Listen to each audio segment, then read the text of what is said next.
Good morning, ladies and gentlemen, and welcome to the first meeting of the Ad Hoc Committee of the Los Angeles City Charter Reform Commission.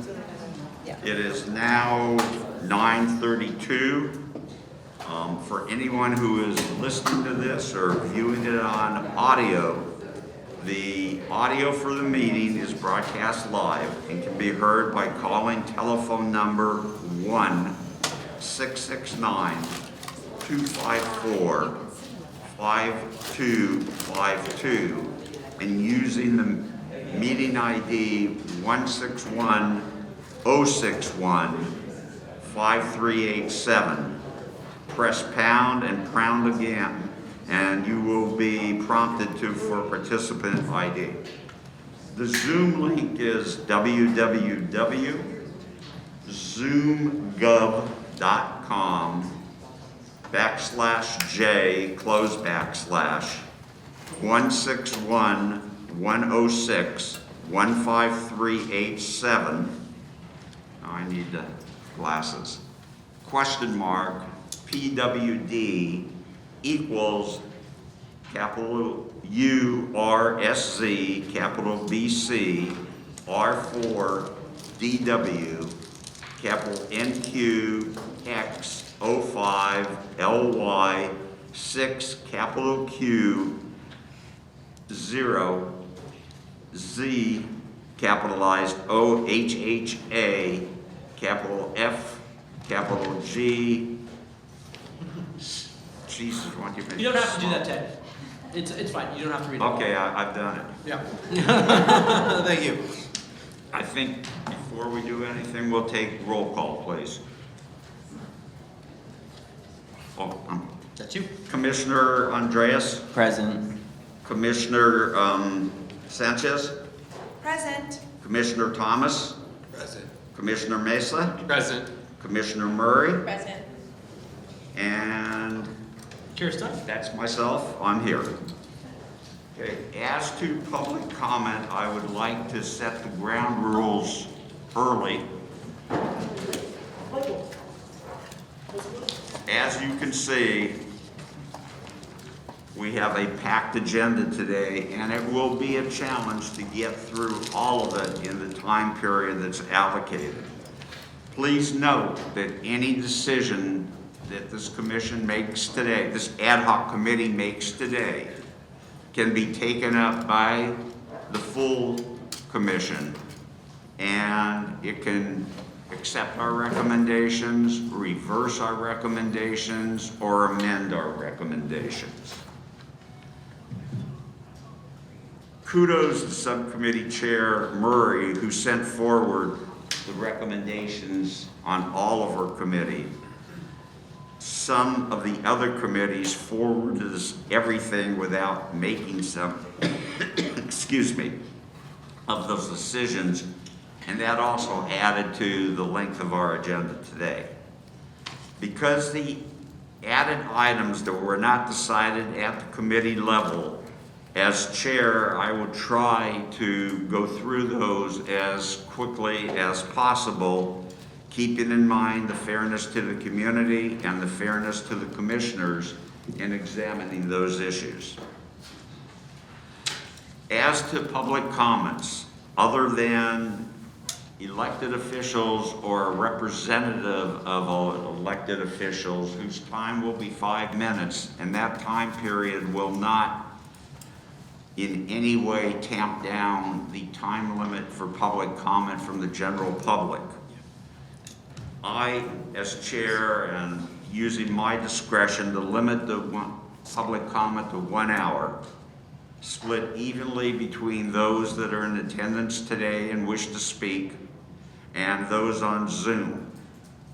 If that number works out, that we have speakers that fit into that parameter and it can be done within the hour, each speaker will be given 2 minutes. If there are more speakers than minutes, we will quickly try to aggregate what is fair, and that will be the amount of speaking time. That doesn't apply to commissioners, but I would ask my commissioners also to be judicious in taking up time. Mr. Executive Director, do we know how many people have signed up for both public that are here as well as on Zoom? Sure. I can tell you right now, first I'll ask folks who are on Zoom to raise their hand right now if they'd like to get into the queue for public comment. We're going to do a quick tally of that. I can tell you right now, at the time of grabbing the list when you started this meeting, we had 28 folks. People are still signing up. It's up to the chair's discretion if he wants to take people who have signed up after the start of the meeting. But at the start of the meeting, we have 28 folks in person who have signed up for public comment. And people are raising their hand right now online. So I can tell you about how many have raised their hand. 1 second. Okay, and we're just sending a message in the Zoom chat. But I think everyone on Zoom can hear us. 12? So we have about 12 people online who have raised their hand. So again, Mr. Chair, your discretion on how you'd like to split that up and handle it. Before we start, I just wanted to be noted, I was stopped by the police trying to come into the parking garage, asking me for a commissioner ID that I don't have. So I almost turned around and left. But I didn't because I knew that these people would be here. And so I don't know who's supposed to talk to. No, please do not clap. That's going to come further and it's just going to eat into the public comment time and So extend our commission time. I just want to make sure, you know, they wanted me to talk to the manager and do all of that. I'm like, I'm not doing that. Sure, you're here. So that worked out. I appreciate that. I know we have got to follow up on getting you your badge. Yes, but it's somewhere those emails are somewhere buried, so we'll follow up on that. Please do. It doesn't have to be part of the But let business those here. folks, whoever that is, I had a problem with the person today. Yeah, it's a weekend, so they just to let commissioners and the public know, the City Hall was open special for this meeting. They typically don't hold public meetings on weekends, so City Hall is open special for today. So it's only staffed and set by the usual weekday staff. PD is staffing the opening of City Hall today, so it's a little different procedure. I appreciate your patience. Okay. But Mr. Chair, how would you like to handle it? I'm also requesting the following, and I hope that people will abide by it. If a previous speaker basically in sum and substance puts forth your comments that you wish to make, I would ask you, and you still are entitled all the time, I'm not cutting off public comment shorter, but I would ask you to please just simply say, I agree with the previous speaker, and therefore we can continue to get more people to speak than not. I believe that this commission, both the subcommittees as well as the commission on a whole, has been extremely courteous to the participants who have spoken. And we've listened thoughtfully to your comments. Please treat us the same way. There's no reason to applaud, whistle, or engage in conduct which will cut into the time for public comments. The 60 minutes is firm, and it's going to include interruptions. That's up to the Please. full commission. That's up to the full commission. No, this is up to the chair because we don't have to have public comment for an ad hoc committee. You need to be. I'm not getting into an argument with you. Whoa. Shit. Yeah, this is going to be a little different, folks. Well, anyway, some of you are going to be pleased with the decisions of the ad hoc, and some of others are going to be disappointed. After we make our decision, I would ask that if you take all of your discussions outside of the room so we can continue with the business at hand. And so with that, let's go to the public comment period. I'm going to start with this, and as of right now with those numbers, it's 2 minutes. So for 28 people to get 2 minutes, that's an hour in person, and Wait, then, there's 28 here to speak yes, and 12, and 12 online. so that's 40.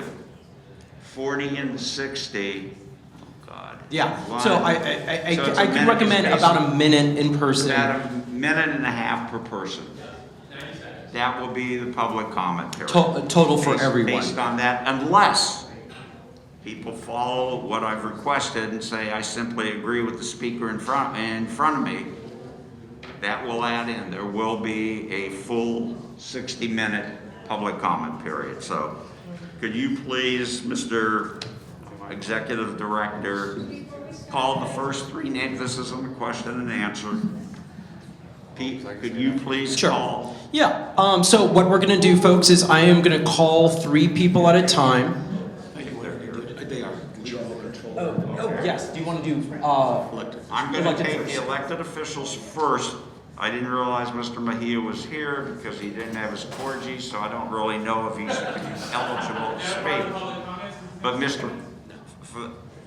Mr. Mejia, if you could limit your comments to 5 minutes, I'd appreciate it. And if you'll come up here and, Is that part of the procedure? no. you don't have to keep answering. This is public comment, not question and answer.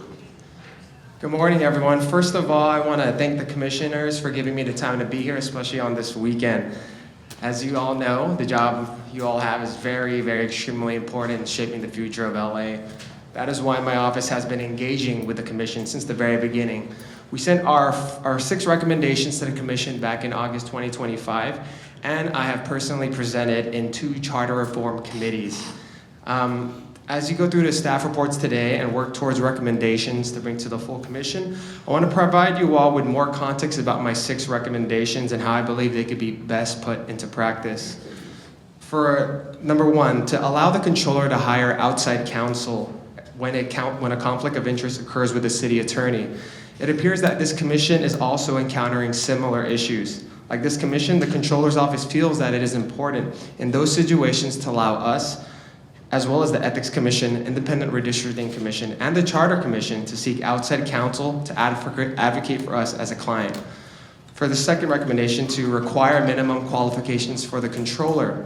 Just as Section 270 of the Charter requires the city attorney to be qualified to practice law, the Charter should require the controller to be qualified to watch over the city's tax dollars, which totals to over $35 billion a year. In addition, the third one, we should enshrine the controller's fraud, waste, and abuse function. When it comes to the controller's fraud, waste, and abuse function, we don't believe that either of the options presented in the staff report today on the New York's public advocate would benefit the people of LA.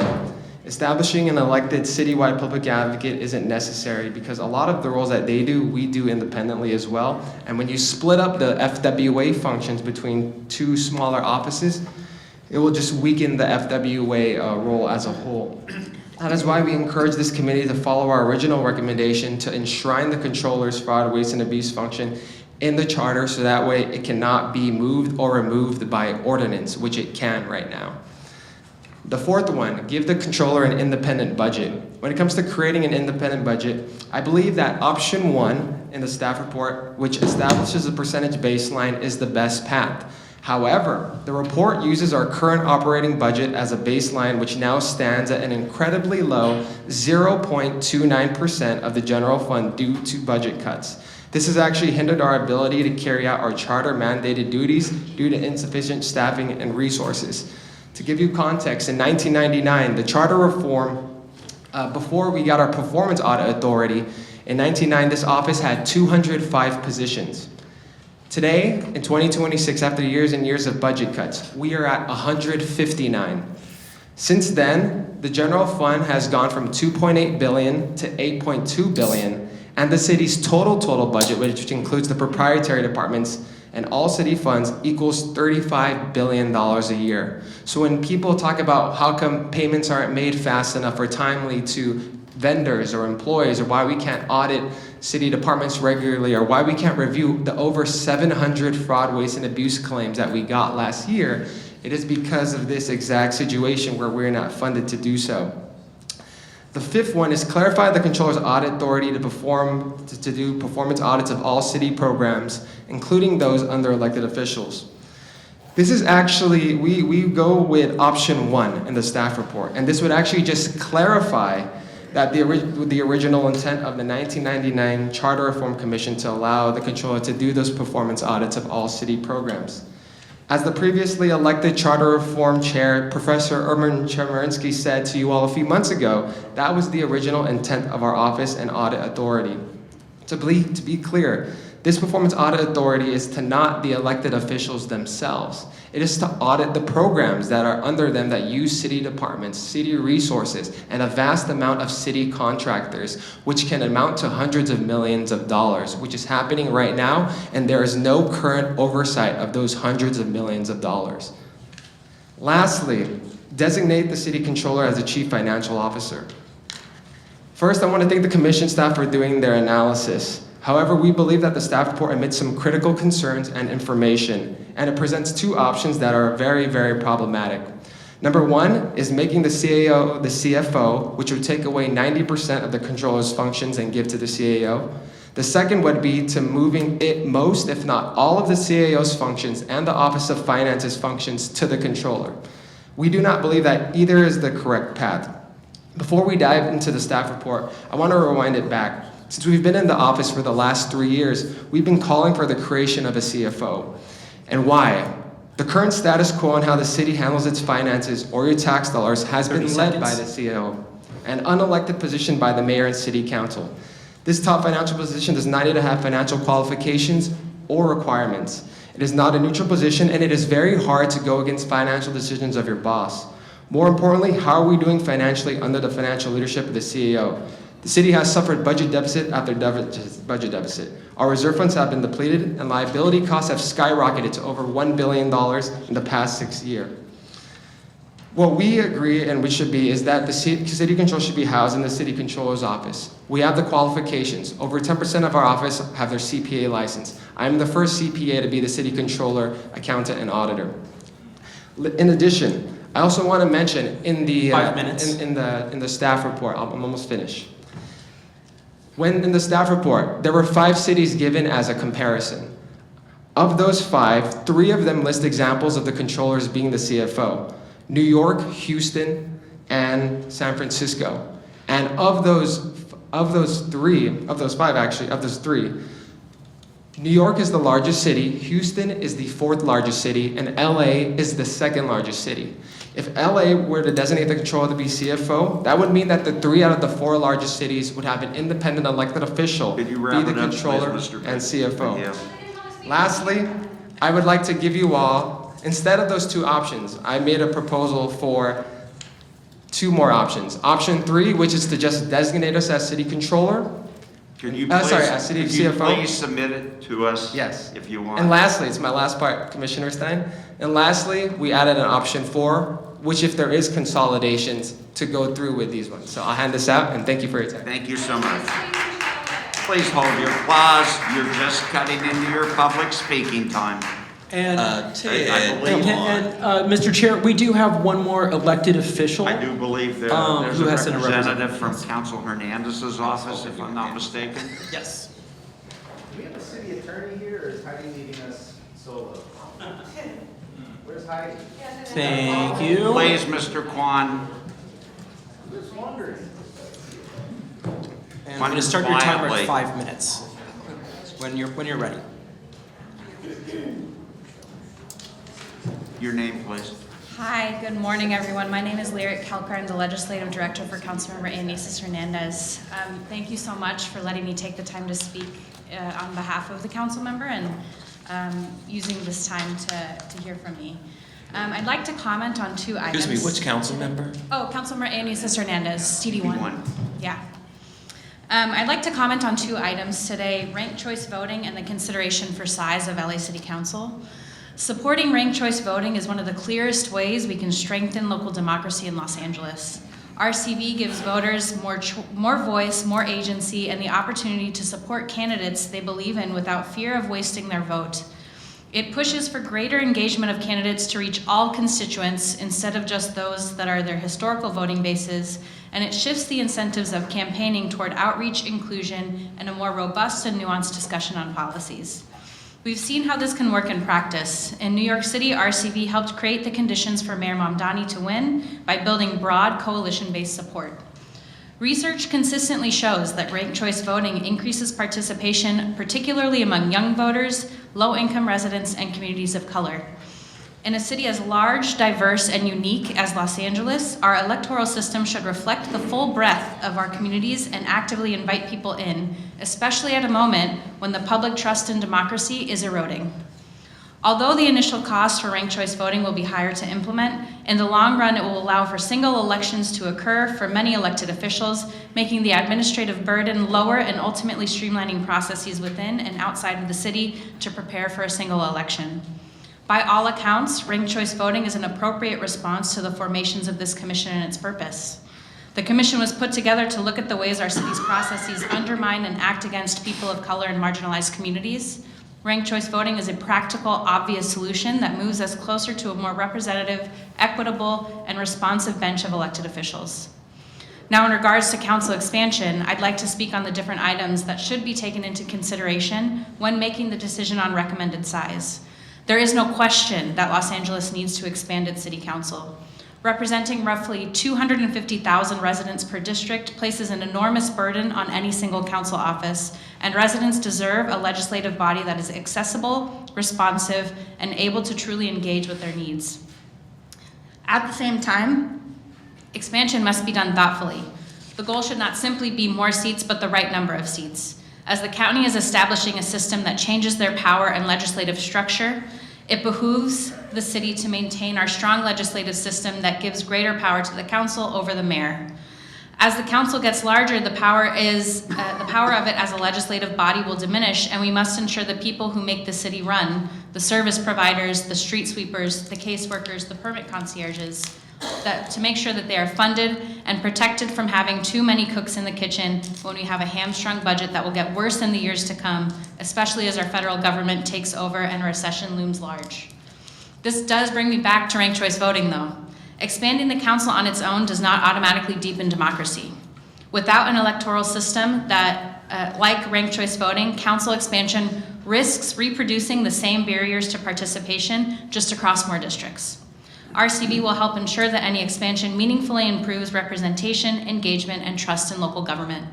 I urge you to move forward with council expansion in a thoughtful way and to ensure that ranked choice voting is maintained and passed through to City Council for consideration. Thank you. Thank you.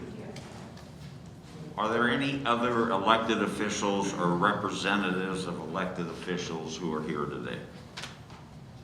Seeing none, could you please give us the first three names for public comment? Sure. Thank you, Mr. And we're going to limit this to 1.5 minutes in order to try to get everybody in. Understood. So, folks, I am going to call three names at a time. Please come up. I will time you at 1 minute, 30 seconds, 90 seconds, and I'll give you a 30-second warning for when your time is just about up, and then we'll keep on going. And then we'll go to online public comment after that. Carolina, get it right the first time, I swear, one day. Taurine and Michael. Carolina, Taurine, and Michael, please come on down. Alrighty, let me get my timer ready and go. Many of you in the audience have not had the chance to read this morning's Daily News article about transparency and accountability of this commission. Members of the commission have had conversations with elected officials about charter reform. That's fine.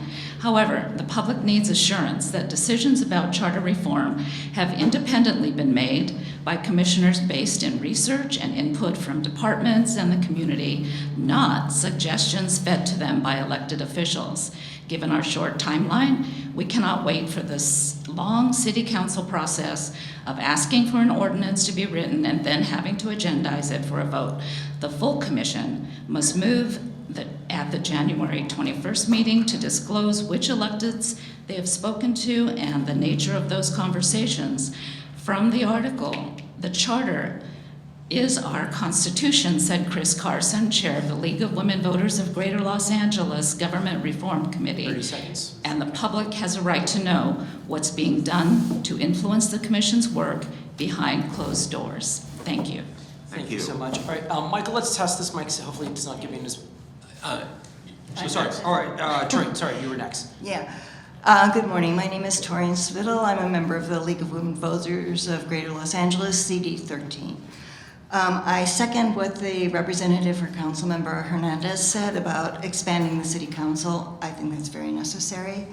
In addition, I know this ad hoc committee is tasked with reducing the number of issues in front of the Reform Commission, leaving many unaddressed.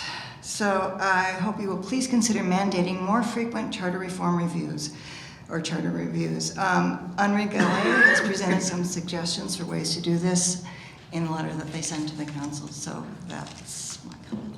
Thank you. Thank you so much. Michael. Great, Michael Feinstein, former Santa Monica mayor. You guys are here because of the Fed tapes scandal. Wait, say that again. No, say that again. I'm sorry, I didn't mean to interrupt. You're taking into his time, Commissioner. Pause the time, please. No? I want to make sure Okay. I want to make sure well, let me just ask this question. I'm sorry. Just repeat what you said, please. Let's Thank you. move forward. You're here because of the Fed tape scandal and the crisis of democracy that comes from your outdated single-seat winner-take-all system. I've encouraged you to be bold since our early hearings, and that's not only the number of council members that the council should be increased by, but also that you present alternatives to the city on how the council members are elected. If the council chickens out later and comes up with a mediocre representation, you have a responsibility to the people of Los Angeles to forward 3 options and let the council choose from among them and say why they favor one or the other. We are providing you materials to compare your status quo system with an enlarged council, a ranked choice voting single seat option with the same number of people, and multi-seat districts with proportional ranked choice voting.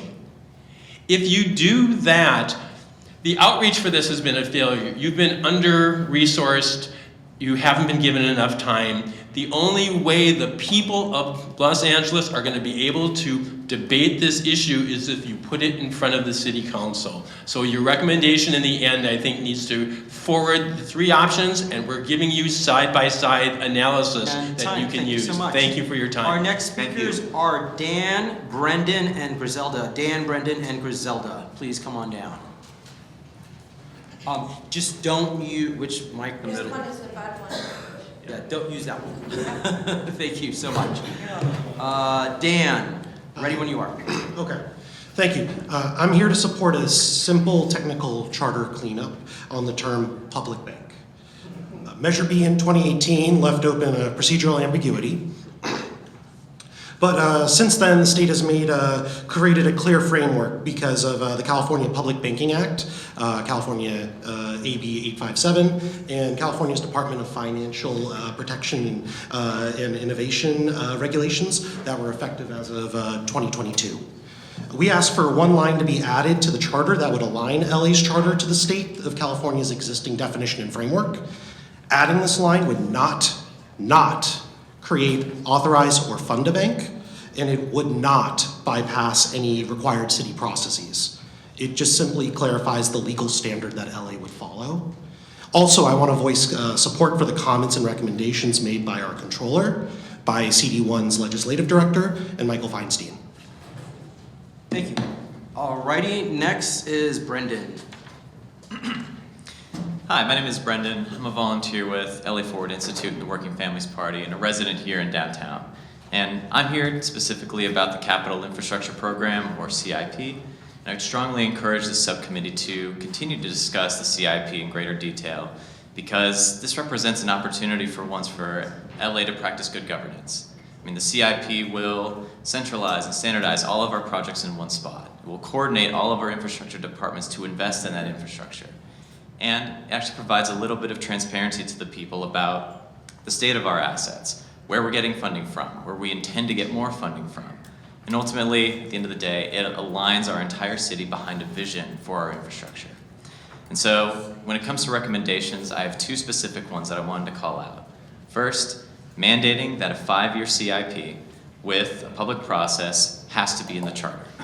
And second, we're administering this administering the CIP, 30 that it's seconds. headed by a single executive, ideally some kind of chief, be it chief of infrastructure, chief of public works, or public realm, but ultimately a single executive.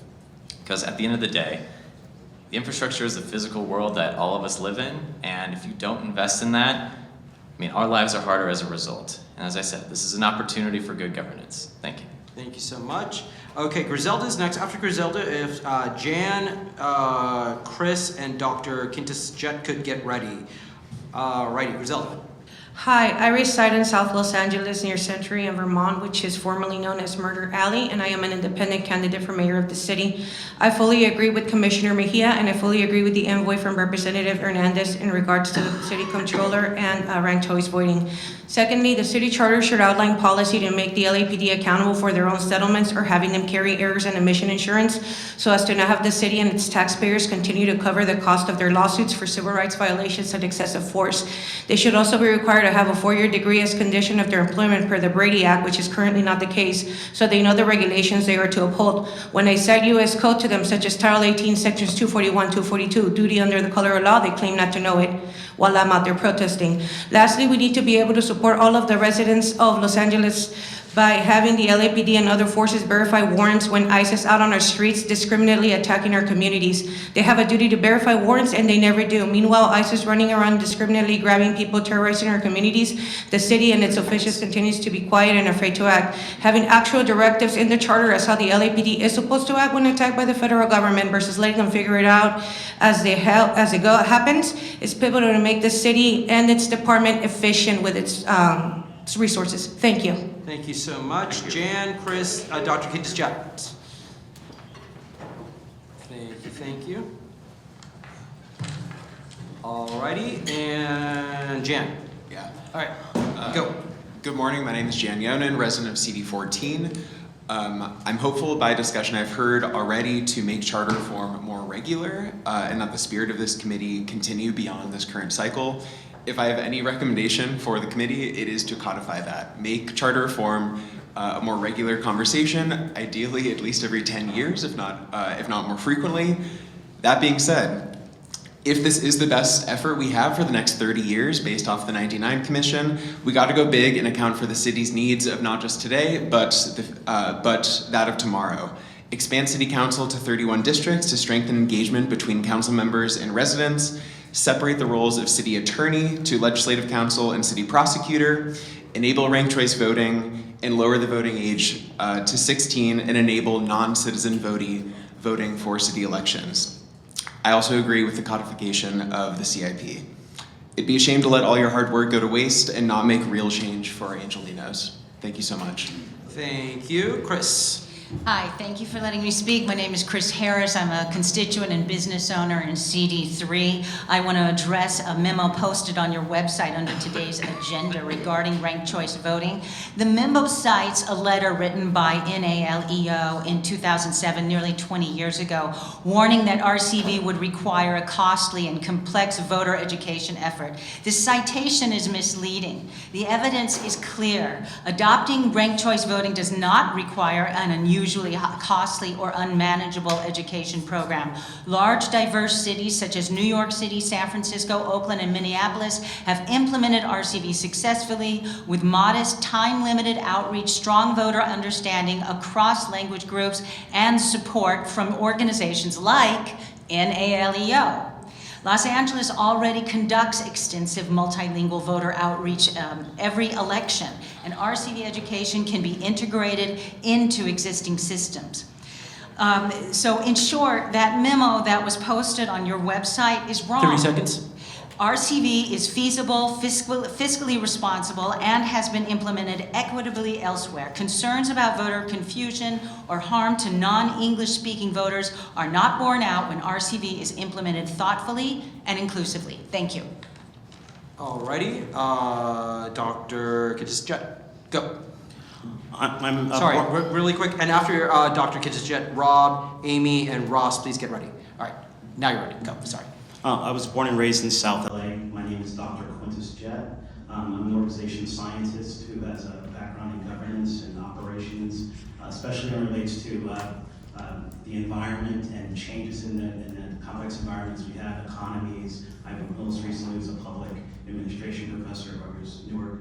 But as an individual white, I've seen mostly here in LA is that what I hope the Reform Commission takes into account is that Los Angeles is truly a family of neighborhoods. Extensive, and there's a lot of diversity and complexities in that, and how to represent that. So basically I'd say just 3 quick comments. One is City Council. If we were to be consistent with what New York City has, the City Council size should be doubled. But in doing that, how to make sure that it's not just simply more administration, there need to be other governance reforms attached to that. One example, would be my point 2, which is the comptroller, some of the things that he's recommended in terms of allocating resources. And then my 3rd point has to do with ranked choice voting. 30 seconds. I think there's a sense that people, when it comes to ranked choice voting, people who think that it's always going to benefit their side are going to be disappointed, and people who are against it because they think it'll be against them, they will be disappointed as well. It's very simple, it's very neutral, and I hope that it remains as part of recommendations. Thank you. Rob, please hold your applause. Rob Vaughn, I'd like to begin by thanking Ross Weistroffer for taking the lead in LA's research and organizing around lowering the voting age. And I'd also like to offer my thanks and appreciation to Commissioner Andrades for being willing to keep an open mind and reevaluate his position on that issue. Touching on a few loose ends from the committees, I was really disappointed to see that the committee was unwilling to accept Commissioner Schlager's proposal to depoliticize public works by actually empowering the director of public works. That undermines everything we're trying to do.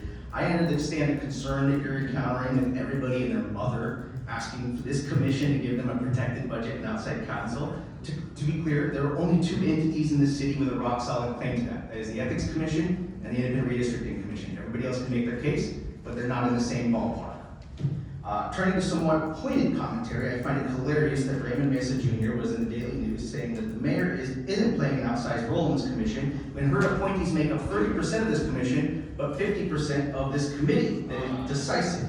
Raymond also asserts that there's no commission that requires disclosure of off-the-record communications, like the Independent Redistricting Commission. That is a complete ban. The old Nuri Martinez Redistricting Commission required disclosure. Commissioner Thomas, I'm asking you to put an end to these games. Tell Justin that you want a bylaw amendment on Wednesday's agenda requiring this. I'm happy to provide you draft language for that motion, and I've already got at least 1, maybe 2 seconds lined up for you. Lastly, I sent you a memo on the signature threshold. There's a perfect case study with Raymond Mesa Jr. and his joke of a congressional campaign. And it illustrates why that is a joke of a threshold. You got 10% of the signatures required in the city of LA. Rob, thank you. 10%. You're cutting into Amy's time. Amy is next. Amy, go. First, I second everything that Rob has just said. Thomas, please. Clip notes on basically all of the issues. First, I am a former LAUSD student. I needed a voice when I was 16 and did not have it. This has been building for generations, and this generation needs a voice. We need multi-member districts with proportional ranked choice voting. You're going to hear a lot about it. We also support, we need a public advocate, and I support a controller appointed CFO. Finally, Valley transit options are abysmal. The G line opened in 2004, the B line opened in 2009, and then we've only had incremental bus improvements for the next 20 years. This Florida corridor transit is happening, but the track record that LA Metro has shown means that we're likely not going to get anything for the next 20 years. LA DOT needs to be given the ability to give us rail and do construction. 30 seconds. Finally, I think Jamie York is going to make a pretty great comment, and I'm preemptively supporting whatever it is that she's about to say. Thank you. Ross, go. Oh, not that mic. Did you turn that mic around? Right, go. Thank you, Commissioners. Ross Weistroffer, volunteer with Other Appellate Bodies. And today you are doing something even more difficult than constructing a house, renovating one, and that means making some tough judgment calls about which renovations are load-bearing and which of the popcorn ceilings that we're just going to have to live with. But none of the work you do today will matter if our democracy's doorway continues to shut out young people. Because today you are here making decisions about the future of our city because of a series of doors opening for you, one after the other in perfect sequence. And by asking you to prioritize lowering the voting age, I'm simply asking you to open more of those same doors that led you here for our young people, and that do not be a barrier between decisions about those doors and the voters. And I completely respect those of you who are being careful stewards of this work and are considering not just its merits, but its political viability. And I say its political viability, political motivating force, is one of its merits. Voting approval in California cities for lowering the voting age for school board elections has seen margins of 28 to 40 points at the ballot box. And also, this commission has talked a big game about wanting to support the victims of ICE and the marginalized. In addition to reforms like instant runoff voting and ranked choice voting that can improve youth turnout, I can think of no better way to motivate young campaigners to show up to city council, to show up in front of reporters, to show up getting people to the polls, than to give them something to fight for, to tell our young U.S. citizens and our diverse LAUSD student body that they matter. And after all, couldn't this commission's work do a little good press? Thank you for your time. Sorry, next three are Henry, John, and Renee. Henry, John, and Renee.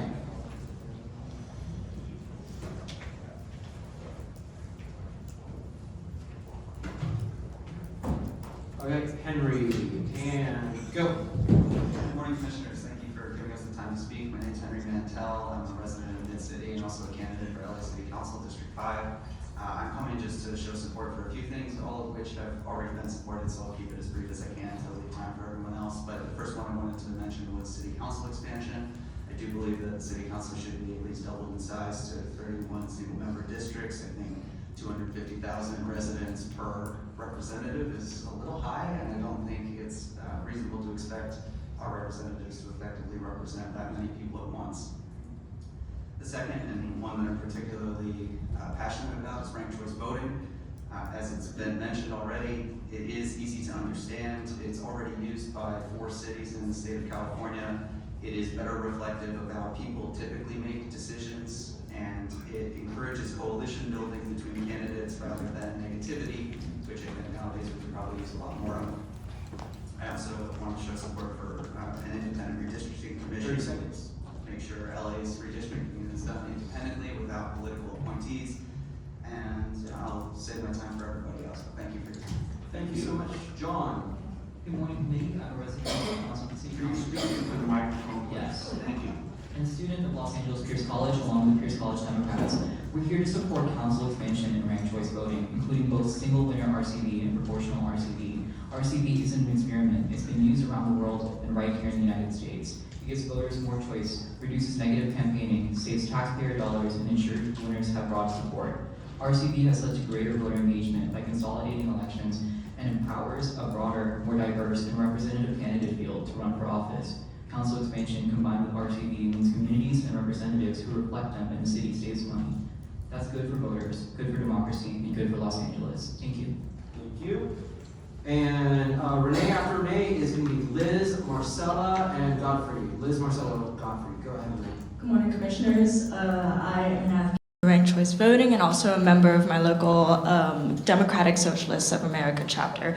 I agree with everything John said here about ranked choice voting. I would also like to put forth the fact that our voting equipment does elections for many charters throughout LA County, not just this city.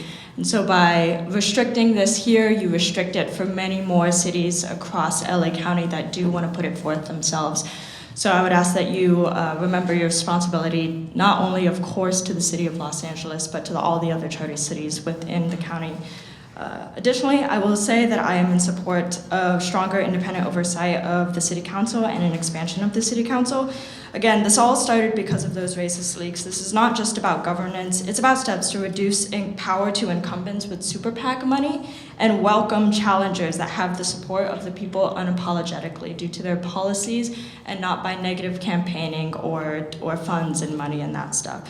That being said, free Palestine, abolish ICE, no war in Venezuela, and all power to the people. Thank you. Alrighty, thank you. Liz. Thank you for giving me this opportunity. I am in agreement with all of what's been said about ranked choice voting. I also, I actually represent the group in Long Beach who's working for the same thing. So I just wanted to know that you're in good company. There's other commissions that are dealing with these exact same questions, and there's a whole movement to kind of make this happen. As it was mentioned, it's happening all over the country. It's being used all over the world, and we need to step up and get it done. Thank you so much. And Marcella? Good morning, Commissioners. Marcella here from Cal RCV. I want to continue encouraging you to study PRCV and RCV and council expansion as a package and refer it out ultimately to the City Council. I also want to note that last night we submitted 2 memos to you. One of them specifically is clarifying several statements that the staff report from today's meeting made. Specifically, regarding the 2007 NALEO letter reference in this memo, it's important to note that there have been nearly 2 decades of additional research and real-world experience since then. Many of these concerns raised in 2007 have since then been addressed. NALEO itself later played a significant role in voter education in New York City. In their first ranked choice voting election in 2021, something left out of this memo. Since then, RCV elections in New York City and Portland have produced city councils that are majority multiracial and reflective of the communities that they serve. Second, on costs and VSAP, while the staff report references a $397 million price tag to develop VSAP, an RCV upgrade would be a small fraction of that cost. A single November election using ranked choice voting would eliminate the need for runoff elections. Based on recent history, that means avoiding 3 runoffs every 2 years, saving approximately 1.5 every 2 years. In addition, the city would save over $3 million for each of the off-cycle special elections, like the one in 2023. These figures are also detailed in the other memo that you just received, cost implementations and cost memo. I just want to note that if RCV warrants further consideration, I respectfully urge you to continue studying it. Thank you. Hi, my name is Godfrey Plata. Really quick, after Godfrey is Lionel, Trinity, and Johan. Go. Thank you. Hi, my name is Godfrey Plata. I'm Deputy Director at LA Forward Institute. Under Planning and Infrastructure, we urge you to support at least 3 reforms: codification of Measure JJJ requirements, continued conversation around reforming 245E in the charter, and 3, a regular 5-year CIP into the city charter. To highlight the JJJ piece, Greg Bonet is a lawyer at Public Counsel and sent you written comment about this for today. And LA Forward wants to echo, as part of the Act LA Coalition, we worked to draft, win, and enact Measure JJJ in 2016. This voter-approved initiative closed a major loophole that at the time was undermining both state and local affordable housing incentives. Measure JJJ enacted affordable housing and labor requirements for residential projects, acts as an important check to ensure that projects that benefit from large density increases also provide community benefits and affordable housing. But this provision expires later this year. Given our city's needs for affordable housing, JJJ requirements can be enshrined more permanently into the city's charter and get back to voters via this process. For government structure, I just want to uplift LA Forward's letter on government structure reform sent for the January 7th meeting, but we would like you to take a look at the changed ballot access reforms on page 37 of the report from that you received from staff for government structure, because there's something in there around campaign financing that someone else will give comment on a little later. Thank you. Thank you. Lionel. Good morning, Commissioners. All minutes, please. Yep. My name is Lionel Morris. I am a resident council of District 6. Speaking for myself, I'm here to advocate for a better government for the city of Los Angeles. I'm here to support council expansion, ranked choice voting, including both single voter RCV and proportional RCV. RCV isn't an experiment. It's been used around the world and right here in the United States. It gives voters more choice, reduces negative campaigning, saves taxpayer dollars, and ensures winners and have broader support. Council expansion combined with RCV means communities get representatives who reflect them and the city saves money. That's good for voters, good for the democracy, and good for Los Angeles. I also want to mention the city controller. Give the city controller an independent budget, designate the controller as the city's chief financial officer, require minimum qualifications for the controller, clarify the controller's audit authority, including performance audits of all city programs that are sourced from or use city tax dollars, including those under elected offices. Allow the controller to hire outside counsel, enshrine the controller's fraud, waste, and abuse functions.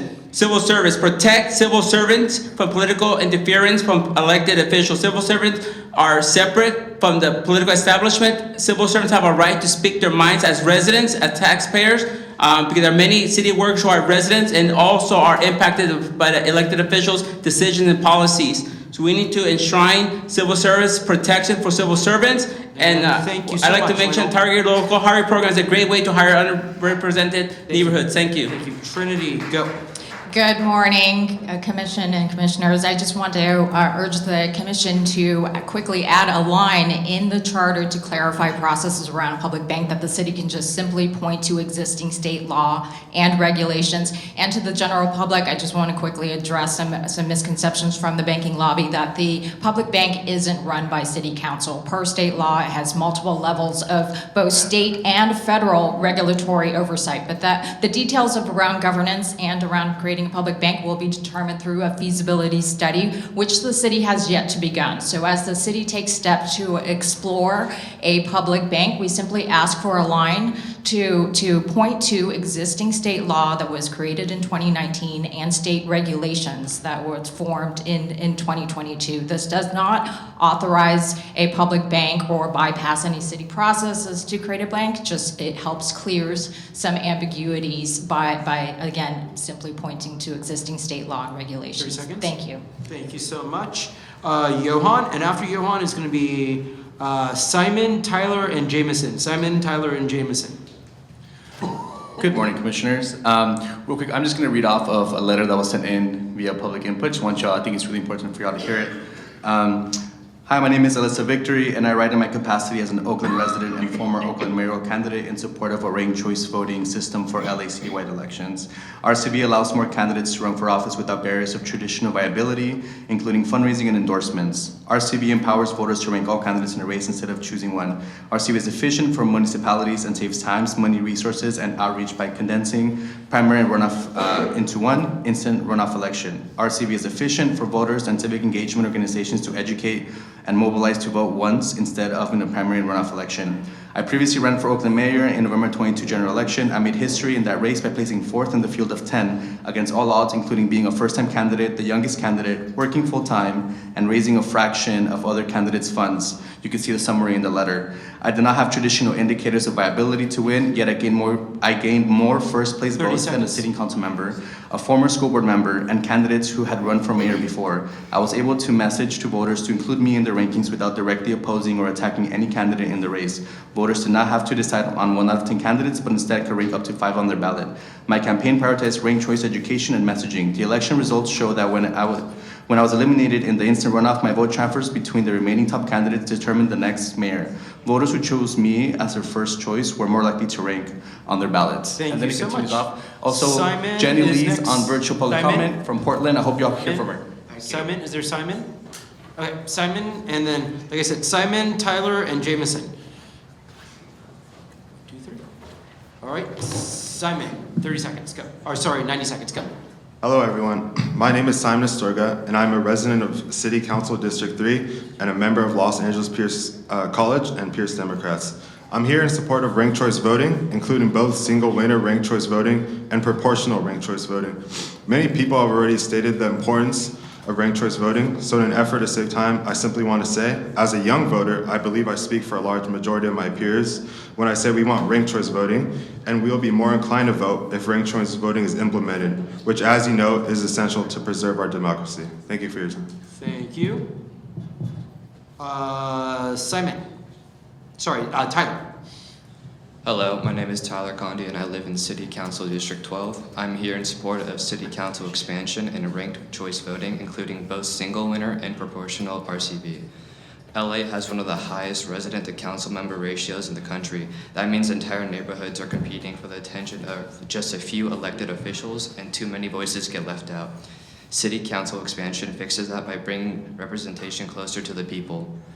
Ranked choice voting complements that reform. It gives voters real choice, prevents vote splitting, reduces negative campaigning, and ensures winners have majority support without costly runoff elections. Together, these reforms strengthen representation, increases legitimacy, and make our local democracy work better for everyday citizens of LA. I urge the council to move forward on both. Thank you. Thank you. Jameson. And now, sorry, after Jameson is going to be Alex, James M., Gabriella, and then the last one on the list is Sam. So go ahead, Jameson. Good morning. My name is Jameson Fries, and I live in Council District 4.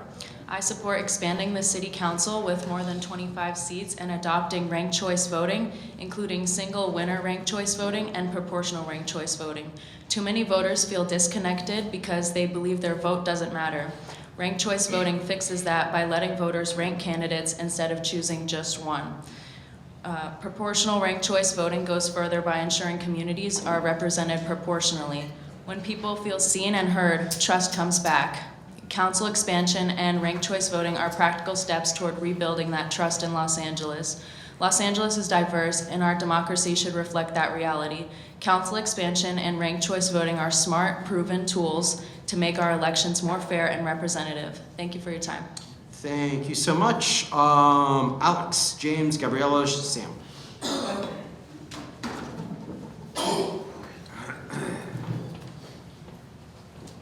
Alex? All right, go. Good morning, Commissioners. My name is Alex Freeman, and I'm a resident of the greater LA area. I'd like to second everything that all the previous speakers have said regarding ranked choice voting, proportional ranked choice voting, and adding as many city council seats as possible. Regarding the education complexity part of RCV, it's really not. Everybody knows how to rank their favorite actors or movies. It's just 1, 2, and 3. It takes a little bit more work to explain how the exact system works behind the scenes, but to actually do it is very simple. Otherwise, I assume that you've already seen about what it would take to implement RCV as a potential trigger clause. If not, that could be something I can follow up afterward.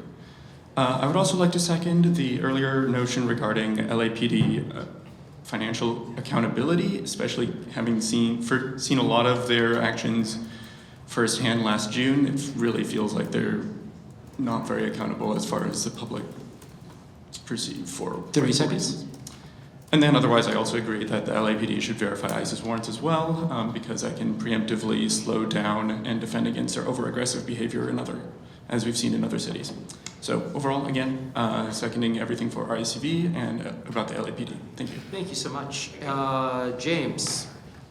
Hi, honored commissioners and staff. I wanted to uplift some of the reforms put forward by a number of organizations, including LA Forward. Obviously, like all people who are pure of heart, I support ranked choice voting, I support city council expansion. But what I specifically wanted to uplift were the reforms to the city attorney.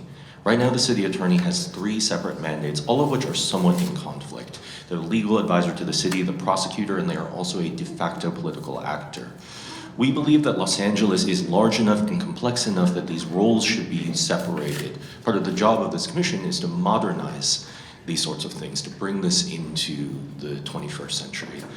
LA Forward's proposal is straightforward. I think it makes a lot of sense. It's just separate the roles into 3 separate offices. A city law department that's appointed by the mayor, whose only job is to advise and represent the city as a client, the way you would have a defense attorney. Second, a city prosecutor elected by the public, because prosecution is inherently about values and priorities. 30 that seconds. should be democratically accessible. And third, an office of legislative counsel that's appointed by city council to advise them on laws related to city council. That way, none of these offices are in conflict, nothing's pulled too far away from each other, and there's no competing political directions. This isn't radical. A lot of governments are doing this already, and I believe it to be one of the best reforms we could make specifically to the Office of City Attorney. Thank you so much for your time. Thank you. Gabriella. Hi, I'm Gabriella. I'm a resident of Koreatown, and I wanted to advocate for the committee to consider implementation of ranked choice voting as laid out by many people before me. Could you speak a little more into the mic, please? Yes. Thank you. To consider the implementation of ranked choice voting as laid out by many of the people before me, as well as increase in the number of council districts, at least double in what we have now. In addition to this, I fully support the recommendations made by Kenneth Mejia. Thank you. Thank you. And last is Sam. Yeah, we had, I'll just let you know, we had to close the list so we can do the math and divide it up evenly between people in person and people online. All right, go. Good. Go. Sam, you're Sam speaking. Eating into the time of possible people being moved in. They're allowed to speak. Please. Good morning. I would like the committee to take the following into consideration. Implementing ranked choice voting.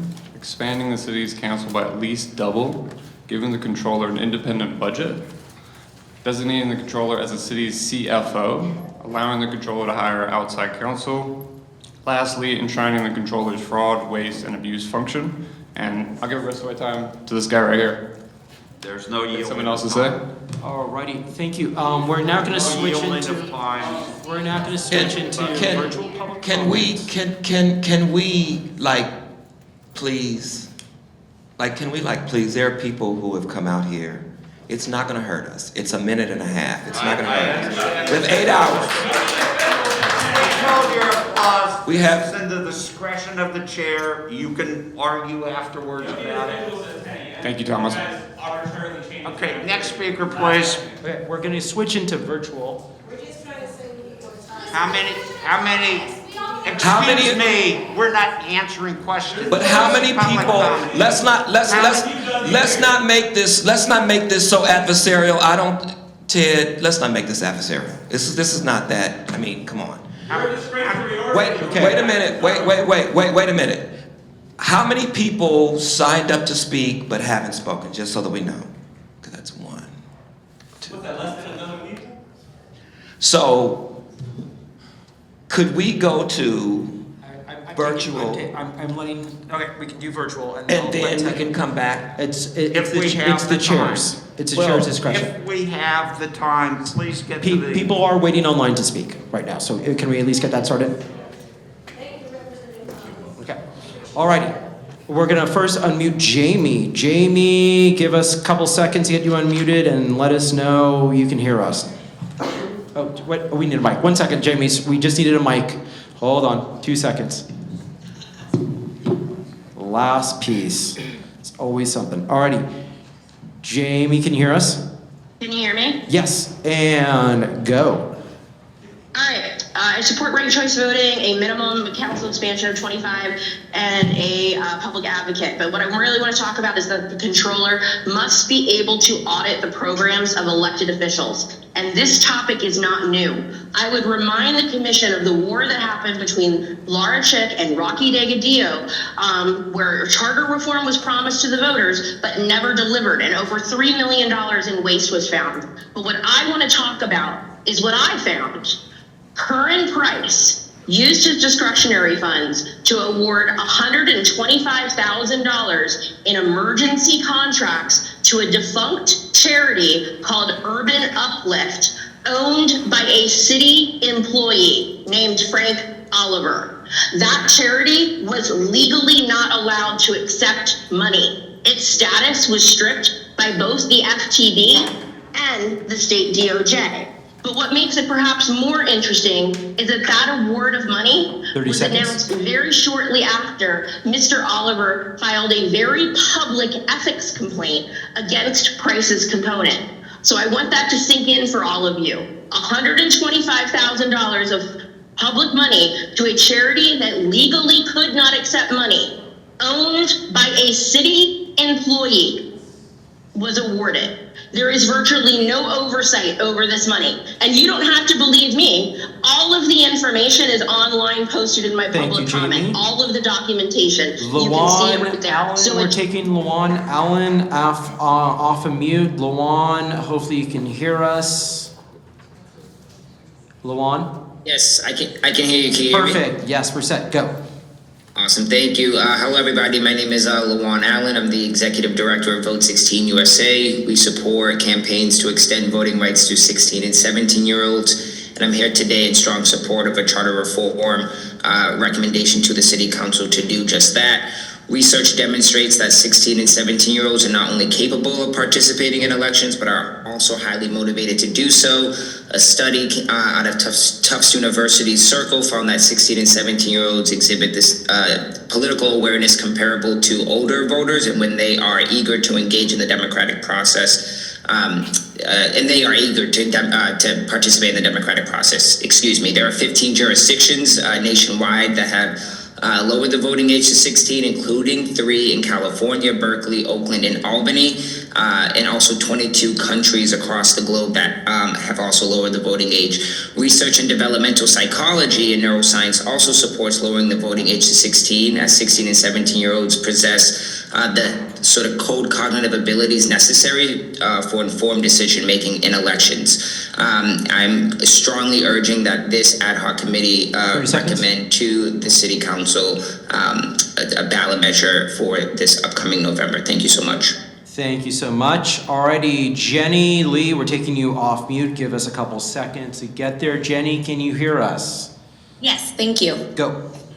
All right, hello, my name is Jenny Lee. I'm the Deputy Director of the Coalition of Communities of Color in Portland, Oregon. Here to share about our experience with our first proportional ranked choice voting election. In 2022, 56% of Portland voters said yes to adopting PRCV and expanding the size of our city council. With our first election in 2024, I'm very excited to share that proportional representation worked as we'd hoped. A report by the Data and Democracy Lab found that communities of color were able to elect their candidates of choice. 5 of our 12 new councilors identify as BIPOC, including the first 2 Asians ever elected to council and just the second and third Black women to serve. This is in a city where less than 6% of residents identify as Black. And candidates of all backgrounds reported that the new system dramatically lowered barriers to running and winning. Our BIPOC community partner organizations who conduct our voter education efforts and political engagement agreed that the change advanced racial equity. 30 seconds. These BIPOC and immigrant serving organizations were able to quickly conduct large-scale voter education strategies for this election. And increasing the size of council has dramatically strengthened constituent services and increased civic engagement with councilors. Those who've been traditionally underrepresented now see someone who they can identify and connect with. Councilors report that having multiple representatives within their district with different backgrounds means that more people have a connection in City Hall. And thank you, time. To Maya Denard, I believe I'm saying that right, is coming off of mute right now. Can you hear us? Just fine, thank you. Okay. Hello, everyone. Go. My name is Tamaya Denard, and I am the Programs and Partnerships Manager at Represent Women. Represent Women tries to look toward outcomes for women in jurisdictions with ranked choice voting. And our data bears that when ranked choice voting is an option, women hold 52% of the seats in jurisdictions. That's almost twice the norm of places without RCV. As Represent Women works to remove barriers, we recognize that the barriers for women of color are especially steeper. And we can look at New York City as someone that spoke about earlier, in Portland, Oregon. So it's not just getting women elected, but it's also the diversity of the women who are getting elected. The women who are getting elected in Portland and New York City are Latina, Black, Asian, Muslim, queer, and young. And that would have not been possible without RCV. It is my hope that we're not going to hang our hat on a 20-year-old report moving to deny voter more choice or more voice in the same way I would rely on a 2007 laptop to function in a 2026 world. It is our hope that Los Angeles will keep up its reputation as innovative and trailblazing. 30 seconds. And increase voter participation. Thank you. Alrighty, Colin Cole. Colin Cole, we're taking you off of mute. Hope you can hear us. Colin? Yes, I can hear you. Alrighty, go. My name is Colin Cole, testifying on behalf of More Equitable Democracy Action. I'm here to talk about how proportional representation is not a new or radical idea, and it's not theoretical. We can look at real-world data. Australians invented PRCV over a century ago, and they've used it to elect their Senate since 1948. It was adopted in Ireland back in 1918. They still use it to this day, and Northern Ireland would follow suit in 1998 to resolve 30 years of violent sectarian conflict by finally providing equitable representation to both British Protestants and Irish Catholics. It's used in a number of other countries, but you should also know it has a deep history in the US. Many US cities like New York and Cincinnati adopted PRCV in the 20s and 30s, only repealed in the 1950s by openly racist, sexist, and anti-immigrant campaigns. You should also know more about the modern experience with PRCV in the US. You've heard about Portland, Oregon. Let's talk about East Point, Michigan. They used PRCV back in 2019 to remedy a Voting Rights Act lawsuit brought by the Obama Justice Department. Here in California, Albany implemented PRCV in 2022 and saw the same types of benefits. Let's be clear. PRCV makes elections better, makes democracy better, particularly for those who are historically underserved by and represented in government, like people of color, women, and the working class. But those benefits do extend to all voters. Yes, even conservatives, men, and white people. If you think LA would benefit from better representation for all its community members, regardless of which neighborhood they live in or which district line they've been drawn into, please recommend the LA City Council adopt PRCV. Thank you so much, Conrad Starr. Conrad Starr, we're slowly getting to take you offline. Hopefully you can hear us by now, Conrad. If you can hear me, here Yes, I am. we're Hello good. again, Commissioners. Conrad Starr presenting elements of the Community Impact Statement approved last Wednesday by the Greater Wilshire Neighborhood Council as pertained to land use decision-making structure and governance. And referring to your November staff report, we support giving ministerial approval to all projects that are in compliance with Recode LA. We support making City Council the ultimate authority over all city-owned land. We support establishing a high legislative threshold to increase capacity in single-family zoned areas, which affords protection to, among others, our historic districts. We support defending local zoning authority, which assures rapid response from City Council and the Mayor in response to state actions to diminish local authority. Now, we oppose making the zoning administrator, the director of planning, or the City Planning Commission the highest land use appeals body for adjudicatory actions, which would take certain decisions on land use out of City Council's hands and leave them to an unelected body that may have limited knowledge of the area. We oppose eliminating Charter Section 245E, which is an important fail-safe. We oppose codifying time limits for all City Council land use actions in the City Charter and automatically deeming actions approved if they fail to act. We oppose ministerially approving projects under a certain size. And we oppose mandating sufficient base zoning capacity, as base zoning capacity is already required by state law. Thank you. We're gonna go to Steven Steger. Steven, can you hear us as we take you off of mute? I can. Can you hear me? Okay, go. Okay.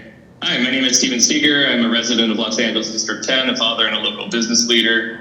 The people of LA want better representation, real accountability, and true transparency from their city council and elected officials. I ask you to recommend proportional ranked choice voting and city council expansion. Also, Kenneth, Mejia, and the Controller's Office have done a great job auditing and shining a light on how our tax dollars are spent or misspent. And I ask you to support the proposals he has put forward. Thank you. Thank you so much. Our next speaker is Tather Adnan. Tather, can you hear us as we take you off mute? Yes, I can hear you. Thank you. Perfect, go. Hi, everyone. My name is Tathir. I'm here as an LA Forward member as well and want to uplift what some of my LA Forward peers said under planning and infrastructure. But I also want to uplift an area of interest under government structure.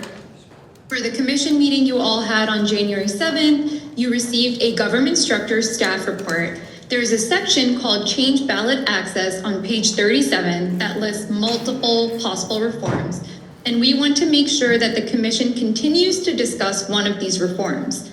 The council and the mayor should be given more flexibility to make changes or adopt new methods to enable and enhance public financing of campaigns via ordinance, without compromising the current matching funds program. Just to explain what this means, the charter already authorizes public matching funds. It is just very, very specific about the structure of the program. Right now, any significant change, such as adopting new models, would require a voter-approved charter amendment. This rigidity limits our ability to modernize our campaign financing system. We recommend that you all adopt the Ethics Commission's December recommendation. It does not introduce a new financing system or dismantle the existing matching funds program. It simply proposes an amendment to the process that would allow the mayor and the city council to adopt additional public financing models by ordinance instead of repeatedly having to go through Tathir. Going on to Jester Jersey. Hold on, we're gonna. Yes, can you hear me? Yes, Jester can hear. We're good. 90 seconds. Okay, good morning. Good morning to the Charter Reform Commission's Ad Hoc Committee. My name is Jester Jersey, and I support lowering the voting age to 16, echoing the sentiments mentioned by some previous speakers. One of the other agenda items being looked at is expansion of the City Council, which could go hand in hand with expanding voting rights. Further down the road, after the conclusion of the Winter Olympics and FIFA Games, spectators will once again be drawn to LA for the 2028 Summer Olympics. Unlike the FIFA and Olympic Games now, the 2028 Olympics will be LA-centric, with tourists once again hesitant due to recent immigration immigration news making national news headlines. What's one way to make LA feel more welcoming to foreign tourists before then? By lowering the voting age to 16. By doing so, first, it will make LA feel welcoming, encouraging tourism into the city. Second, LA can secure rights as one of the largest pioneering cities of democratic rights in the country. Third, it will help enfranchise a new block of voters, expanding democracy in general. Fourth, it would make the democratic process more inclusive. Fifth, finally, it shows that LA is committed to making the right decisions, helping residents, the community, and even visitors, because everyone who contributes is heard and treated fairly, no matter where you're from. Thank you for your time and consideration on these important issues. Thank you, Benjamin. Benjamin, we're taking you off mute slowly but surely. Benjamin, can you hear us? Yeah, can you hear me? Go for it. All right, thank you very much. Good morning to the commission. Good morning to everyone online. Hope you guys are all having a wonderful day and have a wonderful day after. I'm going to keep it very simple. I'm here for ranked choice voting and proportional ranked choice voting. Like somebody said before, we can't have a 2006 laptop in 2026. So the point of this charter reform is to hear people's opinion on what we need to better the city of Los Angeles for Angelinos, for the people of the city of Angels. And I feel, and I know in my heart that it is ranked choice voting and proportional ranked choice voting, as well as expanding the city council. These measures and taking this kind of action right now would help us in the future as a city feel much more heard, much more represented, and it would help ring true this what would be like this epitaph that I read on high school wall where I grew up. 30 seconds. Which goes like this. The price of freedom and liberty is everlasting vigilance. And if we have more people at watch, we have more people that can vote and feel represented, I feel that our liberty is more secure. Thank you very much. Thank you so much. And Mr. Chair, our last online public speaker is going to be Rebecca. Rebecca, we're taking you off of mute slowly but surely. Can you hear us, Rebecca? Can you hear me? Yes. Yes, go. Thank you so much. Good morning, commissioners and young attenders in this meeting. I apparently am the divergent viewpoint. I'm a business owner and longtime resident of Los Angeles County. And my voice is different because I'm asking that you reject ranked choice voting as an alternative to our primary and runoff system that we currently have. About 4 years ago, I checked into it because I thought it sounded like a good idea and I wanted to learn more, and I found out some of the downsides of it. One being that ranked choice voting actually obscures transparency. And at a time when we're trying to increase it. It also delays results. I am also against it because it convolutes the process. You know, when you rank your top 3 or 4 candidates, you're actually voting against yourself. Another concern I have is that the contest can be gamed by the number of candidates added in or dropping out. So I encourage everybody to learn a little bit more. The cost to me is not really an issue because democracy might cost more, but I would think we would all say it's worth it. There is actually something rank about ranked choice voting. So I really appreciate the opportunity to share, and especially since there weren't too many people representing my viewpoint. That's all I have to say. Thank you so much. That's our virtual. Back to you, Mr. Chair. Okay, thank you, sir. How much time has been used up in public comment of that hour? So sure, not including the controller and council district. Yeah, we've had about an hour, give or take a couple minutes of public comment. How much? A total hour so far. Okay. In my prerogative, then, I'm going to open up for anyone who hasn't spoken yet and give them 1 minute to address us. And I'm going to do it a little differently. Could you just start a line with the... Sorry about that. Start a line. It's the override switch in the hall. If someone can grab it. To the back door and come up if you haven't spoken. There's a override switch on the hall on the right. It's outside on the right. For the record, public comment started at 9:59. For the record. Thank you for the record, Mr. Klein. No problem. Alrighty, so we've got everyone in line. Who's in the back? Who's the last person? Who's the last person in the back? Raise your hand. Nick, looks like you, Nick, in the back. Okay, Nick's our last speaker. All right, and I'll give you, Ma'am, if you'll come up, give us your name and speak, please. 1 minute. Hi, I'm Stacy. I worked in restaurants for a really long time. At my first serving job, my boss told me, your customer is not an interruption to your service, they are the reason for it. The people are not an interruption or hindrance to your service, we are the reason for it. And I find Mr. Stein, excuse me, your I've contempt. been called worse. I'll take those 2 seconds back on my time, please. Thank you. I find your contempt for the people a sort of essence in a nutshell of how the Los Angeles city government treats its constituency. We're the whole reason you're here, and yet you've tried, thankfully unsuccessfully, to limit our time, to shut us up. You would think that you would want to hear applause so that you know what the people are supporting. You would think you would go out of your way to extend extra time to the elected official who got the most votes out of anyone, which is Kenneth Mejia. When you were trying to cut him off at 5 minutes was ridiculous because we all want to hear from him and we all want him to give you your recommendations. There's a lot I could say. Minute. Thanks. Alrighty, next. Next speaker, please. All right, go ahead. And go. Hi, my name is Chantel Daniels. Thank you, Commission. This reform, I believe, should put power back where it belongs with the people living the reality. Los Angeles needs a government structure that meets residents' needs in real time, not a system where people repeat the same concerns year after year because there's no follow-through and no accountability.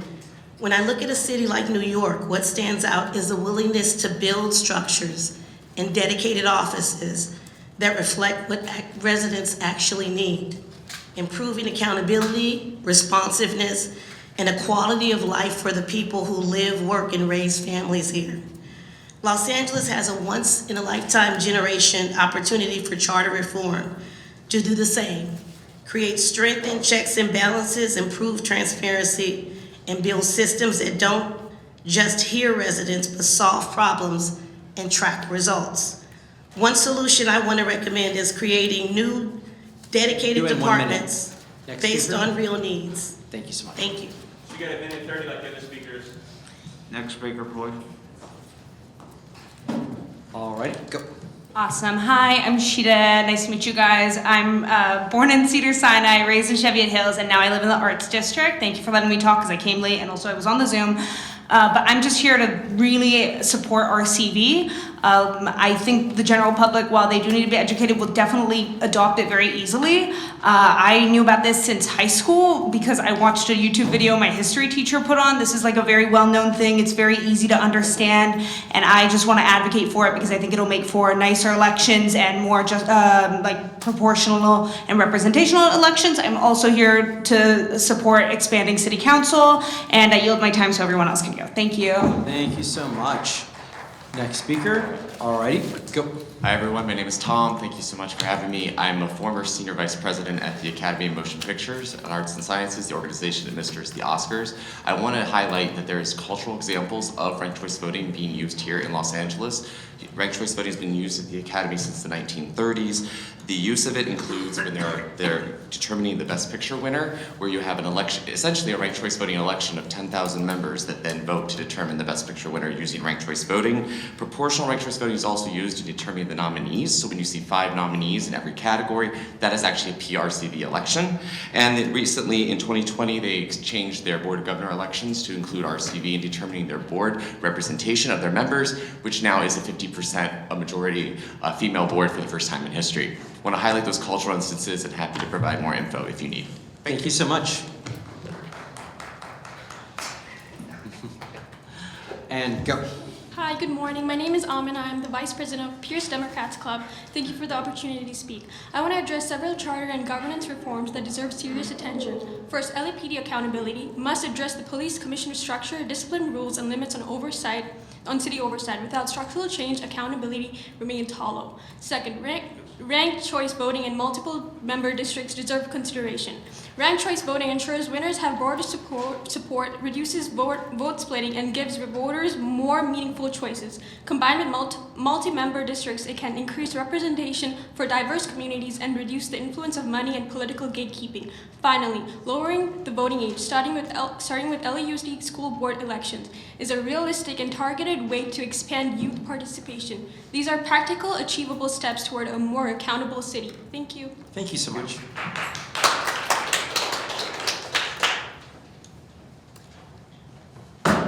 Sorry. Hello, my name is Michael Evankamp. I'm a resident of CD7 and also running for City Council. The reason I'm here is that I support all the measures earlier mentioned by public comment in regards to ranked choice voting, as well as redistricting and also expanding City Council. I live in a neighborhood that is currently split up between 2 council members, and it is very difficult to get any sort of situations or any sort of things done for my neighborhood. Having things redistricted or perhaps even expanded upon would make things more easy for the constituents in my neighborhood to be able to get the support that they need. Lastly, I do think that ranked choice voting will be the cheaper alternative to currently what is going on for running for election. In the city of LA, it's a city matching fund of 6-to-1 for donations. So the city pays out 5 times the amount that is for donations. Thank you.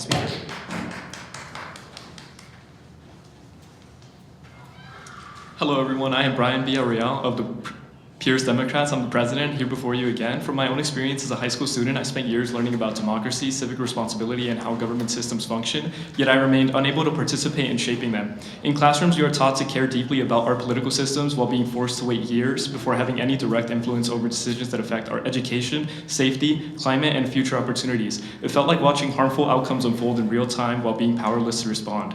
This disconnect does not encourage engagement. It creates frustration and a long-lasting sense of political helplessness among young people.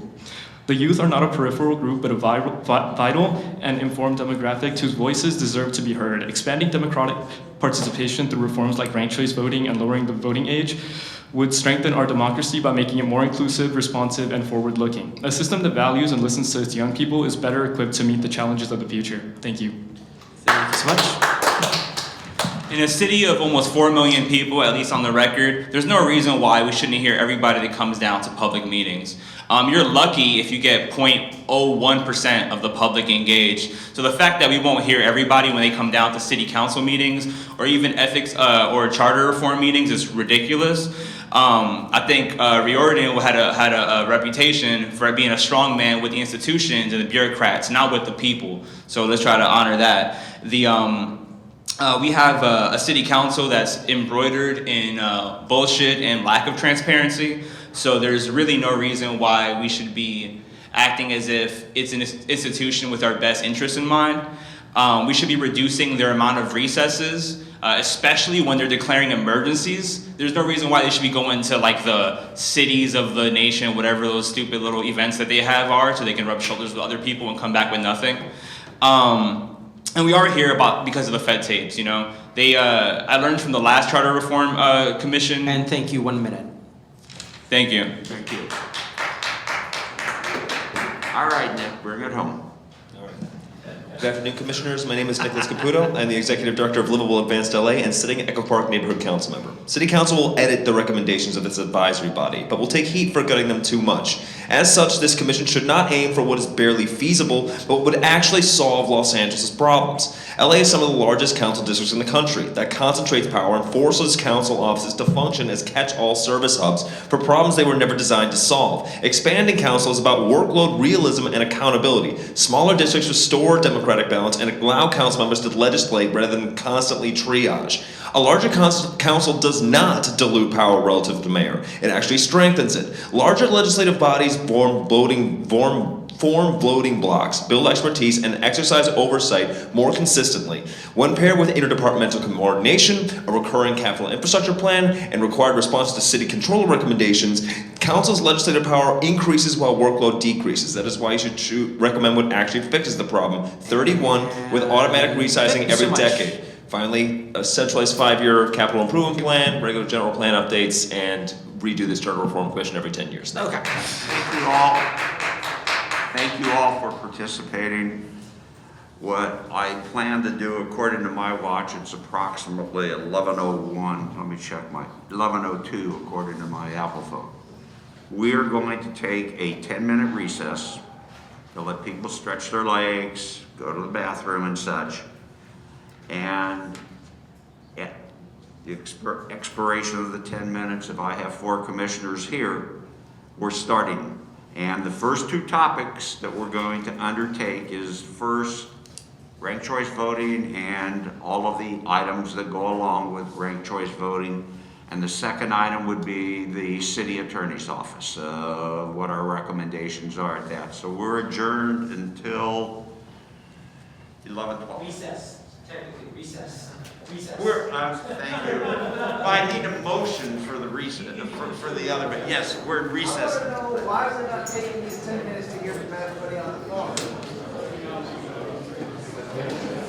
Thank you so much. If you have conversations still going, please take them outside. Please take them outside. Have a seat. James? Okay, our recess is over. Can you, I guess like it's my responsibility. I'm gonna poll the commission for who's present now after recess. Anybody? Present. Oh, wait, Mr. Mesa? Sorry, Mr. Chairman. Sorry, I gotta get Kelkar. You get 2 shots at it, I guess. There you go, go for it. Mr. Andrade? Present. Mr. Mesa? Present. Ms. Murray? Present. Mr. Thomas? Present. Ms. Sanchez? Present. And I am present. So that makes all 6 of us are present. The first item. I have a question. Yes, you did, but I have a question. Apparently Catalyst wanted to make a public comment and they were skipped over online. They're virtual. Is that possible? They're very important, I think, to this discussion. Mr. Thomas, as long as it is brief, I will grant that. Thank you. Sure. Give us, who is it on Catalyst? Catalyst. I don't know who it is, but it's Catalyst. Is it, maybe it's Jeremy. We're gonna look really quick.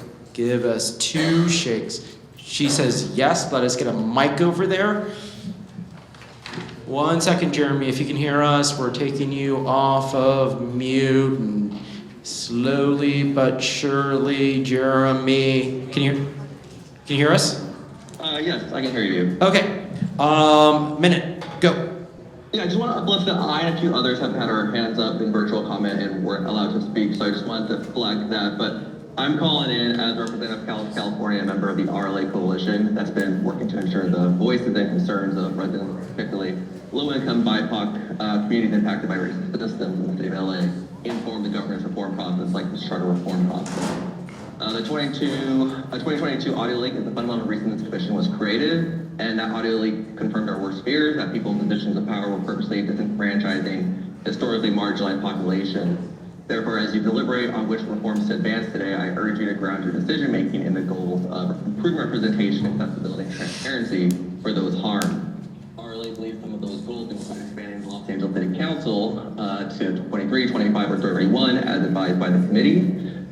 Regarding eligibility for appointments, eliminating the requirement of appointees to commission boards or committees to be registered voters, that's currently written in section 501D of the city charter. Regarding youth participation and engagement in policymaking, we advise or recommend that we improve accessibility of all government meetings so that youth aged 15 to 22 may meaningfully participate in political decision making. And that is inclusive and intersects with the alcohol. And thank you. 1 minute. Thank you, sir.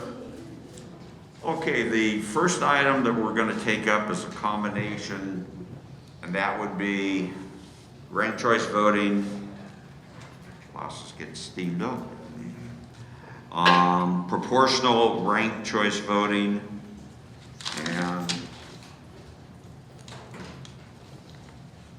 no, those are the 2. I'm going to not give my opinion as to what I think the outcome should be, but if there is any issue that this entire commission has taken up and listened to, it's ranked choice voting, proportional ranked choice voting. And to the proponents of ranked choice voting, I give you credit. You brought an issue that wasn't even on our agenda to even begin with when we put together what were the things the commission was going to decide.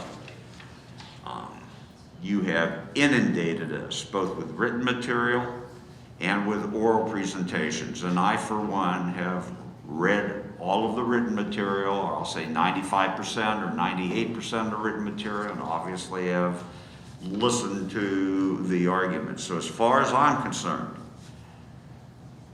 I don't need any presentation from staff. I don't need any presentation from anybody at this point.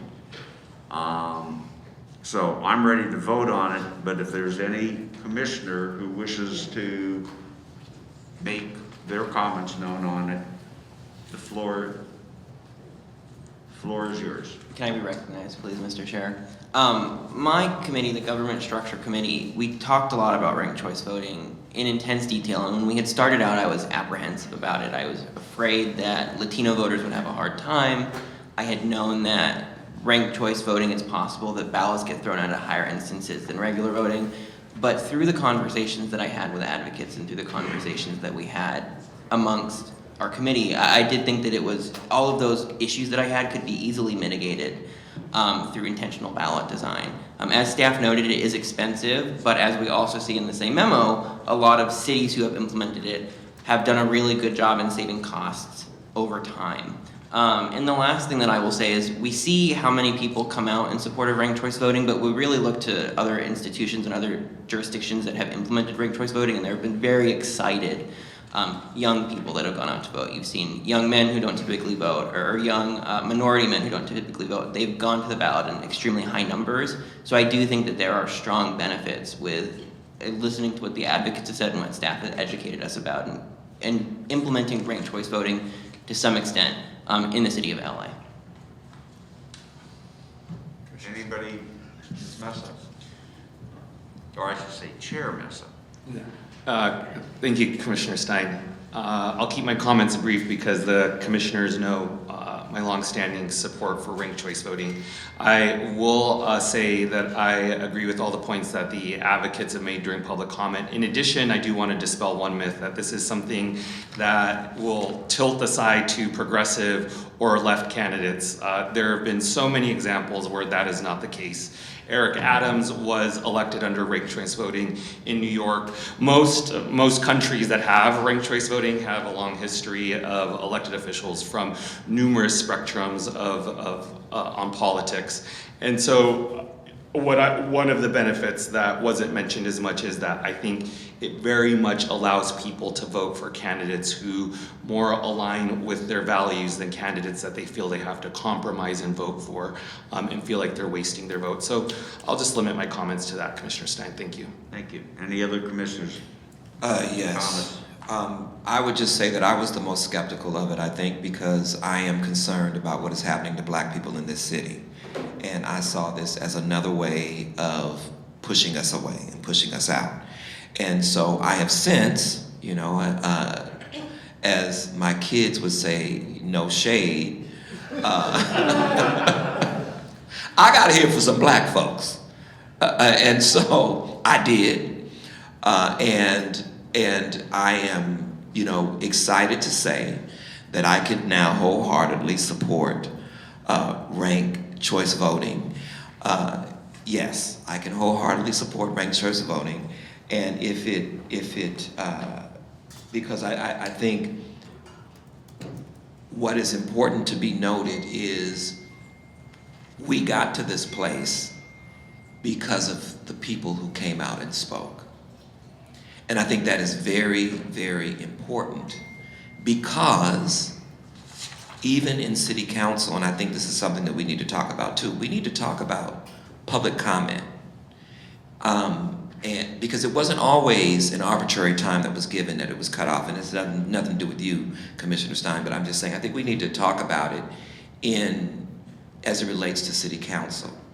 And so as we are talking about these electoral reforms, I think we also need to think about how we got here. And we got here because the amount of public comment that we've heard, which means that we should be welcoming the opportunity for public comment. And so I just want to say that, and I thank you all for coming out and sharing what you have shared. But I do think that, I know in our committee, and just so you know, and then I'm done, we did go through our reforms and suggest the ones that we wanted. We wanted all of them. So our committee voted to move all of them forward, except maybe one, and we put that in with, there were two that were similar, so we combined them. And so I just wanted to know, it wasn't just Commissioner Murray, it was also Commissioner Mack who made those recommendations as well. Thank you. Anyone else? Yes, absolutely. Thank you. I too want to echo the support of all of you that have come out to educate myself a little bit more on ranked choice voting. As a long-time advocate for the Spanish language and Latino community, some of you know my background. I worked for Univision for over 15 years, and I managed and put on our platforms for community affairs for folks to be educated, to turn out the vote. Unfortunately, we see that many folks still don't turn out. We have dismal turnout, without a doubt. There's ballot exhaustion, there's voter exhaustion. However, I'm thankful to all of you for providing more insight into how this could potentially increase. I'm still a little bit skeptical because while we have multi-language efforts to all of our communities, I don't feel that they're still effective in maximizing the vote for our ethnic communities. I'll leave it at that. Thank you. Anyone else? Commissioner Murray. Thank you. I've had a lengthy meeting with Mike and been in communication with Maricela. I want to thank everybody for their efforts on ranked choice voting, and as I've told Mike very candidly, I'm still on the fence about it. However, I do believe it should go to the full commission for discussion. Well, I'm going to give a very short summary. I'm opposed to ranked choice voting, and the reason I'm opposed is because I think it will help the well-heeled candidate much more than it will help the candidate who is, what I'm going to say, quotes, a grassroots candidate, because of the ability for someone that is fully funded, or maybe funded much, much larger, in larger amounts than what you would normally see in a council race.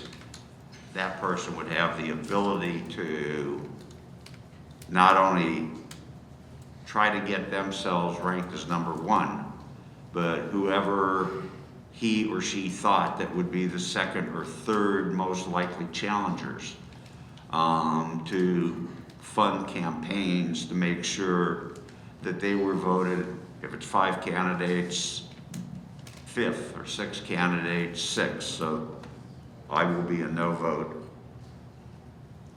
Any other comments? Is there a motion?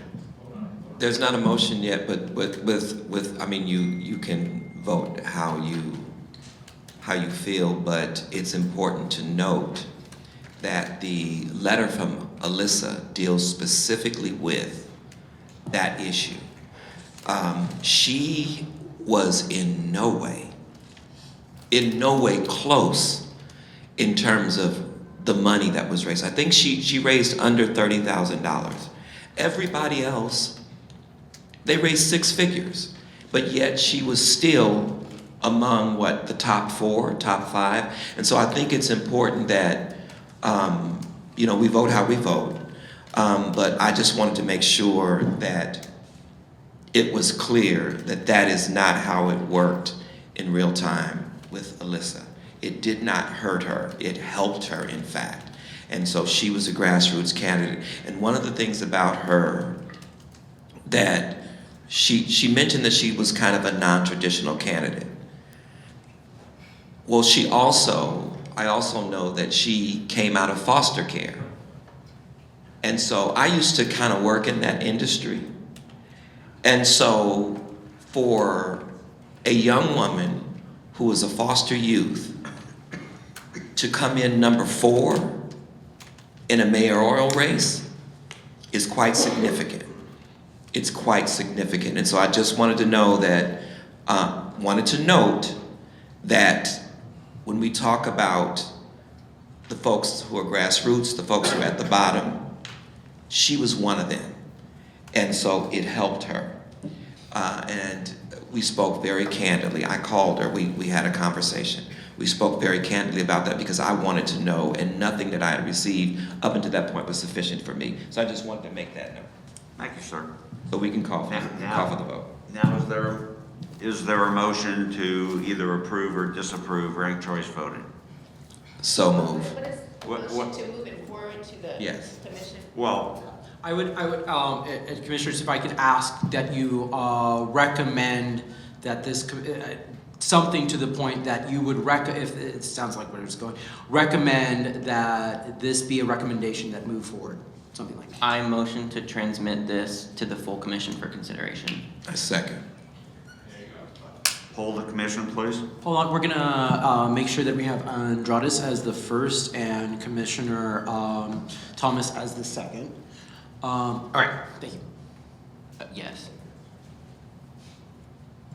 Yes? Yes. Yes. Yes. I'm a no, only because of the fact that the commission still has jurisdiction and should to review any decision that we do, but the vote is 5-1 to move this to the commission. Next item is proportional ranked choice voting.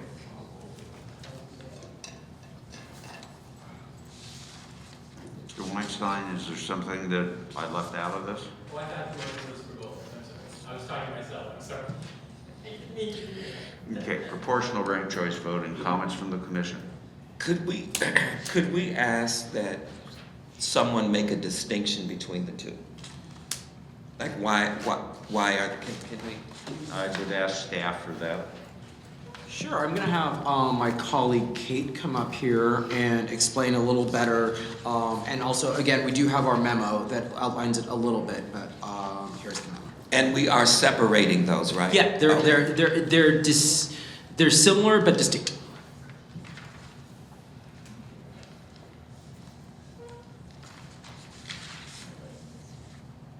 Or would we do a separate? I think. Hold on, let us triple check where we put that. We might have just. Is it possible to amend the motion to include? It's been voted on, so we'd have to have a second motion. To reconsider. Well, I'm asking because these are electoral reforms, and so what we talked about is putting it under the rubric of electoral reforms and giving once we give this to the commission, making Is there a motion to rescind the So previous vote so that we can include these two items together? This may be easier. I move that we also advance proportional ranked choice voting to the full commission. Okay, is there a second on that motion? I second. Poll the commission? Yes. Yes? Yes. Yes. No. No.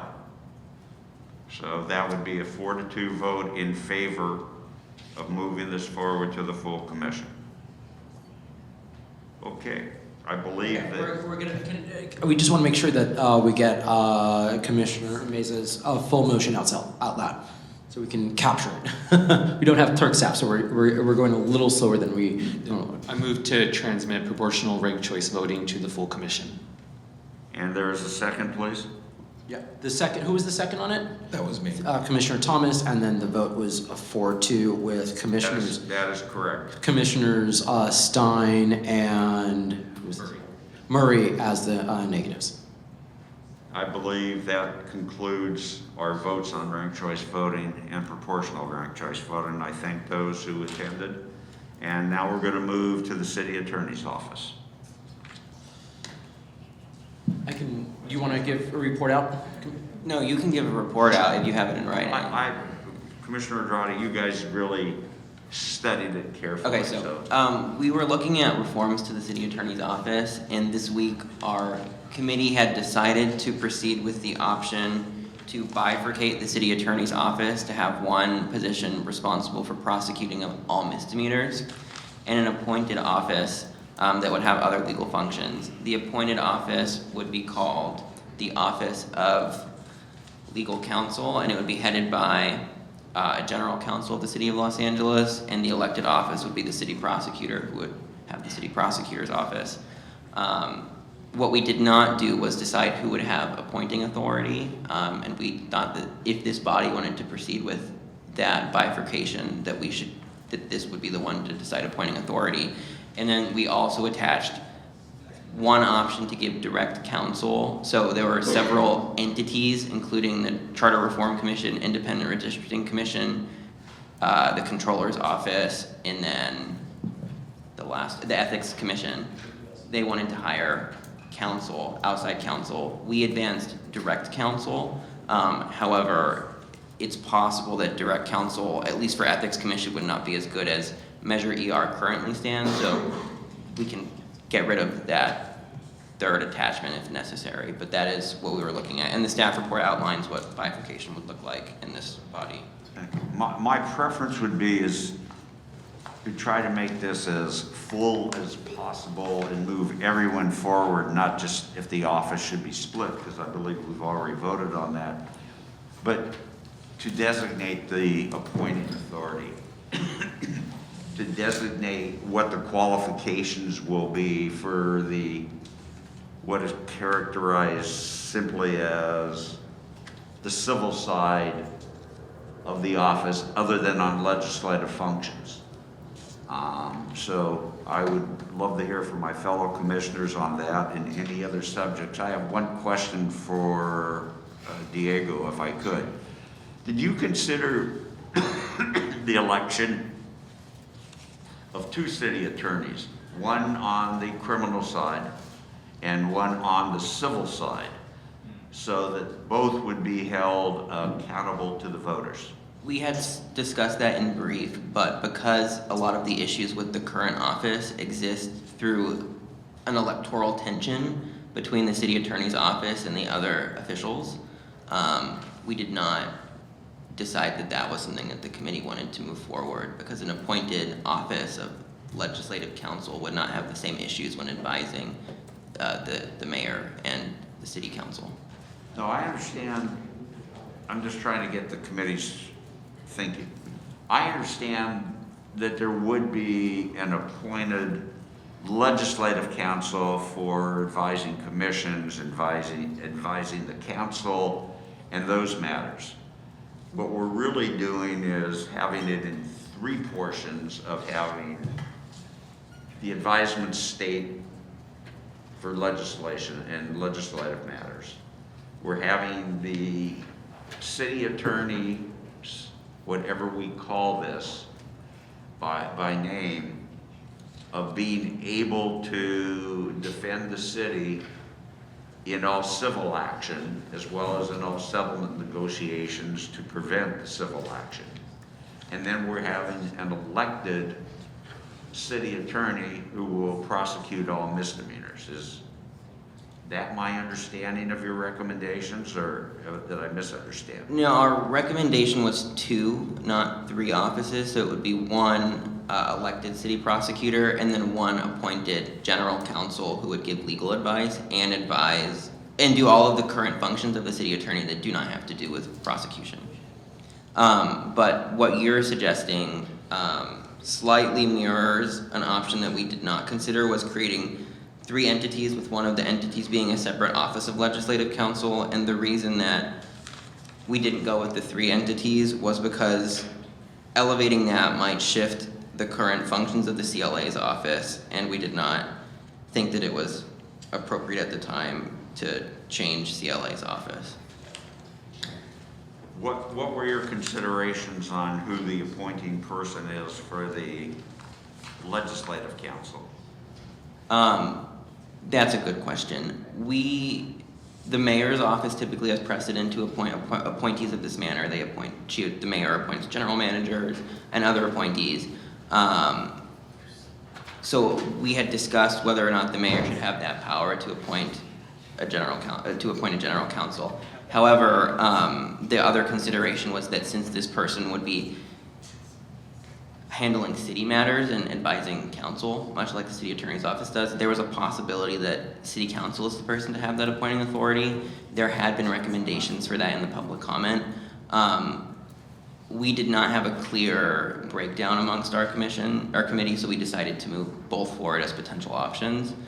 I think it just depends on who you want to rest the power with, and then who you think should have firing and power. Because the issue with an appointed attorney is much like we see at the federal level. If you had an appointed attorney general, it's possible that that office could be hyper partisan. So if the mayor has appointing authority as a sole person, it's possible that that appointed office could then become hyper partisan.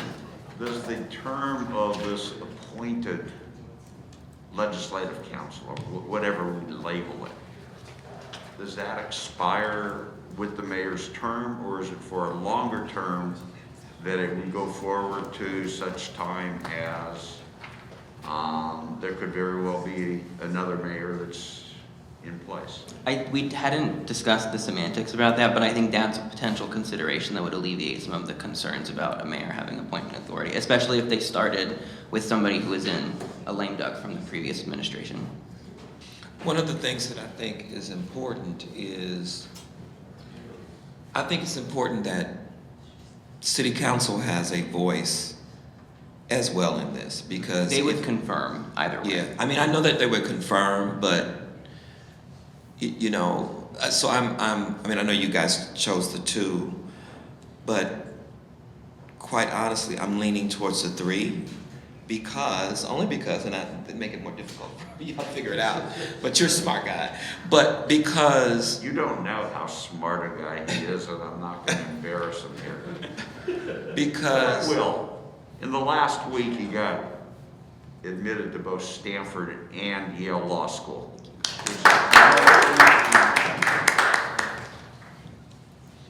Sorry. But he didn't get accepted to Fisk. So there you go. No, not yet anyway. But Fisk is an HBCU if y'all don't know. You should know. But the thing is that I think these are, I mean, a part of the tension, there's a tension between City Council and the mayor. And a part of it has to do with the fact that they do have this process where the mayor appoints and then the City Council confirms. It doesn't really work out like that. You know, it really doesn't. I mean, whoever the mayor appoints, they confirm pretty much. And whoever the mayor appoints is beholden to the mayor. You know, I mean, and we can say that that's not just... Well, I can get into an argument with you on that one. Oh, that's true. I mean, it's philosophically, unless they just can't. But I think that, I don't know how we could give, and maybe we give, you know, if we stick with the 2, maybe we give the appointing authority to City Council. But, you know, I just think that the ability for the mayor to make the number of appointments, and again, I'm only most concerned about situations that impact the people on the ground. You know, my concern with the city attorney is that the city attorney is going around charging and prosecuting protesters. That's who's doing it. And, you know, and so I'm kind of concerned about that, because where does that come from? Does that come from the mayor? You know, that's not the issue that's not a question for you to answer, but I'm saying if we have the opportunity to split this up where, and we're talking about ranked choice voting, let's say that ranked choice voting happens.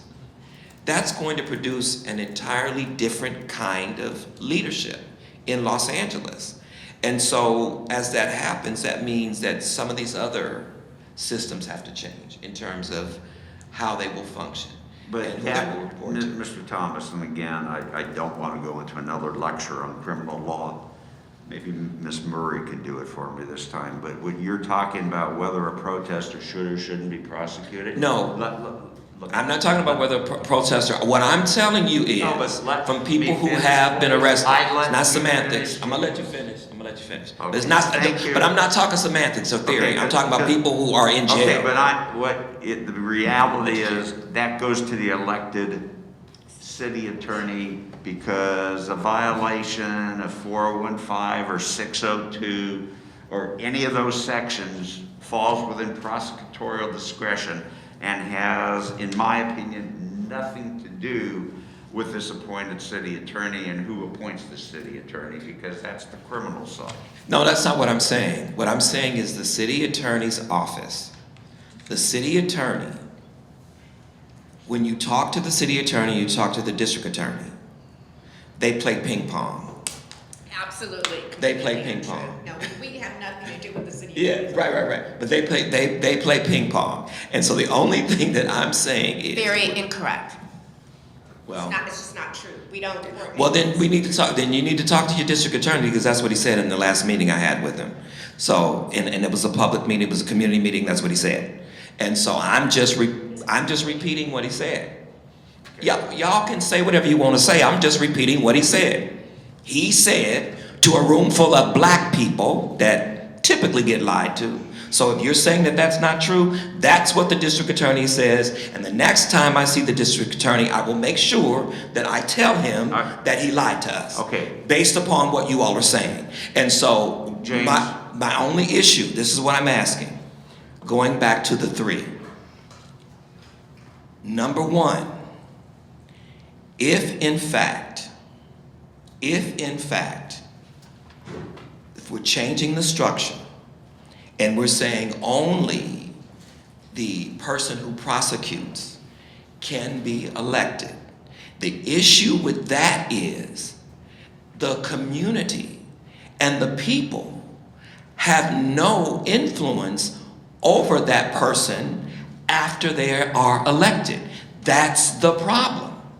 And so you have city council and the mayor saying, hit the streets, get out there, protest, speak up. And then you have a city attorney who, for whatever reason, is prosecuting people, one of which is a pastor. And so I don't care what anybody else says. If we are talking about reforming the city attorney's office and we're splitting them up, what I want to understand is how do we hold, and the only thing that we're saying is that the distinction is some will be appointed, some will not. The person who has the prosecutorial authority will be elected, if I'm understanding.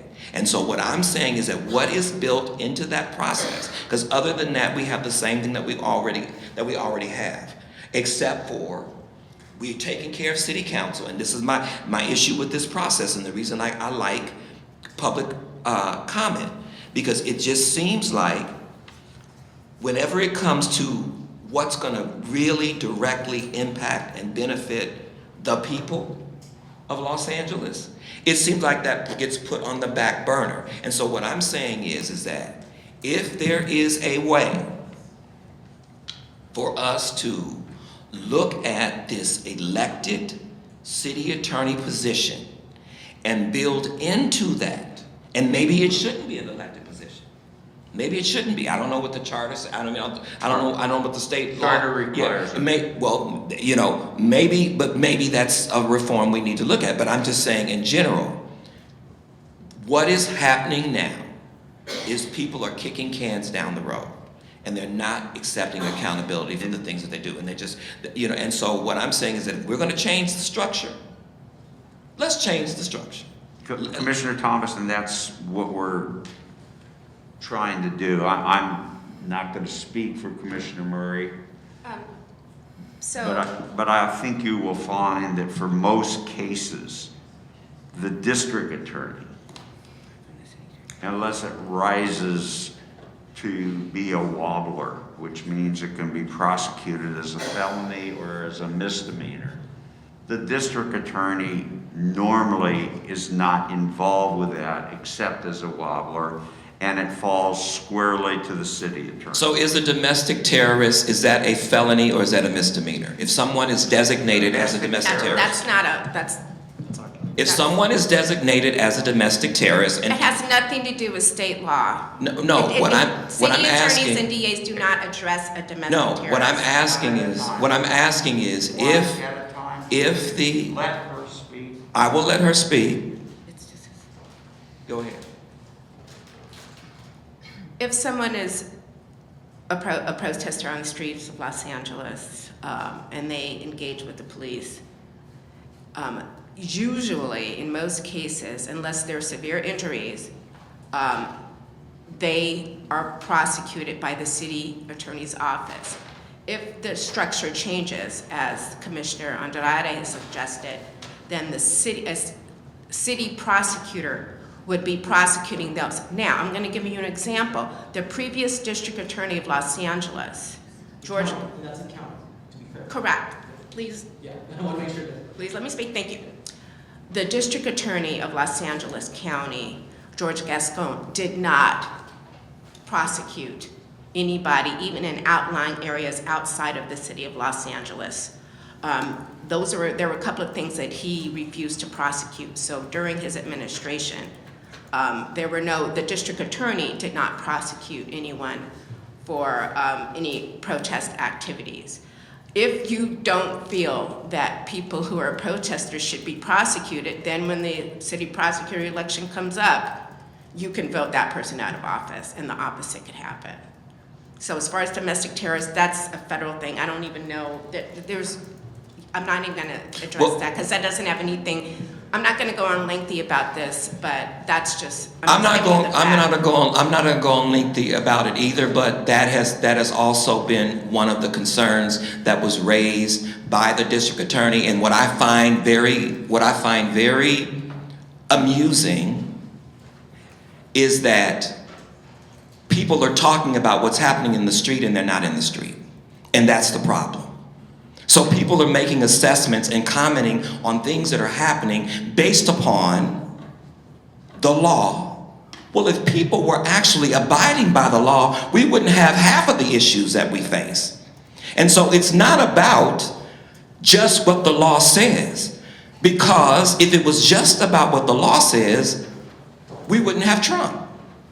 That's why they give prosecutors the discretion to say what the law says. Well, that law is different when it comes to black and brown communities in low-income areas. That's what I'm saying. And our charge is not just to go along to get along. Our charge is to look at, I think, what is harming the communities, what is harming the residents of Los Angeles, and do what is within our power to correct that if we can. And so at the end of the day, I'm not a lawyer, y'all lawyers. And I can say unapologetically, I don't care. I'm saying what's happening in the street. And so if it is being argued, and again, I'm gonna give this a historical context and I'm gonna leave it alone. It was also the law. Segregation was the law. So the bottom line is that this argument that this is the law, that may mean that the law needs to be changed. So just because something is the law doesn't mean that it's just. But that law does not fall within the city charter. That law, Mr. Commissioner. I'm not arguing that it falls within the city charter. It falls within the state legislature. I'm not arguing that it falls within the city charter. What I'm arguing is, if we're talking about roles and responsibilities, because that's what we're talking about roles and responsibilities.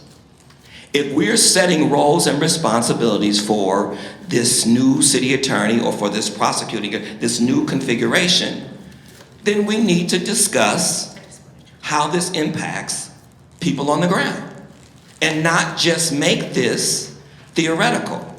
And what I am saying, whether it is the district attorney, whether it is the federal government, whether it is the city attorney, people are being criminalized and beaten and killed for exercising their civil rights. Just got a notice from the guy who was killed in my area in Northridge.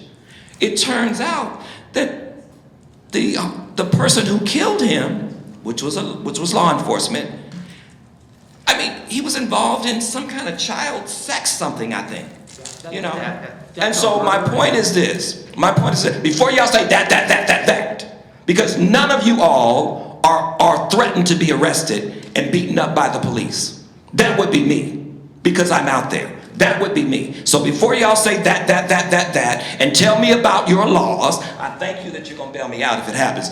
But I'm just simply saying. I'll even defend you. Oh, that's even better, because you'll be a good, then I'm good. I just wanted to make it known. I want us to understand the gravity, and that's all I'm saying. Okay, and I think we have heard your argument. I'd like to hear from others, please. You can. Commissioner Messer. Thank you, Commissioner Stein. On this topic, I move that we separate the current city attorney into two offices, one, an elected city prosecutor, and two, an appointed civil attorney to be named. The appointed official will be appointed by the mayor and confirmed by council. I further move that the appointed official have minimum qualifications to be determined. I second that motion. Okay, can we give us 2 seconds to make sure we've got that motion right so we can read it back to you, and then I'll hand it back to the chair for further discussion. Just want to make sure we get the motion right.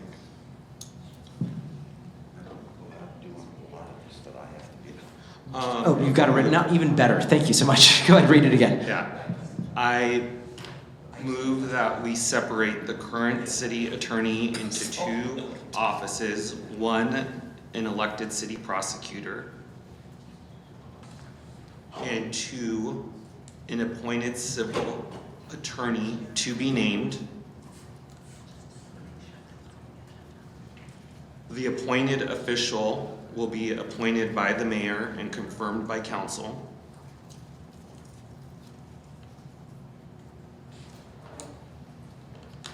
I further move that the appointed official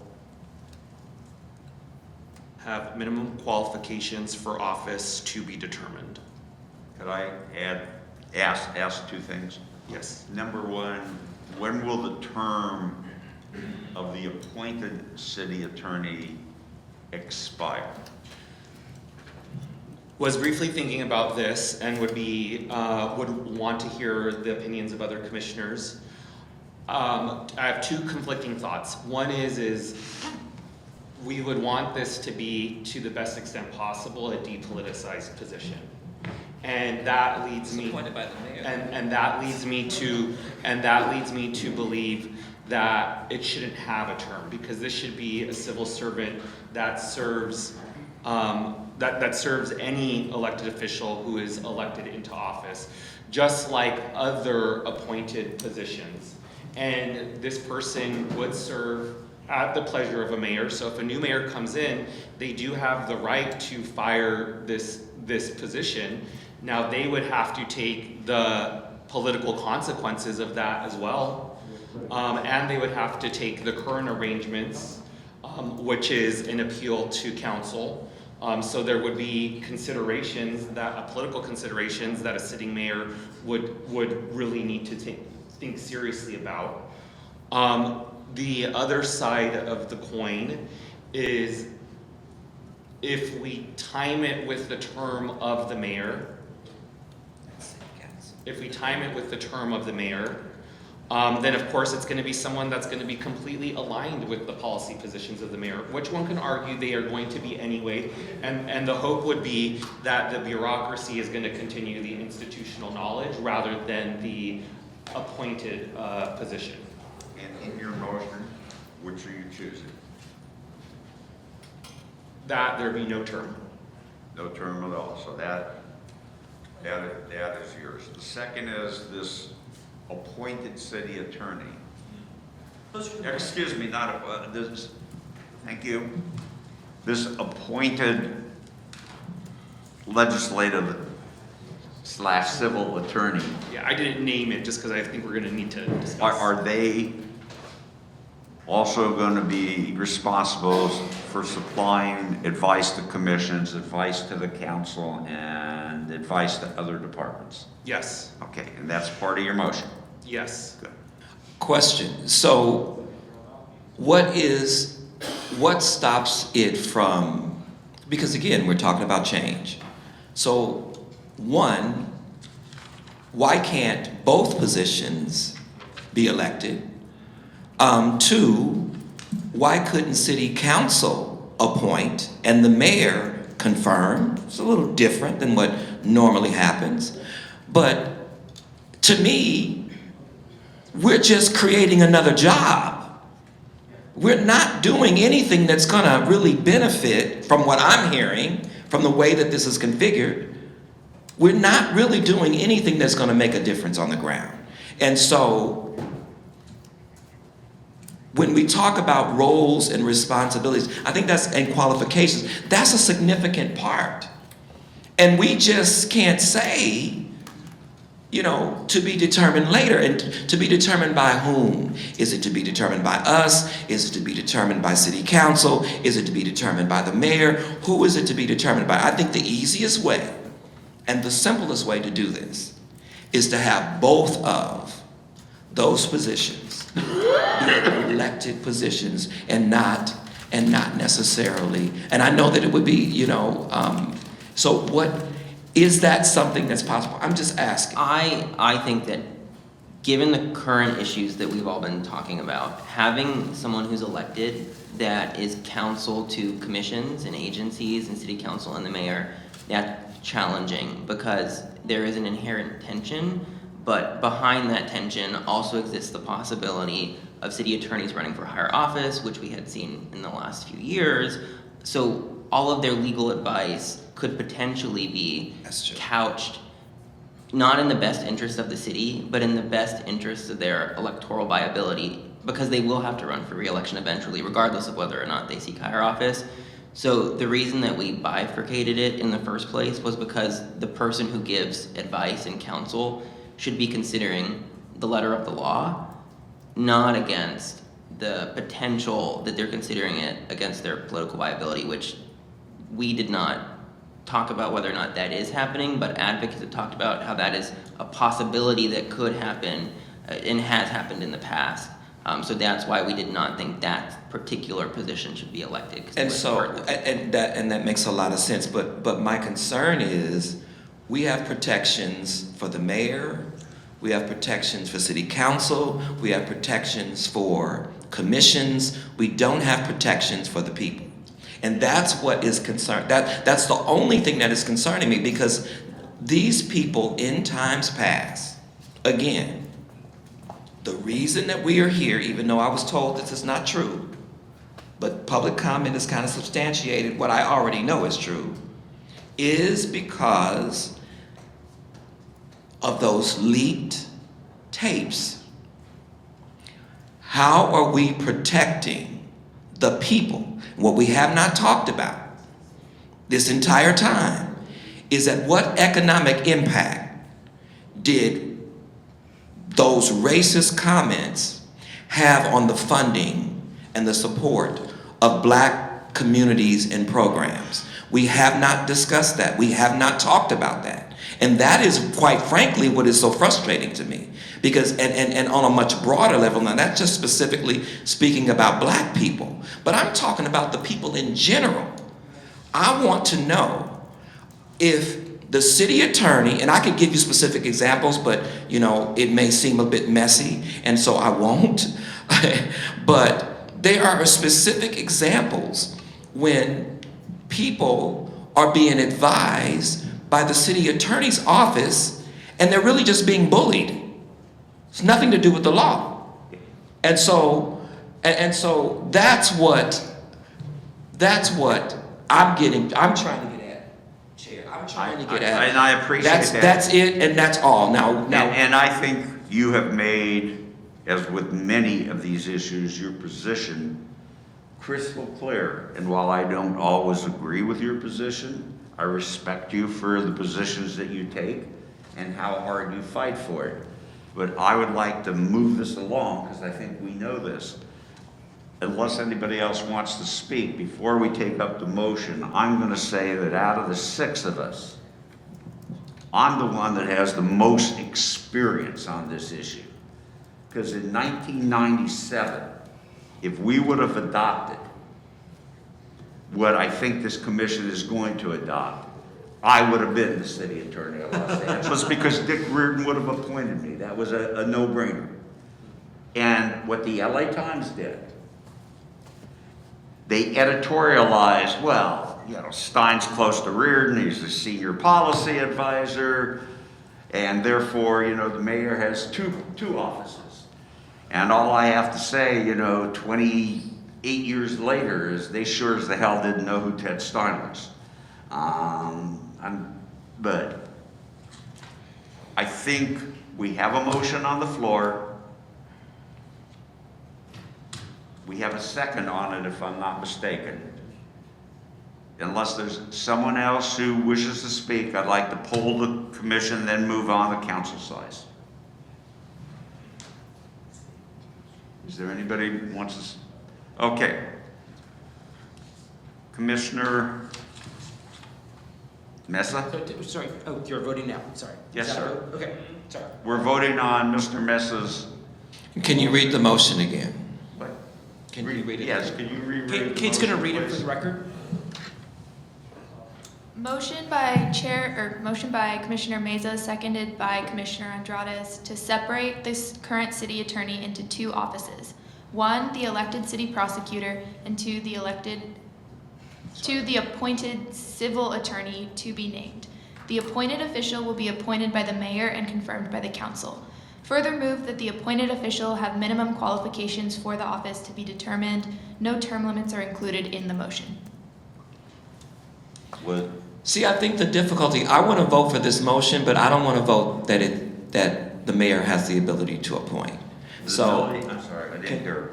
I think they should have been separated because those are 2 different things. I think they should be separated. I don't think they should be together. There's a motion on the table, sir.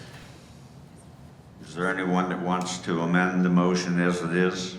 Or I'll take a vote on that just so it's all clear. Commissioner Thomas has expressed that he wants to amend the motion. Is there a second for Commissioner Thomas's amendment? Sorry, you don't get the vote, but we might be able to arrange it for you.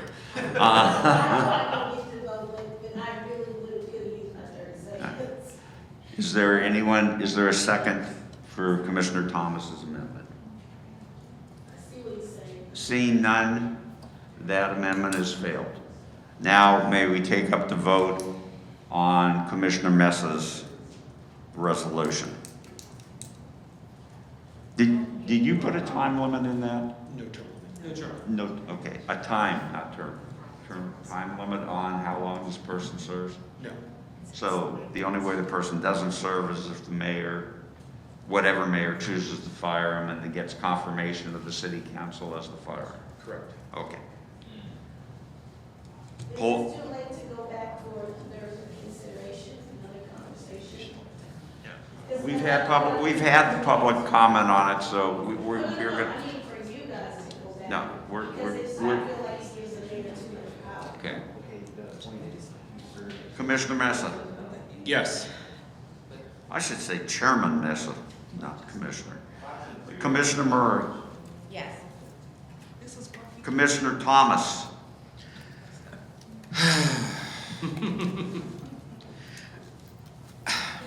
And you can't abstain. Oh, I can. No, you can't. It's illegal. I can do whatever I want to do.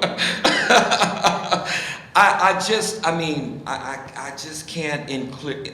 If it was separate, and I know that motion went nowhere, and I never thought that it would, but I just hope that we would all be ready for the follow-up to the daily, to the Daily News article, that we would all be ready when the Daily News follows up, because there are certain things that I think we have to understand is how we look. So, again, I'm really, really struggling. I don't want to vote for this, but my colleague and commissioner, you know, I have so much respect for him. I am going to do what ranked choice voting would never allow me to do, and that is hold my nose. We had a Hold my candidate I nose. supported for office once that was his slogan, hold your nose. I'm gonna hold my nose. Don't do it. Then no, I'm sorry. Commissioner Andrades? Yes. Commissioner Sanchez? Yes? Commissioner Stein says yes, so that would be 5-1. All right, the next issue that I would like to take up would be the expansion of city council to be followed by other issues of amending the council meeting schedule, lowering the ages, expand the municipal elections, and somewhere, I don't know where it falls. I don't know, Diego, if it was your committee. The issue has been raised, and we talked about it last week. Maybe it was Chair Melinda's commission, as to the fact of how many signatures you need on a ballot, and is one of the solutions to that.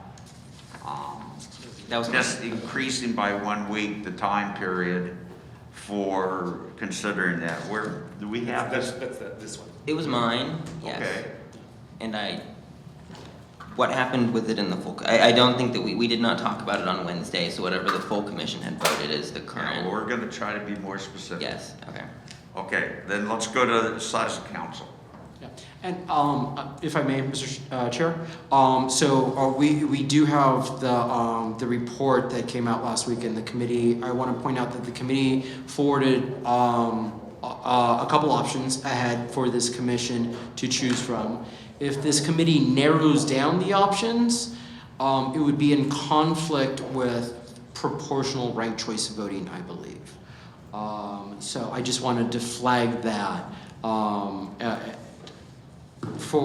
As just a government bureaucrat here, I hope you narrow down options because they are in conflict with each other, and we can't keep on studying conflicting things.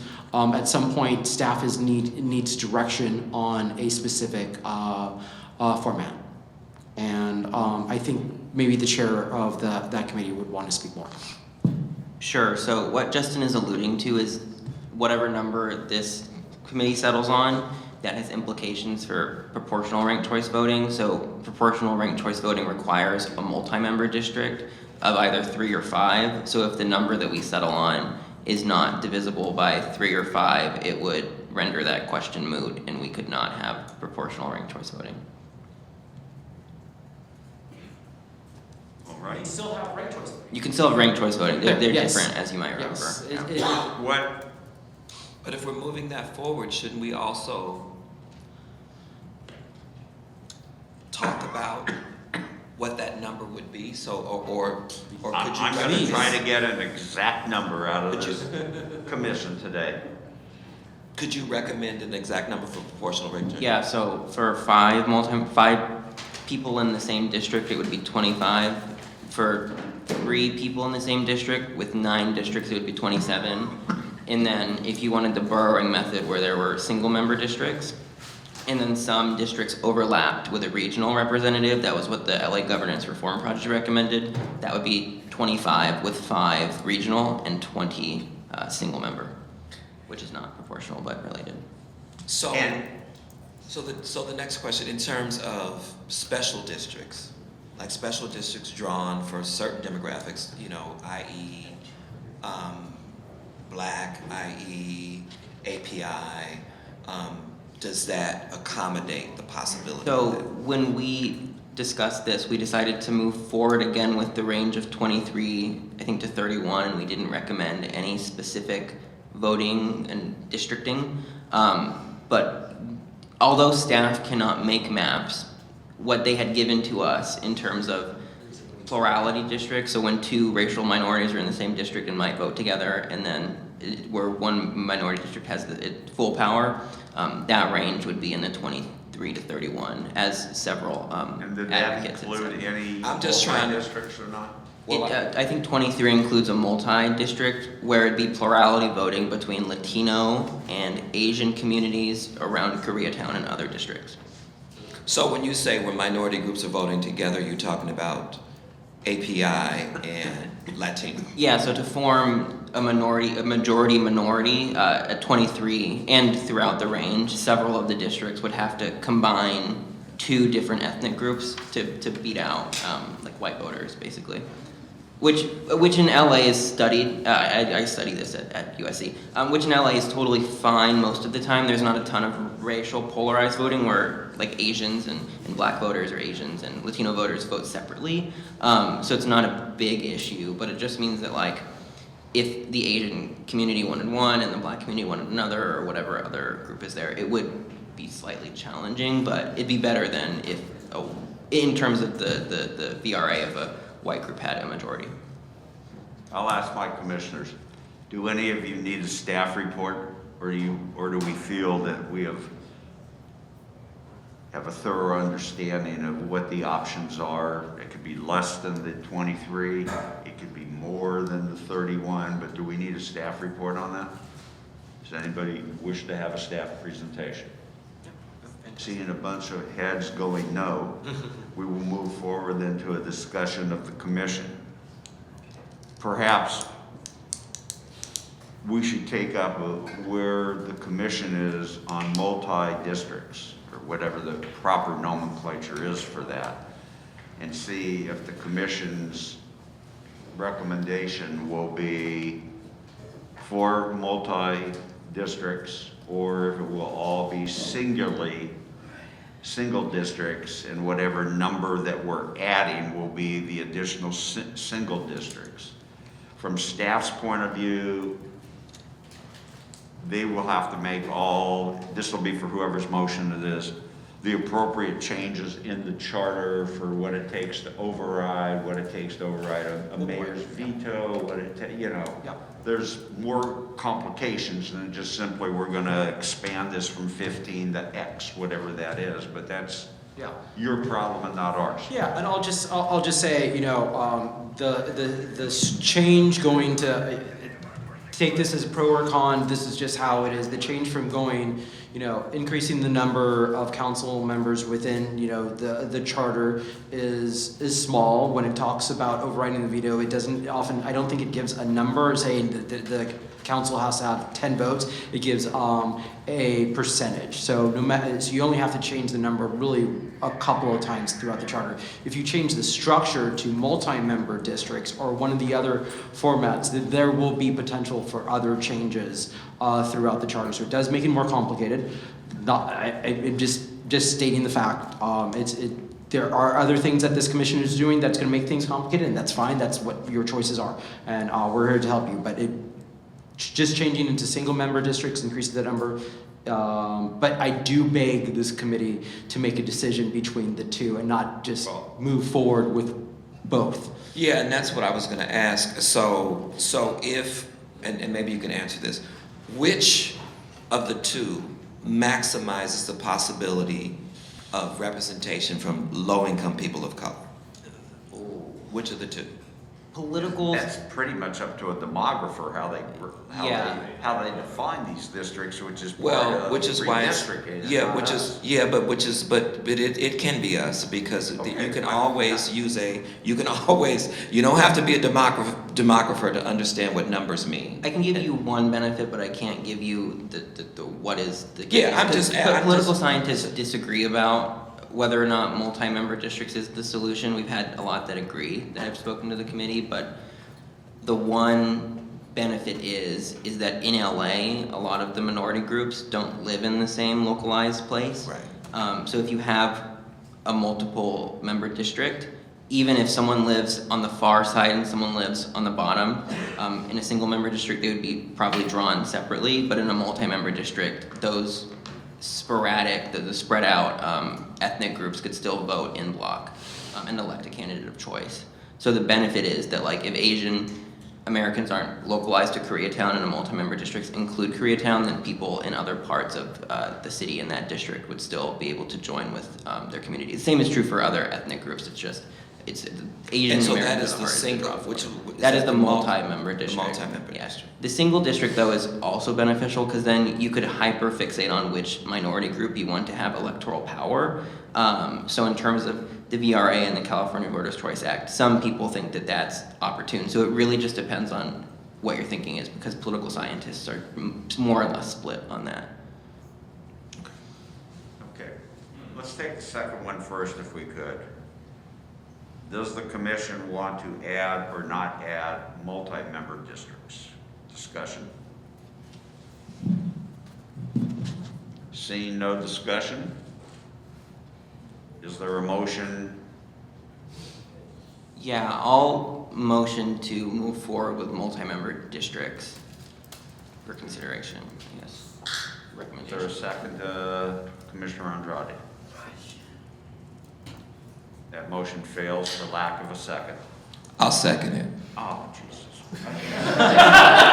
It wasn't directed. It wasn't directed I at you. don't care. No, I know. I got clapbacks Wait. anyway. I know you don't care, but you and I have the ability normally to speak right up, and when you're silent, I'm trying to give other people the opportunity. Okay, there's a motion by Commissioner Andrade, second by Commissioner Thomas. Thank you. To have multi-member districts.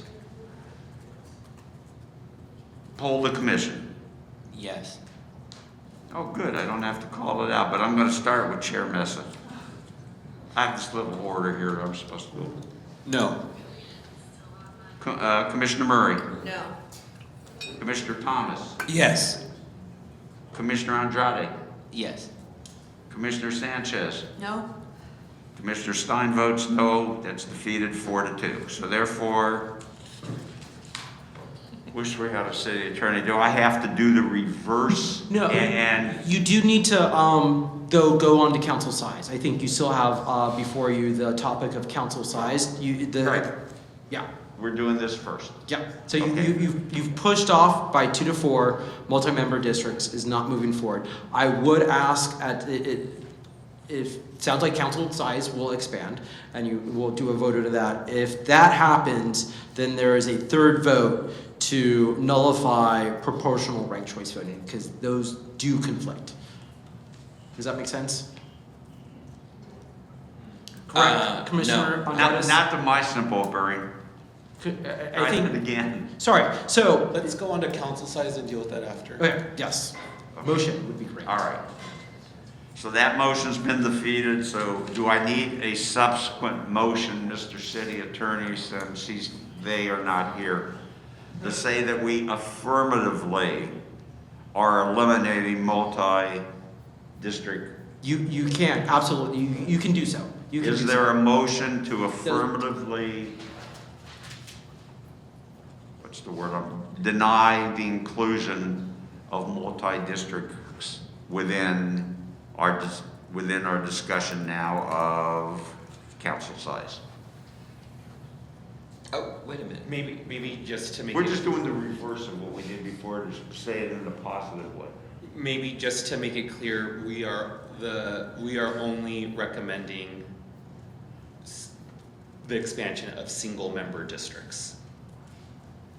Yeah, I think you can couch that motion, and if you attach a number to that, that'd be great too. Is there a second to that motion?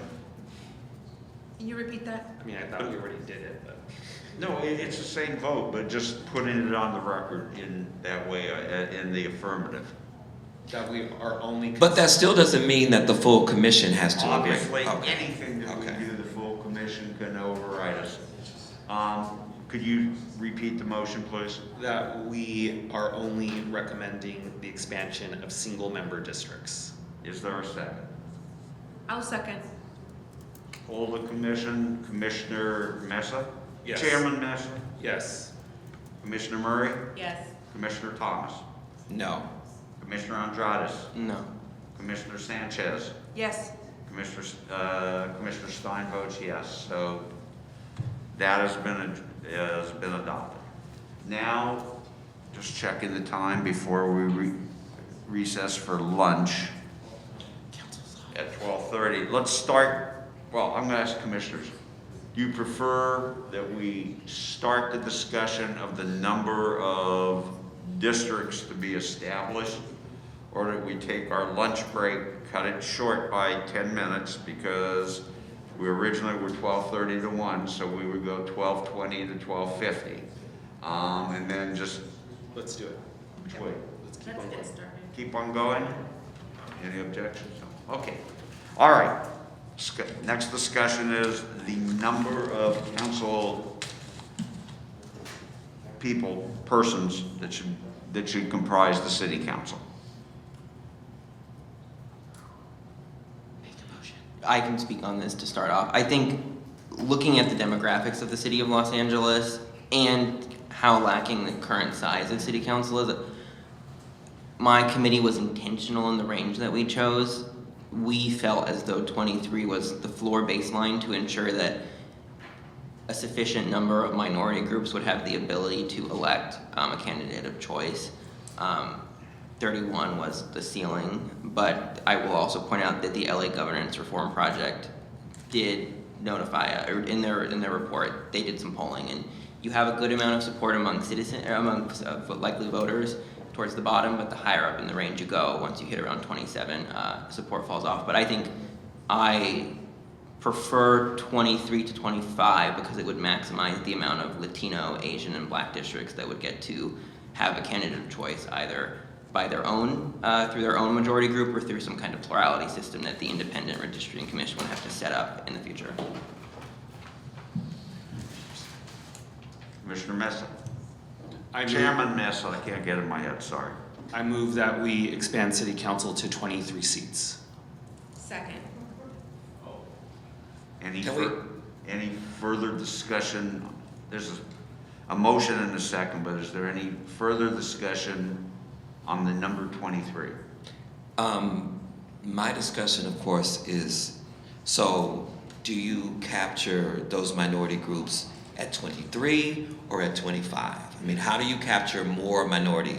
I mean, the higher you go, the more you capture it, but 25 is sufficient where you do capture a lot more than we see. The staff report lays it out in brief, but 23 is where you start to see positive gains, so that's why we settled on that as the floor line. So I mean, I would be comfortable with 23. So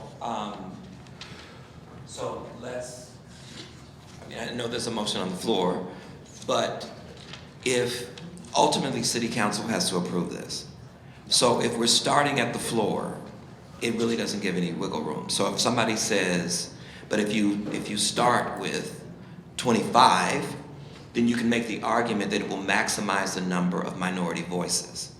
And 23, maybe not so much if I'm hearing it correctly. And there is, you can do it however you want, but that just, yes.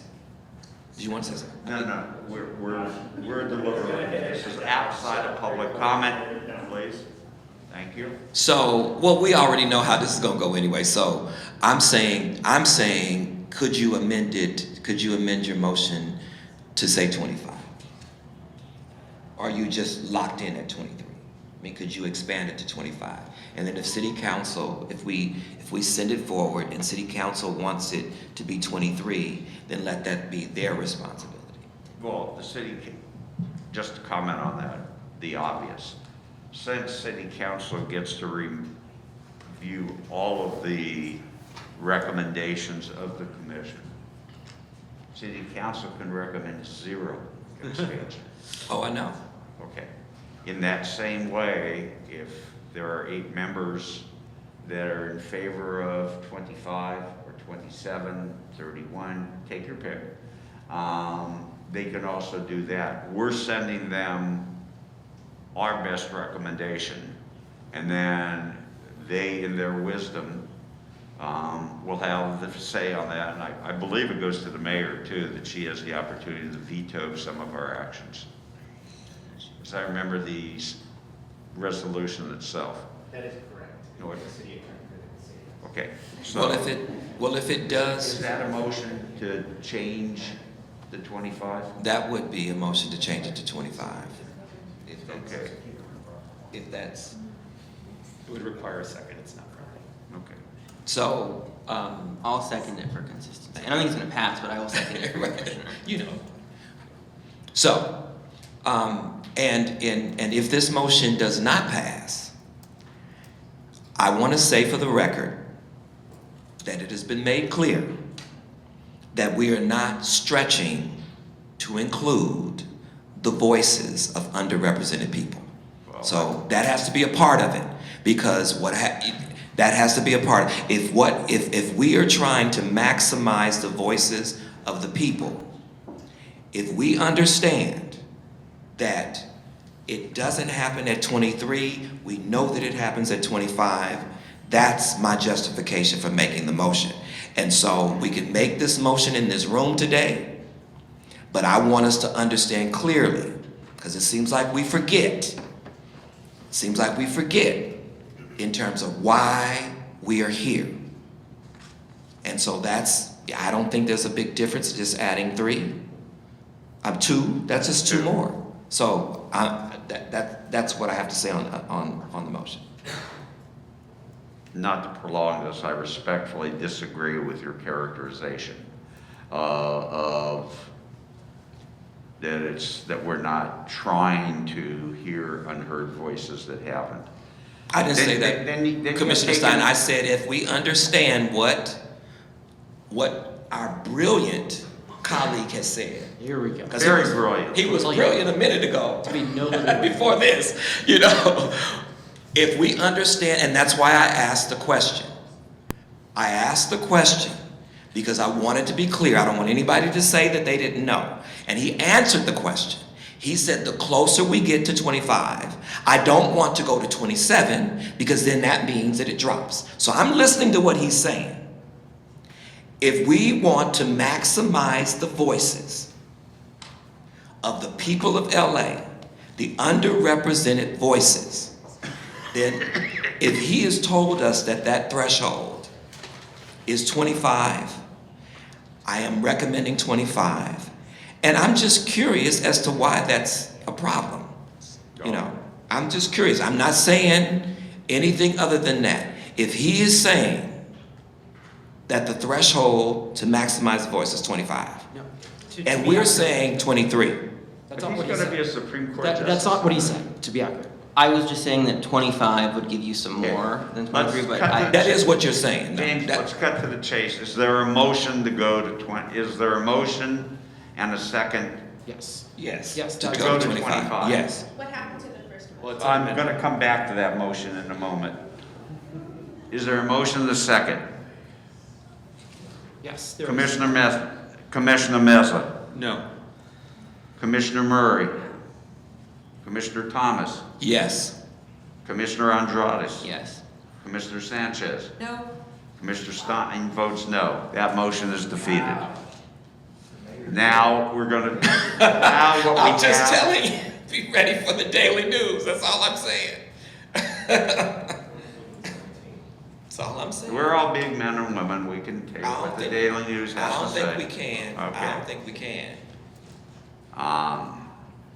Now we have Chairman Mesa's motion on the floor. I'm going to give a dissenting opinion, fully knowing that I'm going to be outvoted on this. I don't think that we have studied the economics of this at all, of what it would cost to expand to 23. In addition to that, I don't think that we have really examined and know that if you have additional members, that's going to improve constituent services. I mean, and yours is sort of bifurcated, Commissioner Thomas. One, for those who don't have a voice to speak for themselves. And the other is related to it, of whether or not a larger council will be more responsive. And that's why my number, knowing I'll be outvoted, is 2. And then to have the next charter commission, which I hope that we will establish somewhere today or next Saturday, will be required to meet every 5 years. And we see whether or not, when we talk to people, when we have public comment, fortunately not the 12 of us, 13 of us, that when we have public comment, we'll see if the public thinks if it did a damn bit of difference or not. If it did, perhaps then we expand it further. If it didn't, then perhaps we may have not made the wisest decision. So that's just my caveat for my vote, is to expand it by 2. So when I vote no on the motion of the chair, it's not that I don't want to expand council, I'm just more, perhaps as a traditionalist, want to see if it works and what it costs. And I want to give a shout out to Commissioner Yap, who's not here. He and I have talked, and he truly believes the cost should not be the most important thing, but representation, as Commissioner Thomas has stated, and that to get more voices into the discussion and more representation, he probably would be on that side of it rather than on my side of it. So I just want to put that out. Well, I will say, you know, I'm not pleased with the 23. I want the 25. But you better not vote against it, because if you do, we may be down to my number. Hey, don't think I won't. And I think it's important to make this statement. When I'm talking about underrepresented communities of color, low-income communities of color, I'm not necessarily saying that the person has to be within a particular racial group.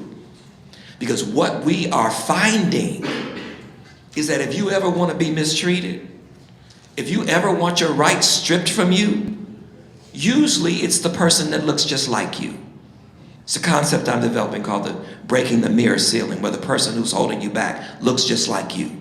So people are being deployed and put in positions of power to rob us from our progress. And it becomes difficult for us to push back against it, because what is said by the people who are not people of color, well, that's another people of color, that's another person of color, as if we're a monolith. And so, and I just want to point out, y'all, the way these votes are faring out, it just don't feel right to me. I'm just being honest. The way this ad hoc committee, we have one chair that's missing, who just happens to be an Asian woman. And so, you know, at the end of the day, I think she should have been here.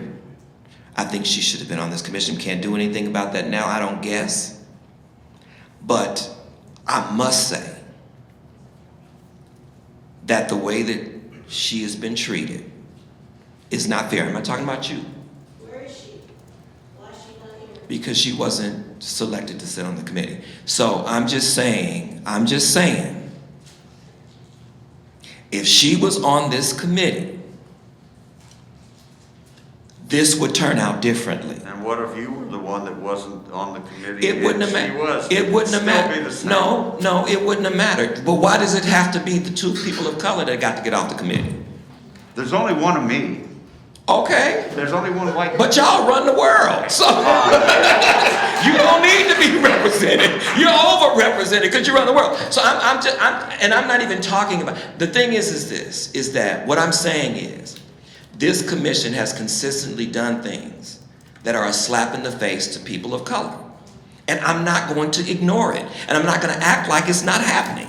Consistently have done things that slap people of color in the face, while at the same time talking about diversity. Okay. So y'all vote however y'all want to vote, and we'll leave this argument for another day.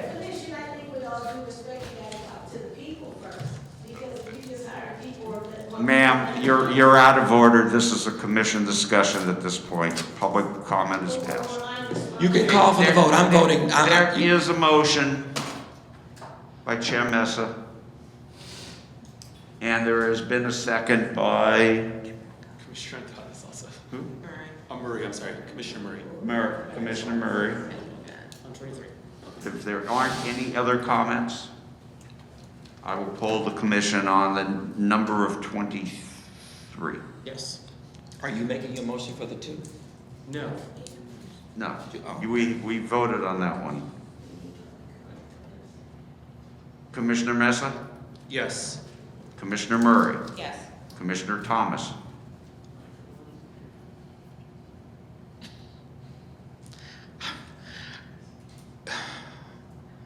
Can be hard being squeezed, huh? No, I'm not being squeezed because y'all think y'all seen the best of me. No, but I'm saying the alternative could be my motion of 2. Yeah, No. I'm gonna vote no. Fine. Commissioner Andrades? Yes. Commissioner Sanchez? Yes. Commissioner Stein, no. For the reasons that I've stated. Okay, that was 4 to 2? 4 to 2. And if we can have one more motion to repeal number 2 on proportional. I'm sorry, I was distracted. We do. You've given us 2 different. You've given us. Yeah. We can do it off recess. Okay. Let's do it off recess. We are in recess. It is now 12:36, and we will reconvene at 1:06. Thank you. Now that this is not officially a Brown Act meeting, they can all go eat lunch together and talk about everything else they're gonna be voting on today. I hope they won't do that and they'll show respect to this process. But just to be clear, legally, they can all huddle up behind closed doors and hash things out. But it's been on pause. This is for all of them, both mayoral and governor. I'm planning the debate for the gubernatorial. Oh my god. There's one today. I'm planning the debate, the APCs, but there's one today, it's like by USC, but no Republican was invited. They didn't invite me. No. And they're polling, which is just controversial. I'm doing the one on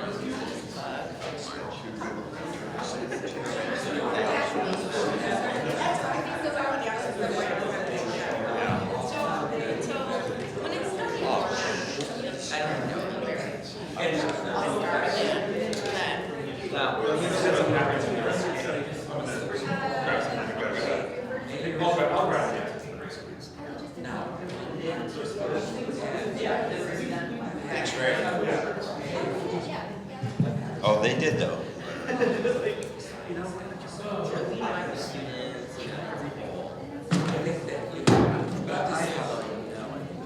Let's ask Tepper.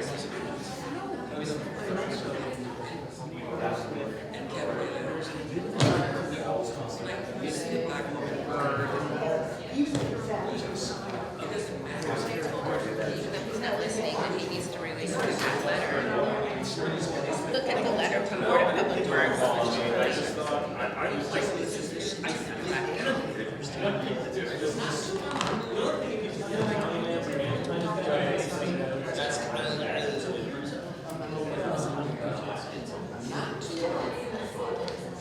Why? I mean, it's actually a process. Yeah, I don't know, but it's something, we gotta keep this stuff turning. I just want to at this point. It has some thoughts. It has I just think the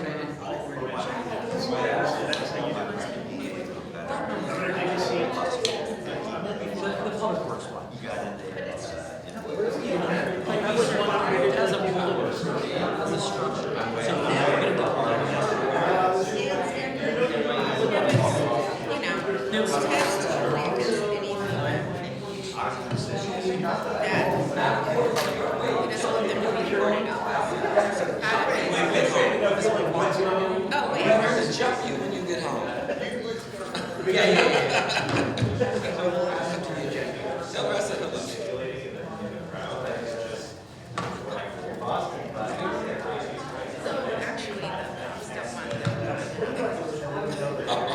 All right, I gotta read a letter from Public Works and then start this meeting up.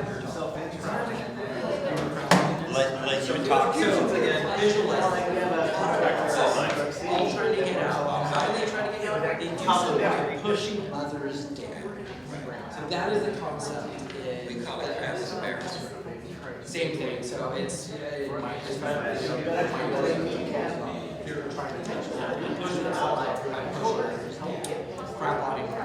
that nobody has a term, you were trying to find a term. I mean, I would say, Well, the sad part is that, and they get I'm paid. just giving you some. I know, and they get paid to do it. I mean, That's the sad part. that is partially why I tell They people. don't do it because they hate their people, they do it because they're paid to. I mean, because the concept itself is just saying, and if I get paid to do it.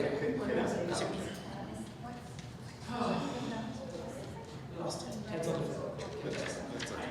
They're just scared, and they're being extra ashamed. You know what? Maybe it backfired.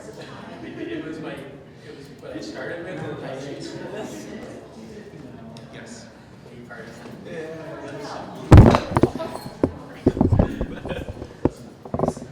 So while we're waiting, I just want to think aloud about the proposal the other meeting to raise the threshold for the matching funds program. We actually used to require an extra 500 signatures for people to qualify, and we helped persuade many of us in this room, Commissioner Murray and the Ethics Commission, to lower that threshold.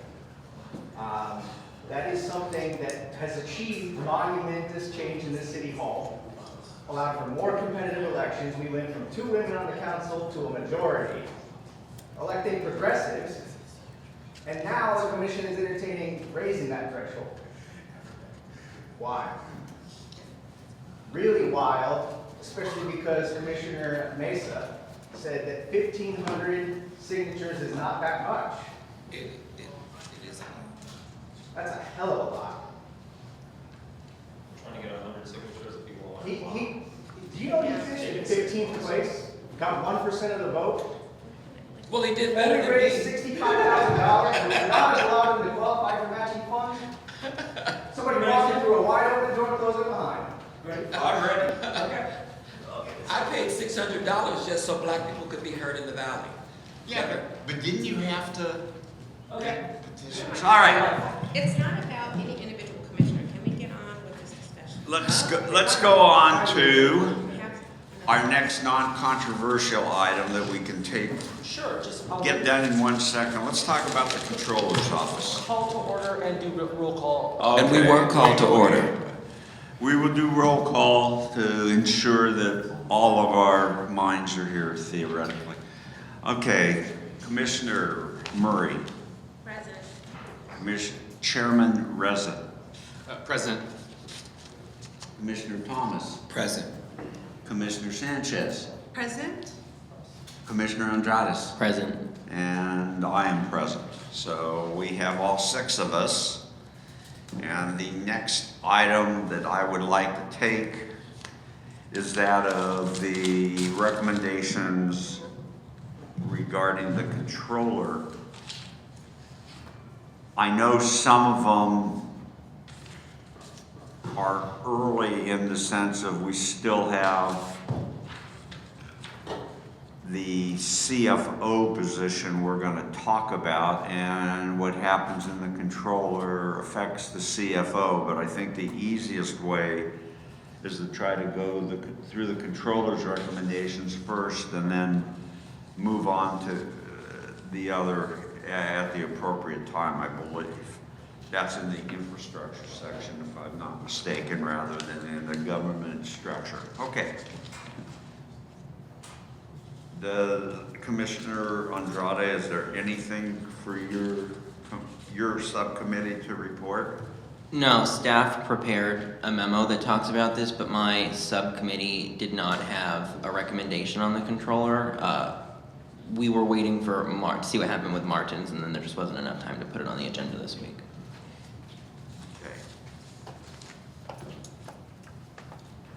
Since it's a little more detailed than some of the others, like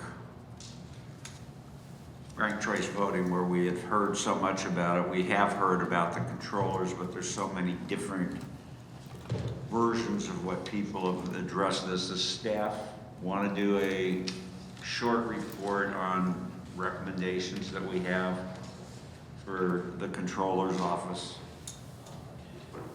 Sure. Yes, I think everyone has that memo. My colleague Kate, who took lead on this, is gonna talk a little bit more about what we have. Yeah, so we prepared a memo expanding on a few of the recommendations that the controller had put forth in his letter. So we provided a little bit more information on what other cities have in their charters for establishing minimum budget allocations for city controllers and then other similar oversight roles, such as a public advocate or a comptroller. So we provided a couple more examples from New York, Chicago, Philadelphia, and San Francisco. Additionally, we provided a couple of options for establishing a controller minimum budget allocation. So the first option would be to establish a percentage baseline. So you could add something in the charter specifying a specific amount of the general fund that the controller's office would be allocated every year. The city controller, Kenneth Mejia, proposed in their letter a specific amount. In our staff report, we talked about not less than 0.29% of the general fund because that's the current allocated budget for the controller's office. You could also establish a baseline year. That's another option. So you could pick a specific number starting in well, our report says starting in fiscal year 2025-2026. And then you could also establish a general allocation requirement based on the needs and a process for challenging appropriations. Or you could also establish additional measures of budget independence where you're not specifying a specific amount. And then in terms of the recommendation on requiring minimum qualifications for the charter, so we did some research on other cities, and most other cities do not, in their city charter, specify specific requirements for a controller. Some cities have this listed in municipal or administrative code. So you could either choose to put minimum qualifications for the city controller within the charter, or you could choose to not put them in the charter, and I guess you could recommend to city council to recommend they place that in admin code. And then we also just did provide a little bit more context on the controller's authority to audit all city programs.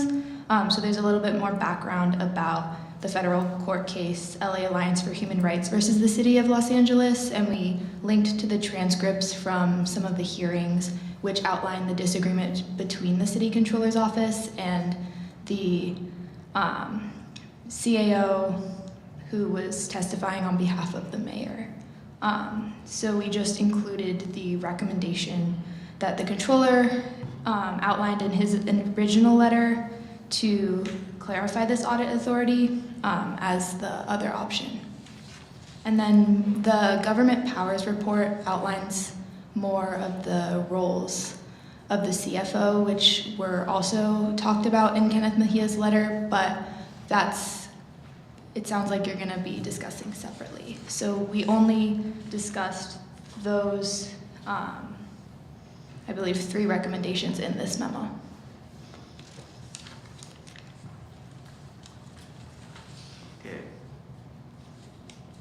Now, he did mention 3 cities, and when he came here, I asked him,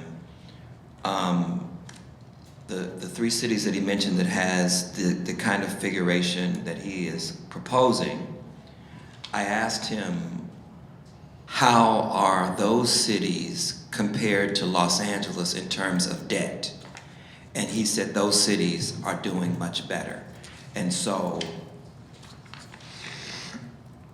I think that's an important part of what he's trying to get at with these reforms that he's recommending, is that we are in a tremendous amount of debt. And the way that we are deciding to deal with that debt is not helpful, especially given the fact that these are tax dollars that are being used. We should be a little bit more watchful. in terms of how that money is spent.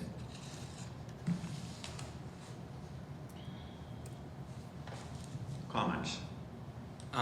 The only thing that I'll say on the controller's recommendations are, we had asked staff to conduct a lot of research about specifically the CFO proposal, and what kept coming back to us was, although there is a lot of support both in the controller's office and the general public, typically in the private sector, the person who is the CFO should not also have auditing authority. Staff clarified that we can't just designate the controller as the CFO because there are other responsibilities that come with that title. Some are housed in CAO's office, some are housed in the finance office. It's across the city government. So we would both have to move those with the CFO title, and even if we didn't, just the optics of a CFO having the ability to audit their own projections is improper, and in the private sector would be completely unethical. In New York, because you had talked about New York who does this, they have an inspector general. So our controller is filling an IG-esque role, so I don't think it's proper to compare ourselves to a lot of other cities who actually have the auditing authority separate from the person who acts as the quasi-CFO.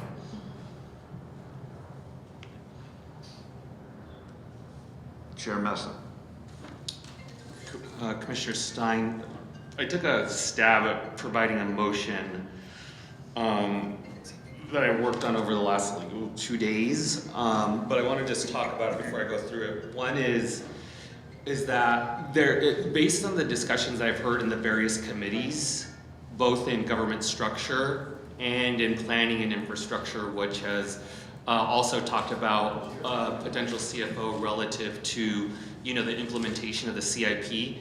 I have not heard in any of the discussions that we've had in the committees and the full commission anyone question that the CFO should be the watchdog and should be obviously have the auditing authority that they currently have. That to me, I've never heard raised any disagreement with that.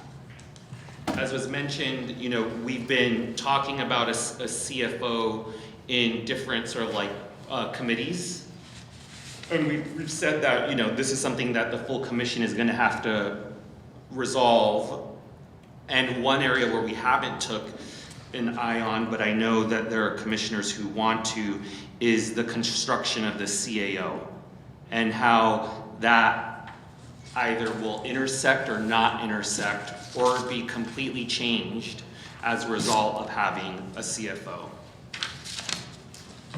I did hear the committee members' concerns in government structure on where exactly a CFO will be placed. So I'm gonna read through the motion and then be happy to have discussion. But what the motion does is basically convey that the discussion of the CFO needs to continue because we're not there yet, and it needs to be continued at the full commission. Enshrine actually all except one of the recommendations that the controller has put forward, and the recommendation that it does not is that the controller should be the designated CFO. So it's a little lengthy, but I'll read it. I move to have no changes in the current duties of the controller except if they are required with the creation of a new chief financial officer to be determined by the full commission. 2, I further move that the office of the controller shall receive an annual appropriation from the council at a fixed percentage of the general fund to be determined by the full commission. I'm just going to pause there and also say that the controller has put forward a number, which I think is a fine number if all the duties remain as is. But that's why I put to be determined by the full commission. 3, I further move that the city controller shall have the following minimum qualifications. And then these are pulled out directly from the controller's recommendations, but to have a baccalaureate degree from an accredited college or university in accounting, business administration, finance, or closely related field, or a professional certification in accounting or finance related field, and 5 years of verifiable full-time experience in finance, accounting, business, administration, audit, or related fields. 4, I further move that the controller's audit authority be clarified to include performance audits of all city programs, including those under elected officials, elected offices and instruct staff to include safeguards in the use of this authority.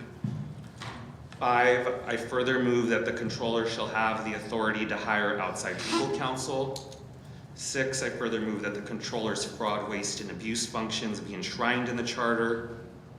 7, I further move that the controller is not designated as the city's chief financial officer.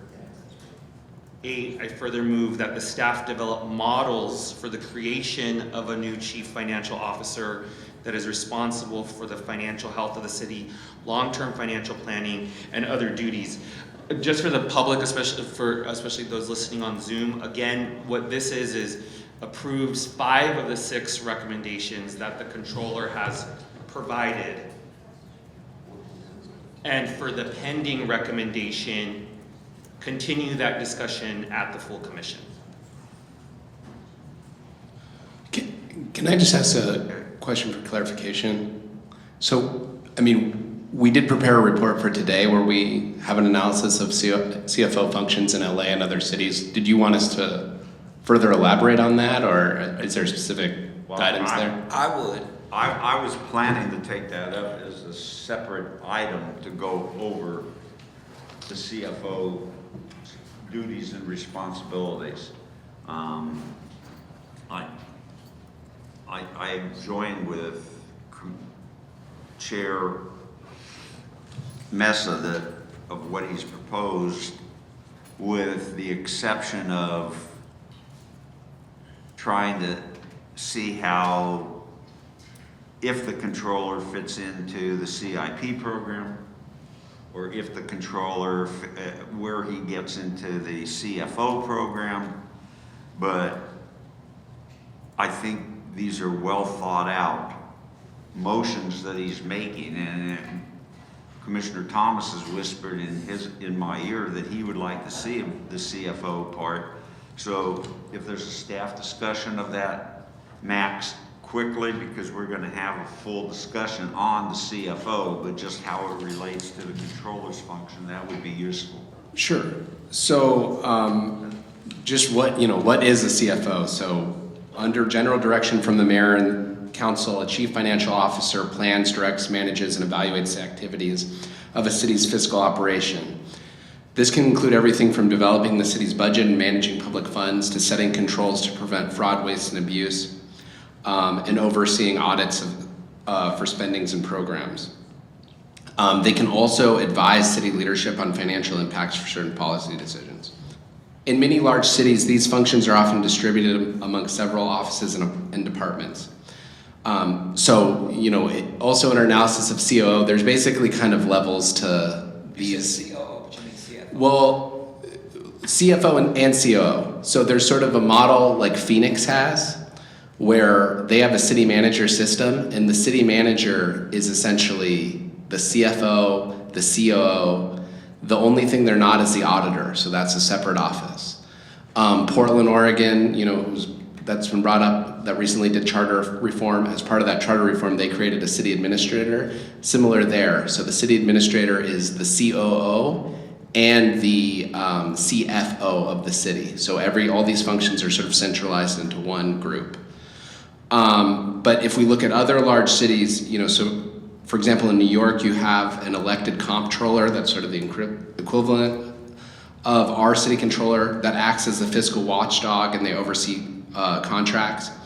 But paymaster functions, which in LA the controller does, in New York those are housed in the Office of Payroll Administration.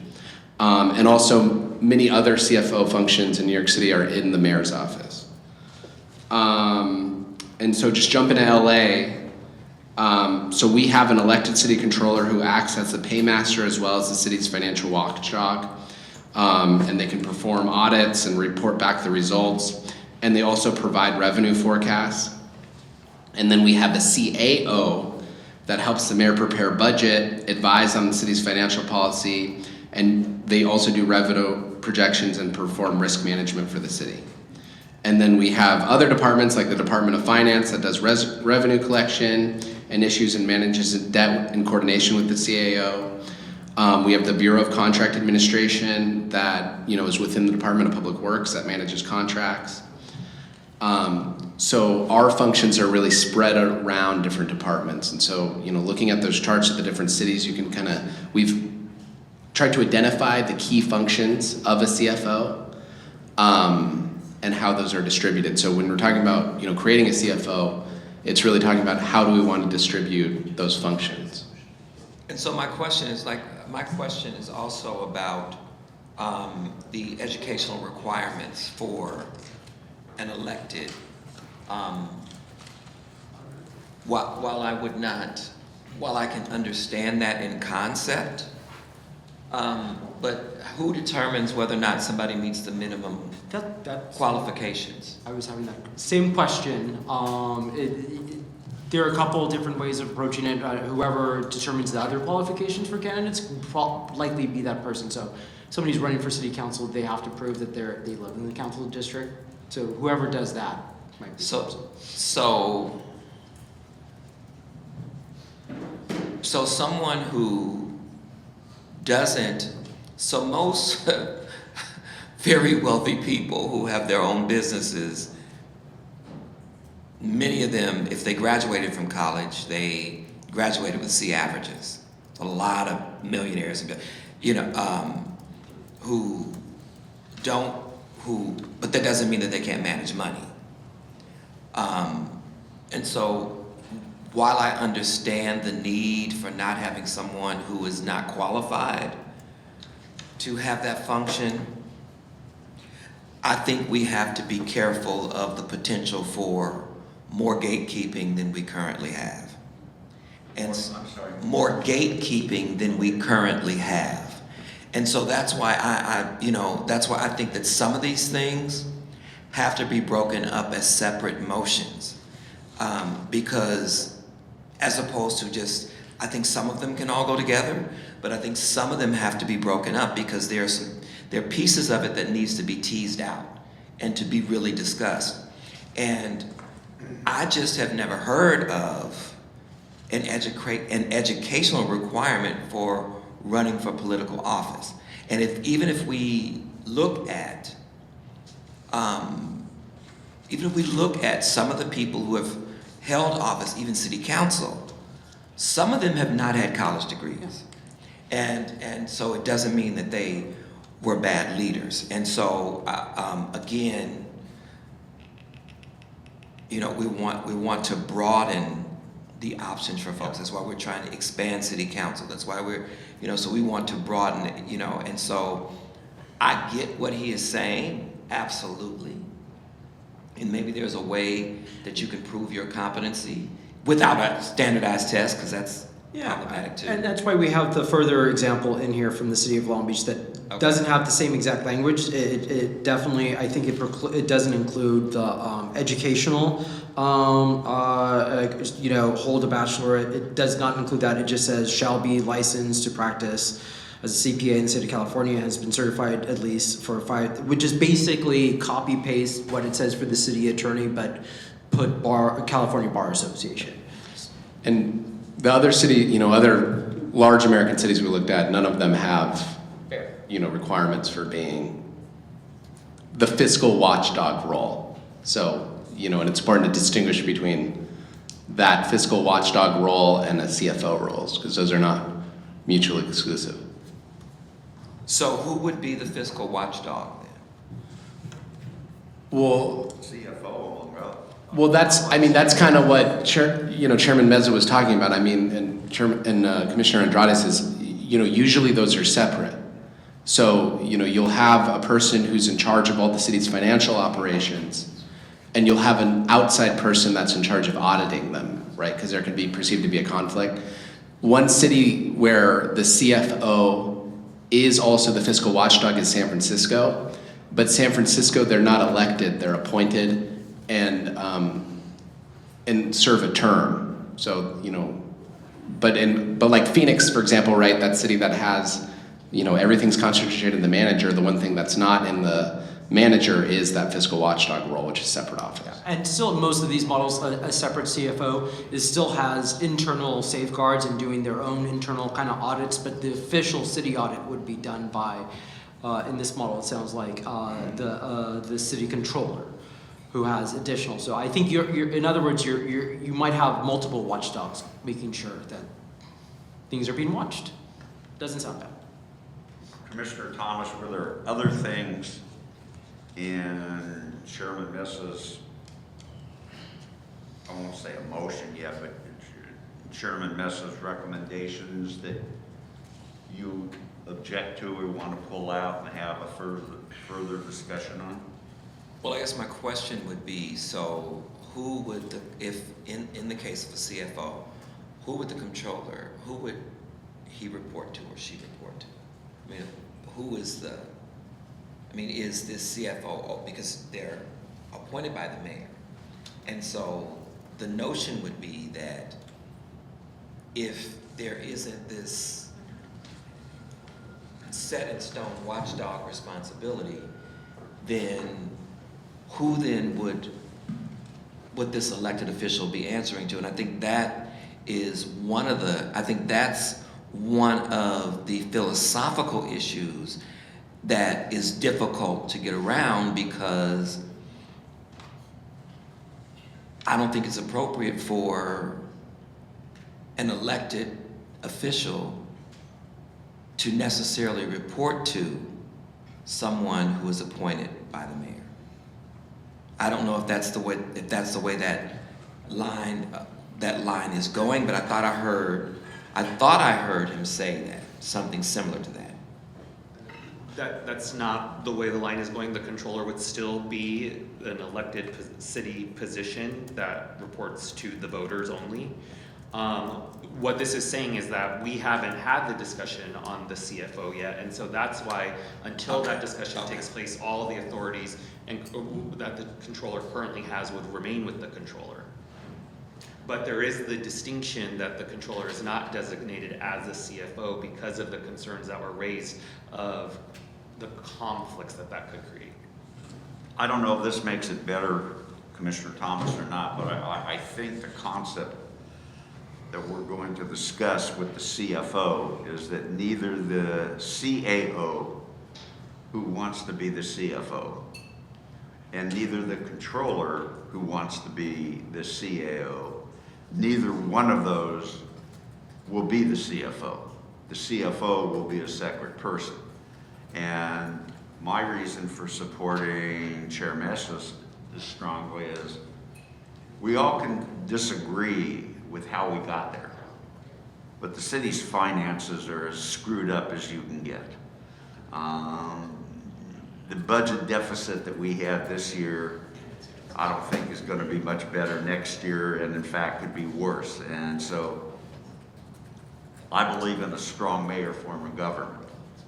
And if we're going to hold he or she who happens to be the mayor, give her the power for the CFO of appointing it, and then hold the mayor responsible if it in fact doesn't work out.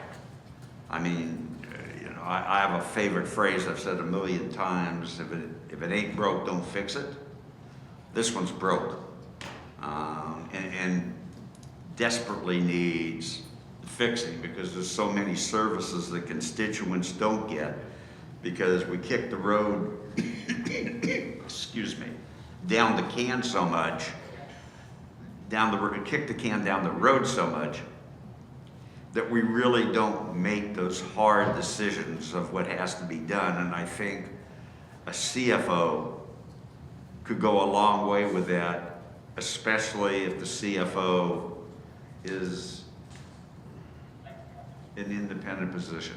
And I know the arguments have appointed it, but if we're gonna have a strong mayor, and I may be in a minority that really thinks it should be a strong mayor type of system, but if we're gonna have a strong mayor, empower that person to either make the city better for us to live in, or if it becomes worse, we all know what we can do in order to make sure that that person will be gone and the CFO will be gone. Because if it's the mayor's appointment, I can't imagine if you become mayor, you want to inherit somebody else's CFO. You want to bring in your own CFO and to be judged by the voters.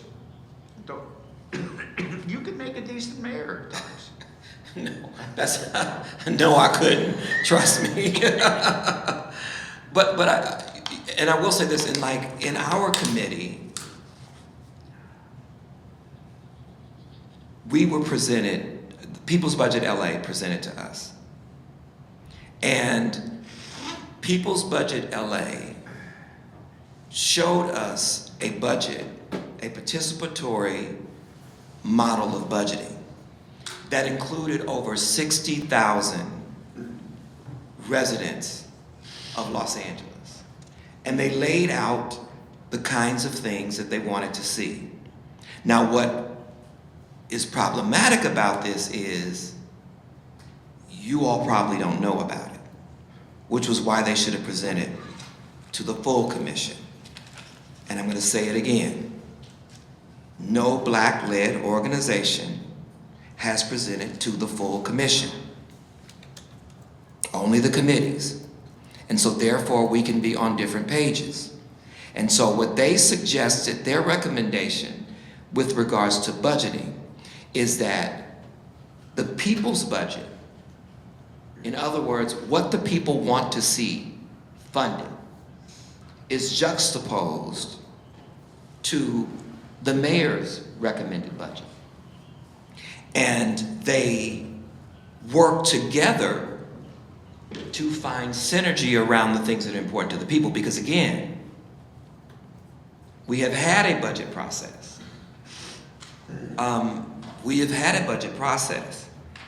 And I'm still listening for how does this, without just a wing and a prayer, how does this impact the voters, the residents of Los Angeles? How does this, now I happen to know the controller. So I know the kind of integrity that he has.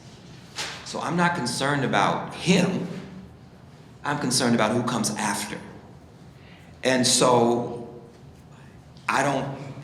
because they reported in our committee, I don't think that got to the folks that were the other committee that was dealing with the budget. And I think it needs to be included, because I don't think that there has been such a large collection of data where Angelenos are being asked, what do you want the budget to look like? And what is interesting is that this budget has been presented to the mayor at least 3 times and presented to city council at least once, ceremonially. If the mayor had listened to People's Budget LA when they presented to her and the people said that more money needed to be put into into the fire department, we may not have been where we are today with Palisades and the Altadena fires. And so, and I think it's also important to note, there was someone who participated in public comment that talked about, the fact that there is corruption in LAPD. But she said basically, and I'm paraphrasing, that the corruption in the fire department makes LAPD look like choir boys and choir girls. And so, and I know this to be true. And it all can be solved with the budget. And so when we're talking about a watchdog, and we're going to get to the CFO, but it's just very important that we do this work through the lens of the people. I'm going to continue to beat that drum. Through the lens of the people. And so the budgeting process should be participatory. Ray, if you read my application, I talked about participatory budgeting. That's something that we have not talked about except for public comment and these groups that have come in that have presented to only one committee. But I think when we think about budgeting, we also need to connect it to a participatory process, because some of these things go away when we find a way to incorporate the people. And you know, I was late to lunch because a lot of people here just don't feel like their voices are being heard even in this process, but certainly, and their voices have been heard more in this process than they do at City Hall. And so I'm not saying we have to do it today, you know, but I think we need to think, when we're talking about budgeting, I think we need to think long and hard. How do we incorporate the voices of the people? Now, one of the recommendations that was made by People's Budget LA is that it be outside of City Hall, but it be in partnership. So there's transparency in terms of what is happening. There is funding around that, so that when this budget of the people comes forward, there's something to compare it to. Any other commissioner want to speak to what I believe will be a motion by Chair Mesa on the issue before us? May I? Oh, you can go first, Commissioner Christina, you haven't spoken. Thank you, I appreciate it. I do have a question in reference to the authority to hire outside legal counsel, as that's also been an issue for ethics and other departments, and I'd like to hear a little bit more about that, please. Yeah, I think a number of people, both in the commission and the public, have noticed that outside legal counsel has been asked for by just about every department that has submitted a recommendation, including us. Maybe they should all use APCs. You know, unfortunately, I think that may say a lot about the previous topic, what we just discussed, which was like the city attorney. However, I do think there is an argument for, you know, ethics was dealt with Measure ER that was passed by the voters in 2024, so I think they have a mechanism that's already in place. If we believe the controller is the watchdog and should be an independent watchdog, then I believe that's one of the reasons why I've supported this protection.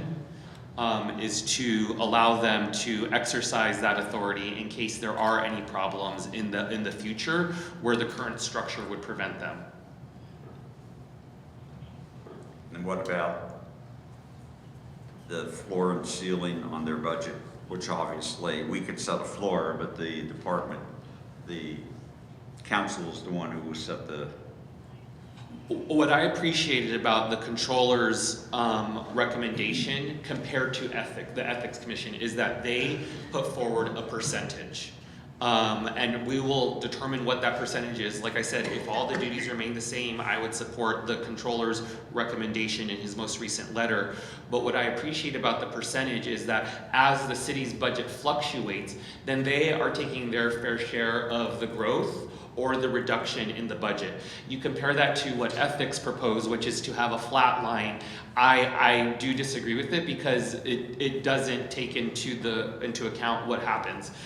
Still, it's a protected budget, which is extremely unique in the charter. Could I say one? The only thing, in addition to the CFO function, will not go to the controller nor to the CAO.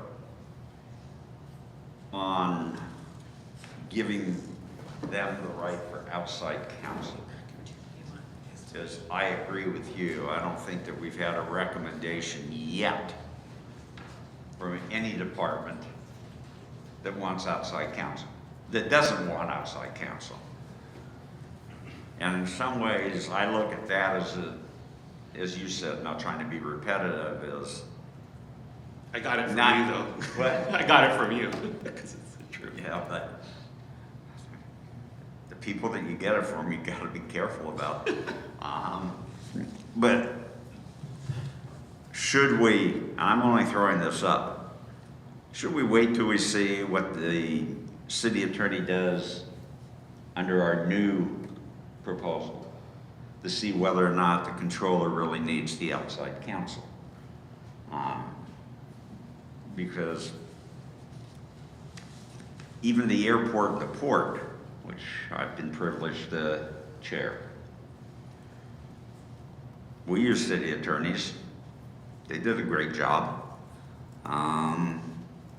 Never had a problem in the world. So I just wonder how much of it is based upon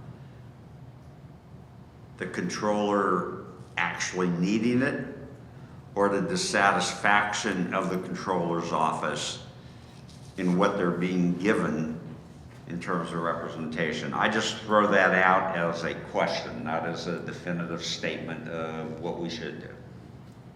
Responses? James? And I think if we have if we're gonna have and I like the notion of the percentage, but I think it should go across the board for every department. I think it should be LAPD, because at the end of the day, we're in this budget deficit, but LAPD got an increase. And so that money was taken from other programs in order to provide LAPD with an increase. And so if the controller's office requires that there be a percentage, and I think that's a great idea, so that it fluctuates as an increase. You know, it's almost a double incentive. If you do your job well and there's an increase in finances, then you can get that raise. It's kind of how it works in the real world, right? Kind of how it works in the real world. So I think that should be true, and we'll have this a much deeper discussion about, you know, LAPD, police accountability, and that kind of thing next week. Last, but okay. I think that's an appropriate way to look at budgeting, because what we have now is, if I have pet agencies or pet departments that I like more than others, then there is a way that you can fund them and not fund others. And so I don't think that's fair. So whatever we do, can we kind of be consistent in that? And I would have liked another thing too, and this is just, it's after the fact. But I would have liked to have had some kind of rubric in place that would be a guidepost for the things we would need to see, would like to see, so that it doesn't appear as if we're off the top of our head just saying, this is out and this is in.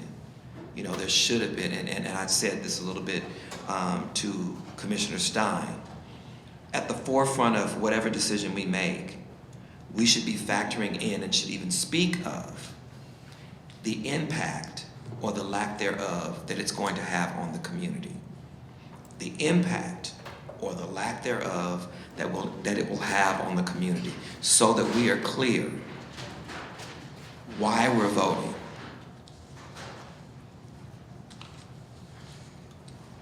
Any other comments? Yeah, I have a comment on a slightly different point. On item 3, the minimum qualifications, I know that it's a little more inclusive than it being a CPA, because you listed the baccalaureate degree instead. But my only, I guess, question or hesitation, the way it's written, they have to possess both A, so they have to have a bachelor's degree, and B. But I can think of a lot of people who have very strong finance experience across LA and California who didn't necessarily have a bachelor's degree in a finance-related field. Like, a lot of my students will major in English, or they'll major in political science, and then they'll go on to Deloitte and they'll do finance for their entire careers. Like, even the immediate past controller obviously didn't have a CPA, but didn't even have a bachelor's degree related. He majored in English and political science and then got a law degree.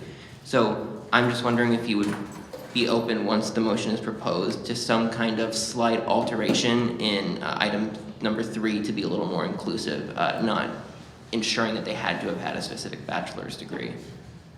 Yes, and I know Commissioner Thomas mentioned some questions about here. I was drafting an alternative, and I'm supporting that as well. Yeah, and you can just add, or what do they always put? I was going to leave it a little. Some experience. I was going to leave it a little vaguer, so to say, I further move to instruct staff to draft minimum qualifications for the city controller, and then they could review it based on the feedback that we have all provided, and then we could, we're like good with it and finalize it.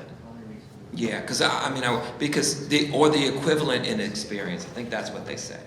I think that's what. Anybody else like to be heard? I just want to note something Commissioner Thomas mentioned about what we're proposing for the charter for the city controllers, and it's not specific to our current city controller, but looking at past and future and what it's going to look like for that position. Right. So it'll affect our kids, not us. Are you also proposing, Commissioner Thomas, next controller has to have a corgi? Has to have what? A corgi. A corgi? Corgi. Dog. Oh, never mind. I'm not a dog person. I'm allergic to anybody else animals. want to be heard? All right, Commissioner Mesa, if you would make your motion, please. We'll see if there's a second and what the vote is. Would you like me to read it again in the entirety? Up to you, Chair. Only the changes. What changes that you've made so that we all know what we're voting on. All right, the changes that have been made are in number 3, so it will read as I further move to instruct the staff to draft minimum qualifications for the city controller. And then the remainder of that would be stricken. That is the only change. And is that a motion, sir? Yes. Is there a second to Chair Mesa's second motion? That was Commissioner Thomas? No, it's Diego. Oh, Commissioner Andrade. Okay, there's a motion and a second. Hold the commission, which would be Commissioner Andrade, Yes. Commissioner Sanchez, Yes. Commissioner Thomas. Yes. Commissioner Mesa. Yes. Commissioner Murray. Yes. Commissioner Stein also votes yes. So that would be 6-0, and to move that forward.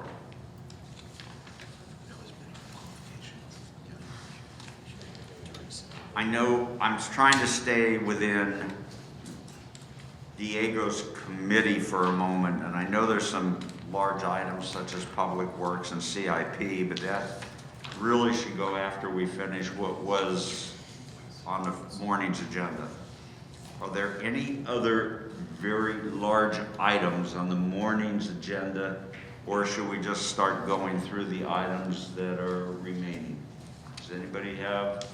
The only thing, it's not necessarily on the morning, on the agenda, but I think it is important to, I don't know if this would be a motion or not, but to consider participatory budgeting as a part of the charter. Excuse me? Personnel and budget. Yeah. It's personnel budget, okay. We'll get to that, but one of the things I'd like you to think about, Commissioner Thomas, for the next meeting is, I understand the people's budget is something that's important to you. How far does that expand to a number of other groups that also want to have participation other than just going to the budget meetings and such?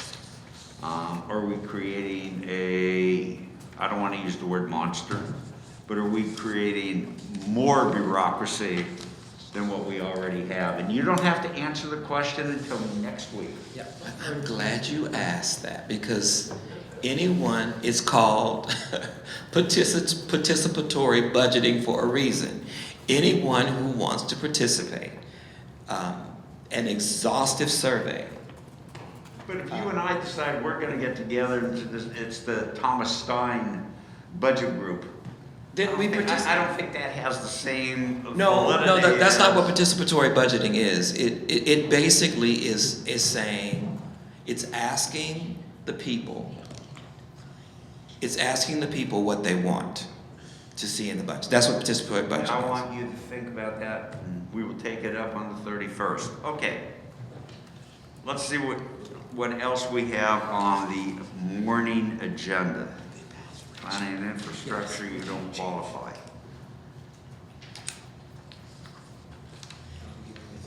CFO? We're gonna have that at the full commission. We're gonna have that at the full commission. But don't you think we should try to narrow down what we recommend rather? Yeah. Again, it's to kick the can down the road. I prefer not to do that. If possible, I prefer to take the battle on right now and that full commission and can override anything that we may want to do. But it makes it easier for whoever chairs that full commission meeting having a lesser burden. Okay, Mr. Justin? Yeah, Max, we still have some stuff on government structure we'd like to get through. Yeah. If you, Okay, that's my shot. I thought by my seat that was government structure. Some things were moved by the government structure committee directly to here. Yeah, I mean, so we still have chief operating officer, chief financial officer, and with that, designating this city controller as chief financial officer, Which we'll get to. public advocate, So we're doing CFO. Yeah, office of we'll- the tenant advocate. It's the voting stuff that we need to get to. We'll get to it. Okay, yeah, just want to make sure. Okay.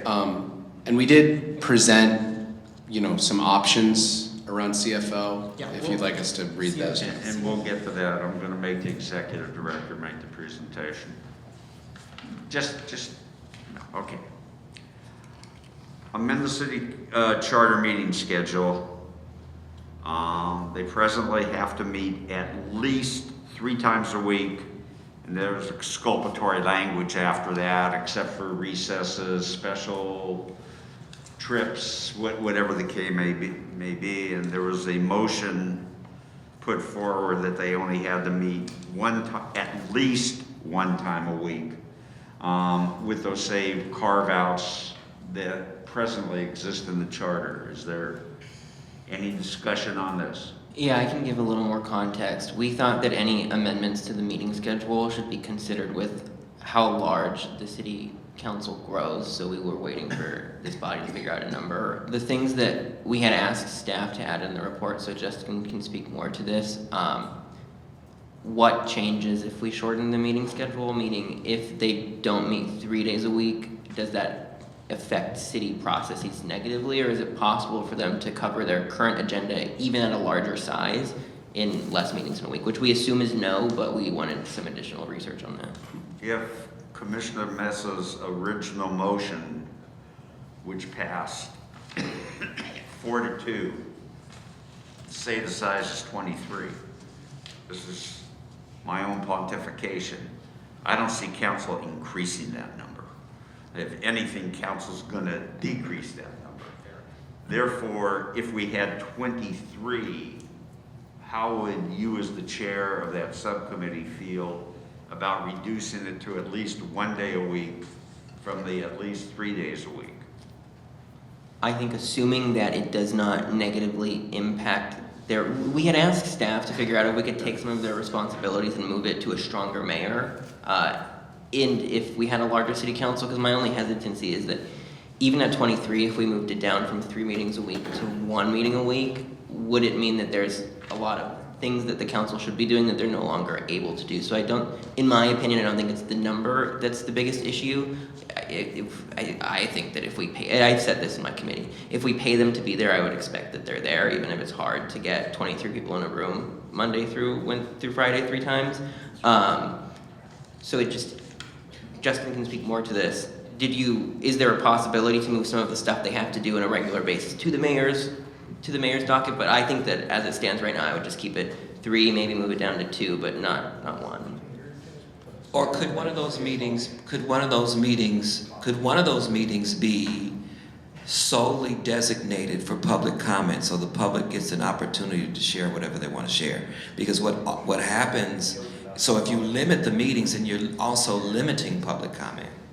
And so, but if you have a designated meeting where public comment is given and people are able to speak until they are done, in terms of until everybody in the room has spoken.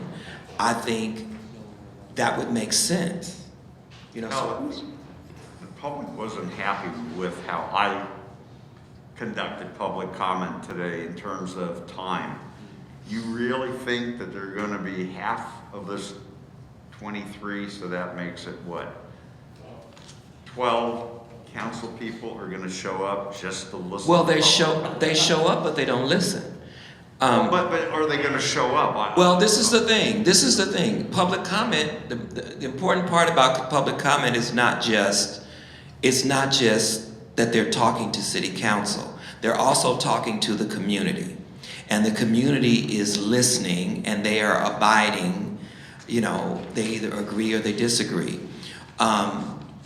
But let's be very clear, public comment wasn't always handled the way it's being handled today. People would get the opportunity to speak. It wasn't an arbitrary amount of time that was given for public comment. That is something that has happened in recent history. That can be reversed. And we can go back to a way that it used to be done, where people have an opportunity if they show up to speak. Ms. Murray. Thank you. I am concerned by lessening the amount of city council that the public has less interaction with the elected officials.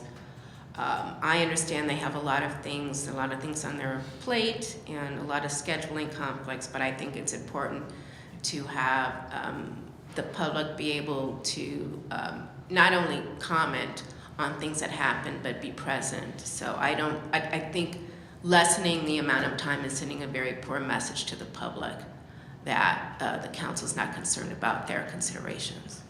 Is that, I'm not asking a motion, are your comments intended to make no change and keep it at the present 3? Correct. Or not more to not decrease the amount of meetings. Any other comments on this item? Yes, Chair Mason. Each council member is different. That's always been the case, always will be the case. I think there is an assumption that for some council members, if they are not in a council meeting, that they are not listening to the public or engaging the public in some way. And I don't think that's the case for every council member. I know of many council members who, when they are not in City Hall, are doing activities in their districts. You probably know similar council members on all sides of the political spectrum. You see it on their social media profiles, you see it, you see it if you are an active constituent in their district, and you know the ones who are not. And so there are times also where, because of the 3 meeting a week rule, that some council meetings are 30 minutes long. Because they limit public comment. And that's one of, and so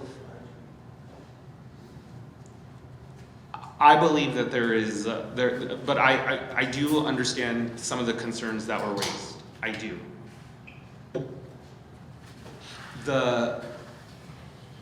If it were 23 members, big if, one would imagine that the length of the council meetings could increase. Not every council member by any means comments on every single item that is before them, but you're gonna get, under this structure, theoretically 8 more. That's huge.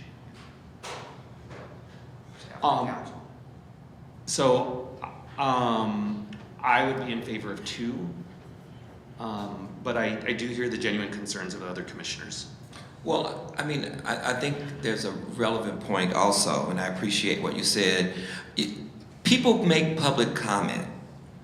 I would not care if they never showed up, as long as the policies that they put forward and the initiatives that they put forward were representative in what the public has represented, what the public is saying.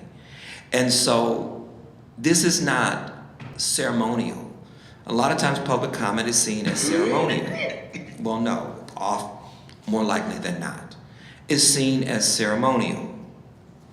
we have experienced in our time here that it's more than ceremonial. It actually can be the rudder that's leading the ship. And so I don't think decreasing it, I don't think just decreasing it, I don't think that's the way. Because we already have the public who has an issue with the way the public comment is going. And I don't have a swan song for people who are getting paid quite a bit, and we're volunteering all this time for free. And so I don't like when, I don't do it on my job.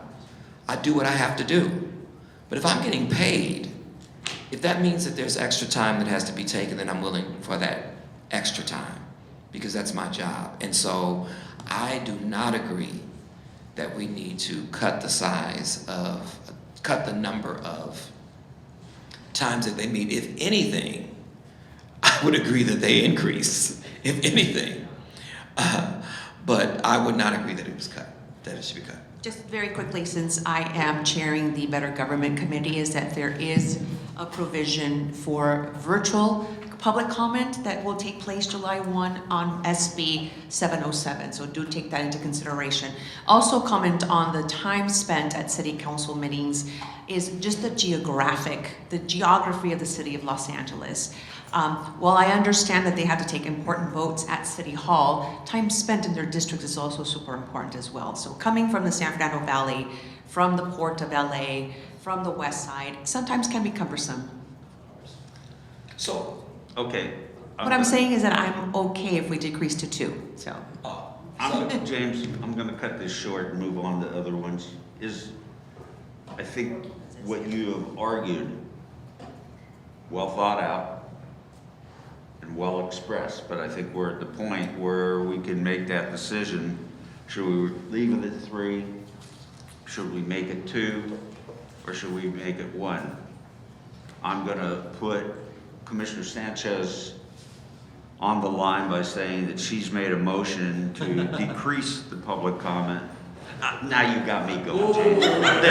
No. She made a motion that council must meet at least 2 days a week, so that the charter change would be simply by inserting a 2 and replacing a 1. So there are, our report today, we go over the ramifications of reducing it, because there's time limits for other items. So it's not as simply as just changing the date. We have to change other parts of the items in terms of I make a motion that it remains as is. Yeah. Well, wait, we're gonna take one motion at a time. She didn't make one, you made it for her. I didn't make a motion, but I was willing to consider reducing based on other information, so just want to clarify what I was saying. It was more related to public comment and the ability to have access to virtual comment coming up soon. And Max, I'm speaking for myself. I love you, I think you've done a great job, but our concern is what's the best public policy, rather not whether the staff has to go through and make all the corrections that go with it. We're just flagging that there are other changes. No, I appreciate that. So, there's now a motion made by Commissioner Thomas to have it remain at 3 days a week. Is there a second? Second. Okay. We'll poll the commission on that. Commissioner Andrade? Yes. Commissioner Sanchez? Yes. Commissioner Thomas? Yes. Commissioner Mesa? No. Commissioner Murray? Yes. Commissioner Stein votes no, he would rather see 2. So that motion passes on a vote of 4-2, that it will remain at 3 days per week. Okay. Until full commission. Pardon? That's all. Well, the full commission can, just say, what are these jokers doing, and do what, The next item, there's a whole series of items that sort of are the same, but a little bit different. should the voting age be lowered to 16 for city and municipal elections? Is any discussion by the commissioners? I can provide a little context from the committee. We had learned that the voting age for 16, LAUSD and LA City Municipal they have to be different even though they're written in the same line on the staff report. So the items have to be considered separately. So we had forwarded all along to this committee, but with the understanding that it would be segmented when it got here. I have a question with regards to 16 and LAUSD. There were separate requirements, I think, that were under discussion about citizenship requirements. Would the 16-year-olds also be required to be a citizen? And has that been contemplated? Sure. So, Commissioner Andrade, I can't remember off the top of my head how It was also segmented. So we turned those 2 issues into 4 issues. So it would be non-citizen LAUSD regular as a whole, and then 16-year-old LAUSD regular as a whole. So they're all separate. Okay. We, of course, here could decide to combine non-citizen and 16 together, but we sent it separately on purpose.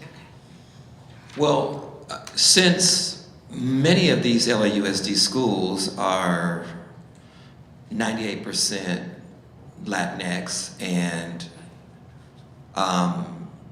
they have quite a number of more than likely undocumented students,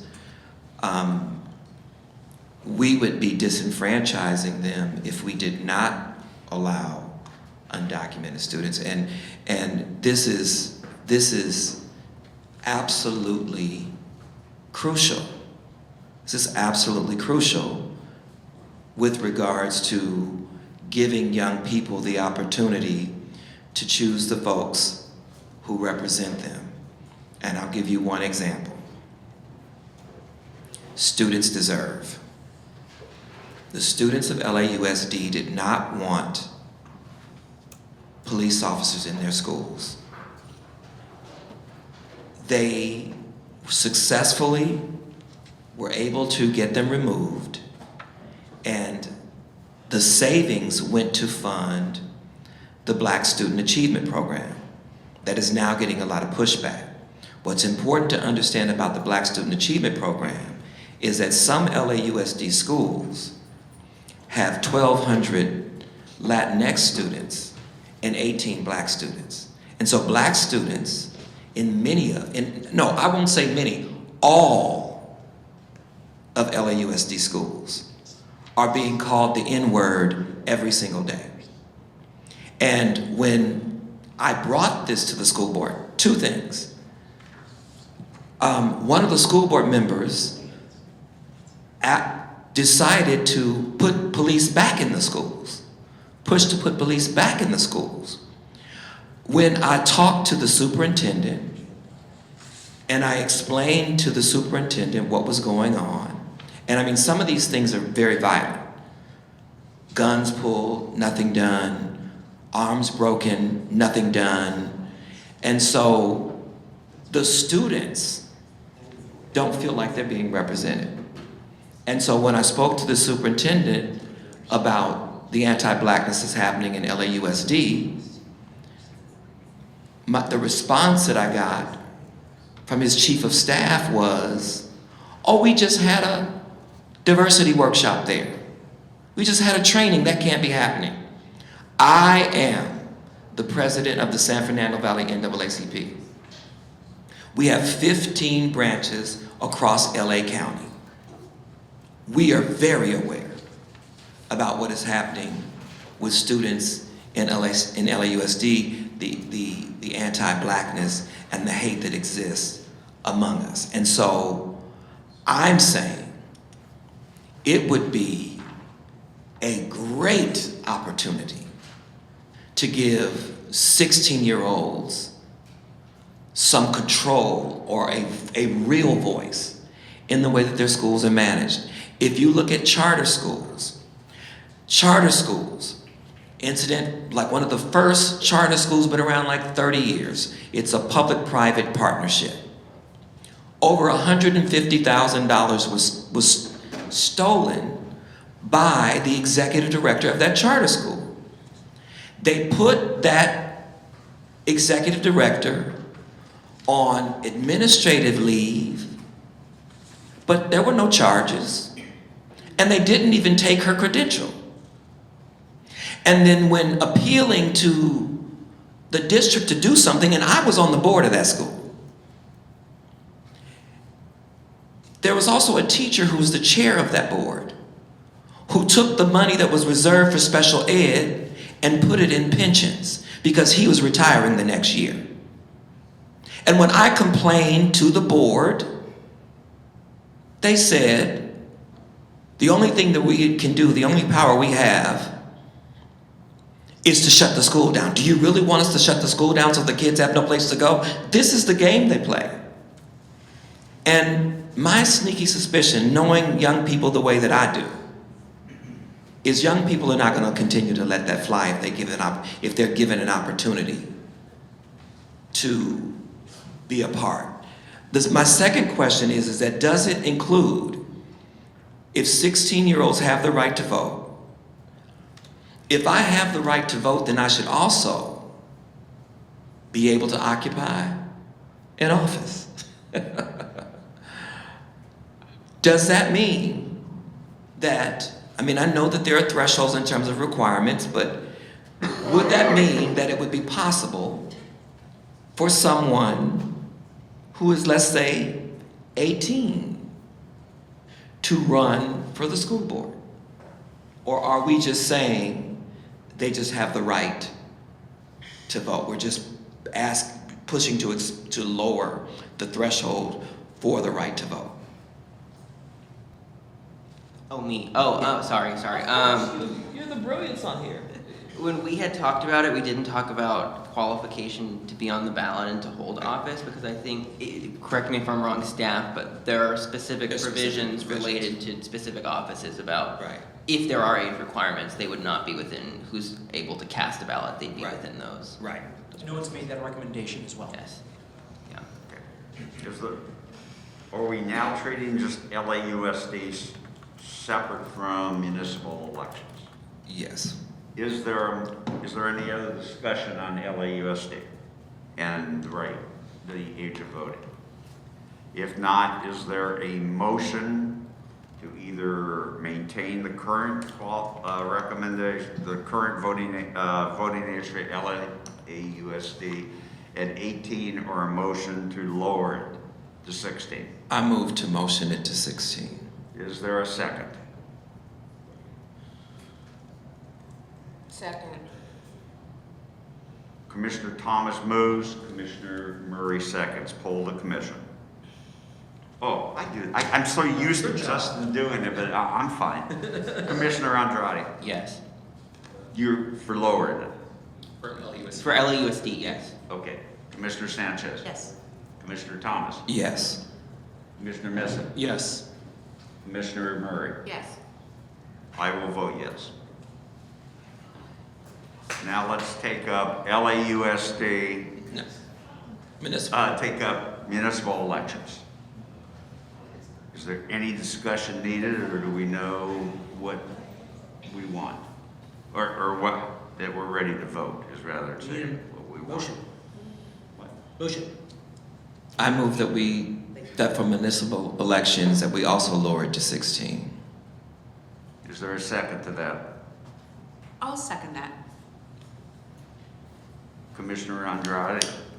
Yes. Commissioner Sanchez? Yes. Commissioner Thomas? Yes. Commissioner Mesa? Chairman Mesa? Yes. Commissioner Murray? Yes. I vote no. 5-1. Okay.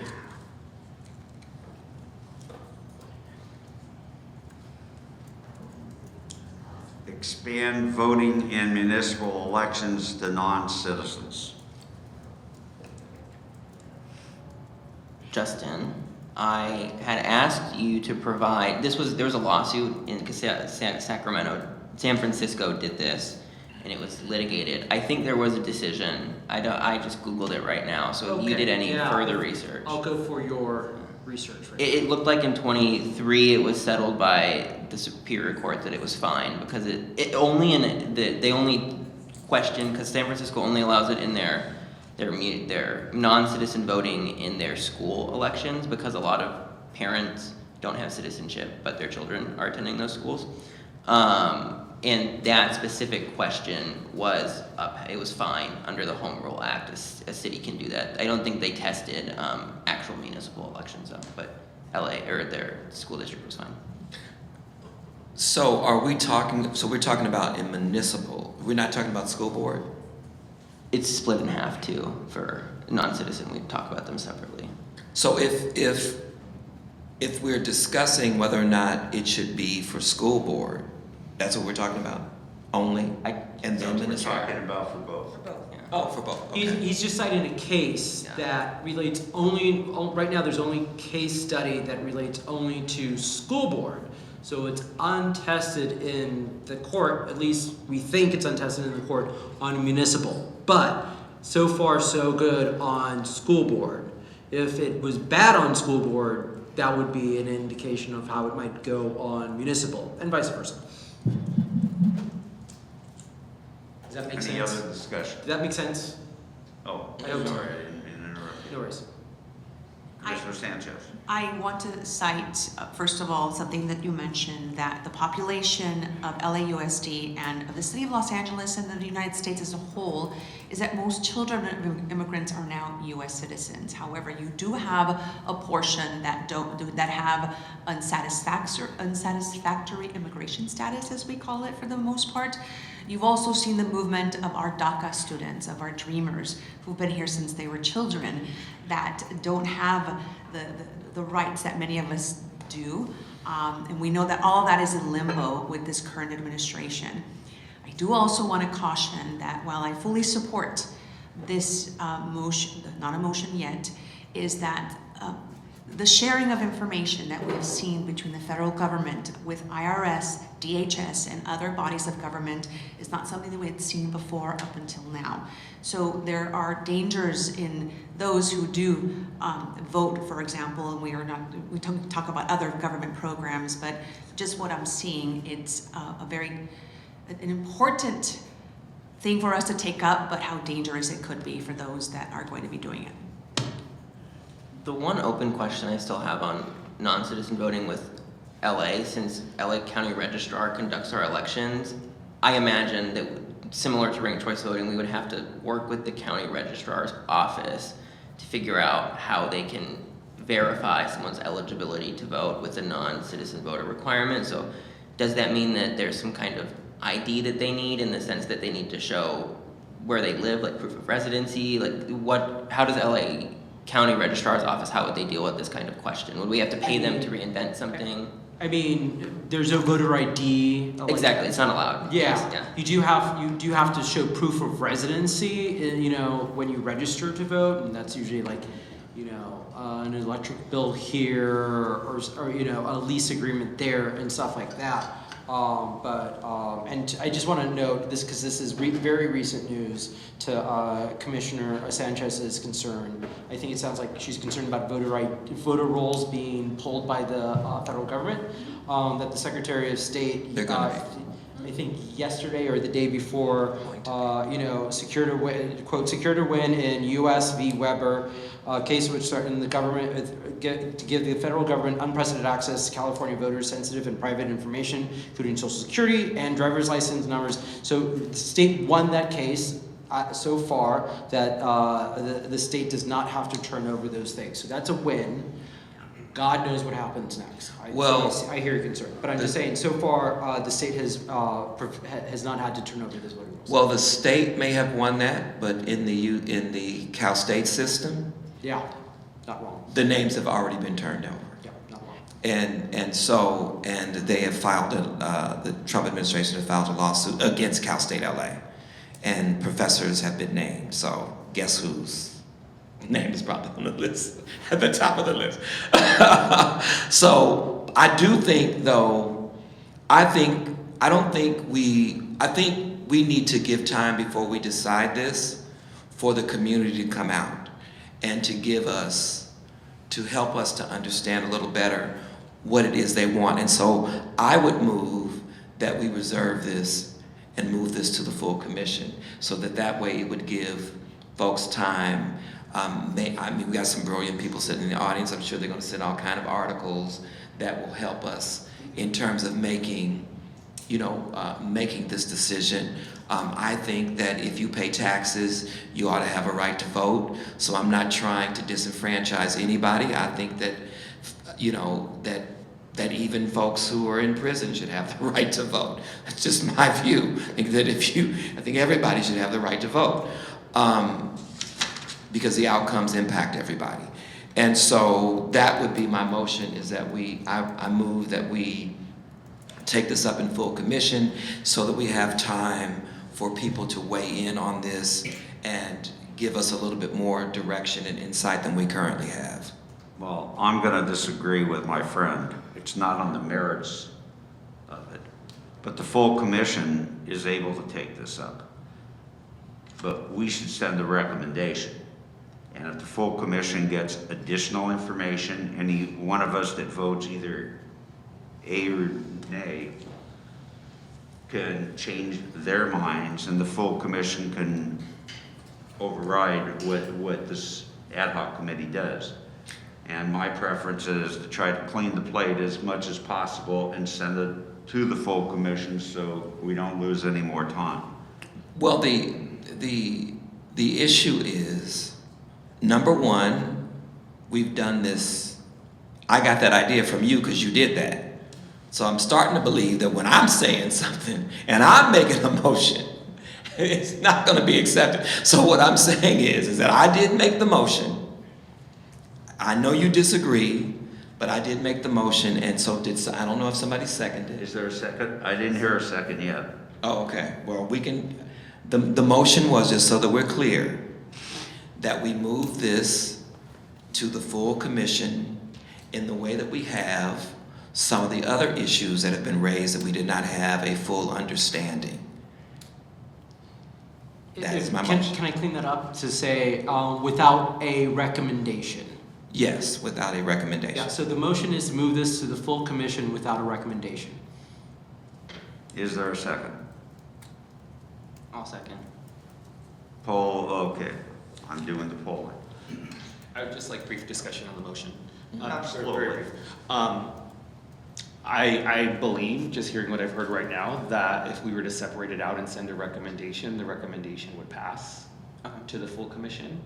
So Commissioner Thomas, that would put the issue even on a stronger footing than your motion. So I just would like you to consider that. No, I absolutely. I mean, I like separating things out. That's what's frustrated me with, I'm not opposed to separating it out, but I do think that we don't have enough information to make a decision today. I will agree with Commissioner Stein that the public is going to hear this, our advocates are going to do what they've been great at, and I would imagine that our next commission meeting we will have a variety of written and verbal public comment with the community's viewpoint on this topic.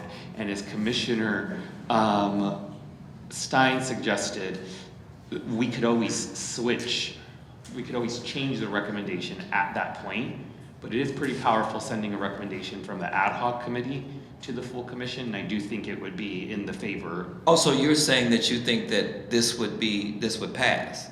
Because Yes. Nothing that I move for. You No, just did all I'm that. kidding. I rescind my second. I'm kidding. Okay. Further comment? Melinda, any comment? No. Okay. Make the record reflect that I had a sigh at the end of that no. The side. There's been a motion. So wait, are you keeping your motion, sir? Are you keeping your motion? It was second. It's been seconded. Okay, yeah, so There could be that's your roll call on, the motion again is to move this forward without recommendation. Is that your motion? Yes. Okay. I and this is rescind my Eunisses. second. Yes. Because I know that there will be a different motion. There's no more second. There's no more second. Oh, it's been withdrawn. Okay. Okay. So I would like to make a motion There we to proceed with the recommendation that this committee approves for full hearing to the full commission. And this is municipal, non-citizen. Correct. Yes. Elections okay, yeah, got it. This is municipal, not LAUSD. That will be taken up second. Yeah, next. Okay. There's been a motion and a second. No second yet. No second yet, okay. Second. Now we have a second. I'll second. Commissioner Andrade. I'll second that. Commissioner Sanchez. Yes. Commissioner Thomas. Yes. Commissioner Mesa. Yes. Commissioner Murray. Yes. Commissioner Stein votes no. Next one is basically the same question, but on LAUSD rather than municipal elections. I move that we send a yes recommendation. I second. Could you repeat it? I'm sorry. Oh, I move that we send a yes recommendation. Is there a second? Yeah, there was, Commissioner Sanchez. Commissioner, anybody want to discuss it? Commissioner Andrade? Yes. Commissioner Sanchez? Yes. Commissioner Thomas? Yes. Commissioner Mesa? Yes. Commissioner Murray? Yes. Commissioner Stein's a no. Codify youth participation in boards and commissions. I am going to give my little spiel first. This is actually the mayor's authority. And, you know, if you've ever sat at meetings where commissions are put together after a victorious candidate, there is so much that goes on to make sure there is proper representation of ethnic groups. There's proper representation of male and female. There's proper representation of different geographical parts of the city. There's proper representation of gays and lesbians. I don't have the exact name here. I think a mayor is going to consider this. I don't think this is something that needs to go into the charter. This is the political reality. If you're expanding your base, you're going to take care of every part of the city and every strata of the city. So That ain't true. that's just because you aggravate people. No, that's not true. That's just not true. Okay, I'm telling you, I've sat on them for two different mayors of picking them, so I can tell you what I say is true. No, as to how no, I'm we not went saying. about establishing I'm not talking commissions. about your process. What I'm saying is the outcome. I'm talking about the outcome. I think that if we're going to give young people the right to vote, we need to be able to offer them an opportunity to serve. I think we might have already done that inadvertently. According to the memo, the only thing that bars non-citizens and the youth from participating in a commission is that it says that you have to be a registered voter. But now that we voted to expand the franchise, that would render that point moot, so we don't have to explicitly codify youth participation. I tell you, Yale and Stanford are getting it. Oh wait, he's still got Harvard and Chicago waiting, so. Chicago. I'm gonna take that as a motion by Commissioner Andrade to drop this as from commission consideration. Is there a second? Second. Commission, now we're gonna, any other discussion? Any comments by commissioners? On the motion itself, Commissioner Andrade? Yes. Commissioner Sanchez? Yes. Commissioner Thomas? Yes. Commissioner Mesa? Yes. Commissioner Murray? Yes. Commissioner Stein votes yes.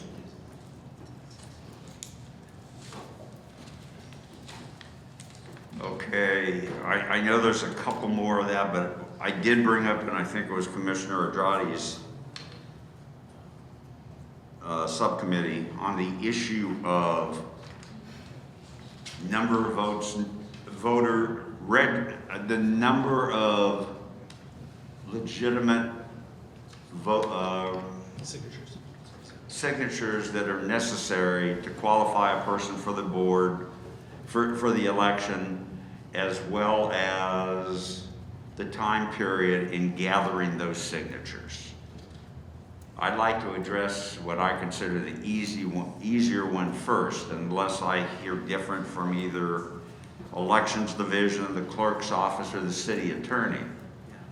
I think that by giving an additional week in council races, not citywide races, because it's such a bigger pool to go after in a citywide race, and you still need the same 500 signatures, which has never made sense to me, why they'd be the same.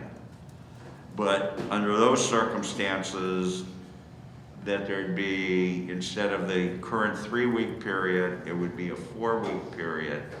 It would start a week earlier so that we don't push back when we have people either qualified or not qualified for the ballot. So I'm first going to invite discussion on that. Second, 1 second, Justin. And second, I'm going to make that into a motion unless Justin tells me why I can't. Yeah, so at the full commission meeting on the 7th, we had a motion that was approved by 7 votes to dispose of this in the first place, the change in ballot access, specifically to lowering signatures. It was made by Commissioner Slaughter, seconded by Commissioner Hernandez, and it passed. It was approved by 7 votes. And that's why we have ad hocs that can overrule. And then we can be overruled again. I mean, I voted the last time around at the full commission meeting to get rid of this. To say, no, we shouldn't expand it. Yes, correct. So I don't think you have to feel that I made a consider mistake. it. Okay.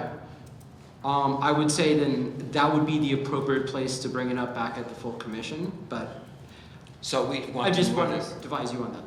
Respectfully, I disagree with you because we could have the full commission, and I appreciate what the vote was because I was one of those votes.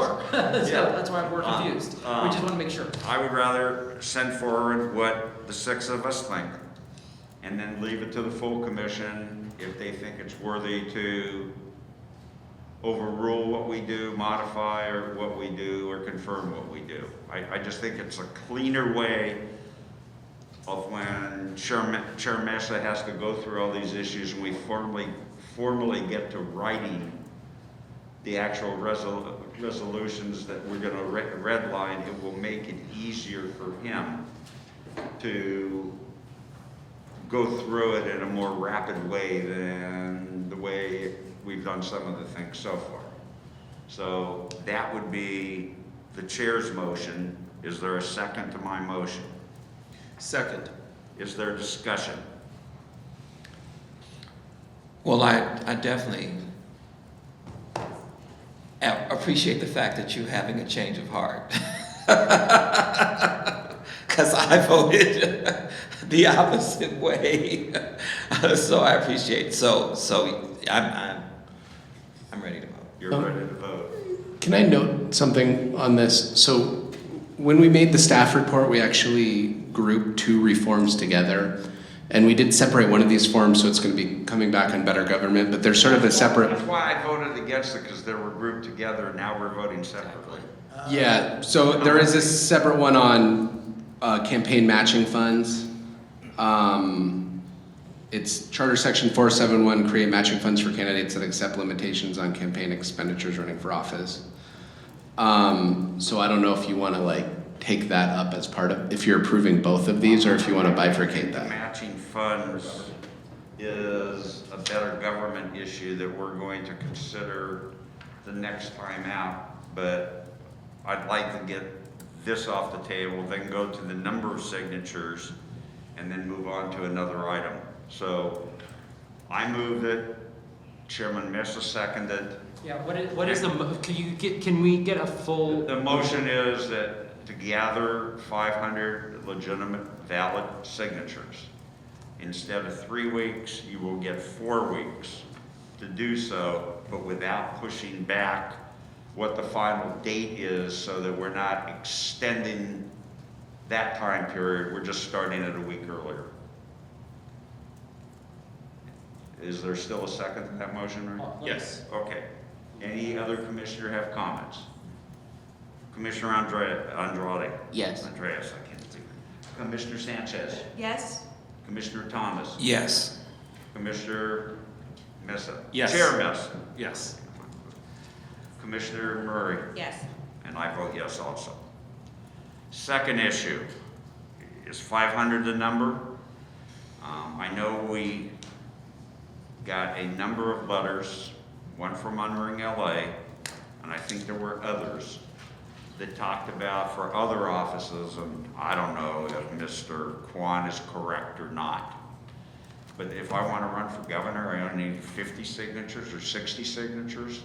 And if I want to run for LA County District Attorney, I only need a certain amount. So is it appropriate in council races to keep that number at 500 or to reduce that number to a slightly lower, well, commission's open, they can reduce it to whatever they want, but in my opinion, to a slightly lower number. Well, discussion. I think it should be lower. Hell, you got on by just paying the fee, so. That's what I did. Last guy. That's what I did. And I had to do that, in order to be heard in my district. And I should not have had to do that. I should not have had to pay $600 just so that I could be on a platform to ask people who were seriously running. By the way, I did not raise $1, didn't want one, didn't ask for one, didn't take any. It was specifically because I knew that no one would ask the key question: what are you going to do for black people in your district? And I was able to ask that question. I never got an answer, but I was at least able to ask that question. And my district was Nuri Martinez's district. And I'm still asking the question: what did Murray not do for black people in her district who she didn't like that she did for other folk that she do? I'm still asking that question. I can ask the current city council person who took over her district, who was her staff. What are you doing for black people? And so I'm saying that that entire process is a very personal one, because the fact is, when I was collecting petitions, the last day to turn them in, my mother-in-law had a stroke. We got together in a circle. We said, what would she want us to do? We still collected those petitions. I found out later that I could pay $600, and that's what I ended up doing, because it was easier. But the point is that we're expanding opportunities for people to serve. That's what we're trying to do. We're trying to get more diversity. We don't want more of the same. How about we begin to make people really fight and win their offices than being anointed and put into office, because that's currently what we have. The last person who leaves says who the next person's going to be. And so if we lower the threshold, again, I'm surprised, by those numbers that you just gave. And so I would say that we lower it, and it could be anywhere. I think 100 is a good number, personally. Last week you said it should be 500. No, I didn't. I didn't vote for that. No, I did not. No, I didn't. You know I wouldn't vote for nothing like that. What was the recommendation from the... What's the committee's recommendation? Our committee forwarded it to the full commission, and the reason was that ranked choice voting, the way that because we had considered that, put it forward. What it means is that there's going to be a bubble, like several bubbles for each candidate. So if it's really easy to access the ballot and there are a lot of people on the ballot, that means that in Oregon, for example, when they implemented this, there was the infamous page of bubbles because there were so many people on the ballot that there were just tons of bubbles. So by the end, a lot of voters got fatigued, and that in itself is a voter disenfranchisement because now you added all these bubbles and you are asking people to go through what's a 5-page ballot. We didn't specifically have a recommendation, but I'm of the opinion that considering that as a possibility meant that we probably shouldn't lower the threshold, especially since we just made it a little bit easier by a week, because I don't think that we should disenfranchise voters when the county's probably going to have to pay a lot of money to even teach them how to vote in the first place if we went along with RCV. Question. I have a question, and this may have been on a different topic, but it might have been this one. Were there potential implications for the matching funds? If this, I recall you saying something. We had talked about it, but as was stated in public comment, LA has a very strict matching funds guideline that's not necessarily tied to ballot access. So the theory is if they can raise the threshold, they would have already achieved ballot access. Got it. Thank you.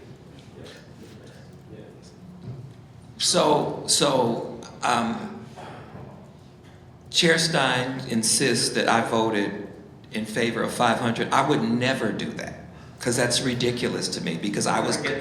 You get the tape. I'm not somebody who lies. Nobody accused you of lying. Look, I know that I didn't. I know that I didn't. This morning. Huh? I watched it this morning. You were a no and Fuentes was a no. I know I was a no. And so, but I think, but I do think, again, I don't have a, I just threw the 100 out because it's somewhere in between. But if we're talking about, the city attorney having the kind of power that the city attorney has, and we're talking about expanding city council to include more folks, as somebody who collected signatures with no staff, again, I asked for no money, people wanted, but I just wanted to make sure that I could have a voice. I just think, I know how difficult it was to get 500 signatures. In order to get 500, you have to really get to be sure, you got to get like 1,500. So let's not think that the 500 that you get are the 500 that are going to count. You have to get at least 1,500 signatures in order to guarantee that you get the 5. If you lower the threshold, you can make sure that the people who are really signing your petition live in the areas. The only people that were really able to do that were people who had teams of people, most of whom were paid, who had the apparatus where they could check the area that you said you would take your address and they could determine, it would spit back what area you were in, and then they got your signature. And so this is not an equal kind of thing that's going on. There's no equity going on with this. People who are grassroots candidates, either you have a large grassroots apparatus that typically is unpaid to get you on the ballot, or you never make it to the ballot. And so again, this is reform. We're trying to change things. We don't want to make the status quo. Again, it doesn't have to be 100. I don't know, maybe it could be 250. But I just think if we are going to expand city council, have more seats, we do not want, we don't want more of what we currently have. That's the point. And the way to get at that is, because I'm going to make the motion that we let's other people speak before it, but one thing I do want to correct you. I think most scientific knowledge of this is to get 500, you basically need between 800 and 900. You don't need 1,500. I think that's the general. That is what they say. But if you factor in low income people of color communities, you better have 1,500. You better have 1,500. Well, then you should have 1,500 votes for that reason too. But any further discussion? You collected some signatures to run for district attorney. No, I was lucky. You didn't have to. 8 circulators and paid them a buck. And that's why you can say that statistic. I'm saying as someone who did this. No, I know that. From me. No, I know it's not coming from you. I heard that when I was collecting signatures. I just did not find it to be true in the final analysis. We're gonna bring this to resolution. Is there? No, I sometimes forget, but not that one. Is there a consensus without having a motion of what this board thinks, and then we could put it in a motion rather than James saying that's not his number when he says 100, because he's already, you know. I would like 100, I'd like 50. Okay, but please let me speak. We'll get this done. And then we can see if that number is 350, 450, 400, 100, and just try to get a little consensus, and then we can make a motion and wrap this up quickly rather than just talking over ourselves. Diego, number? Same, 500. Carla? Christina? 500. James? You want a number? I sure do from you, my friend. 200. I'm at 400. 400. Same. Same 400 or same 500? 500. Okay. Melinda? 500. Okay. Now, is there a motion?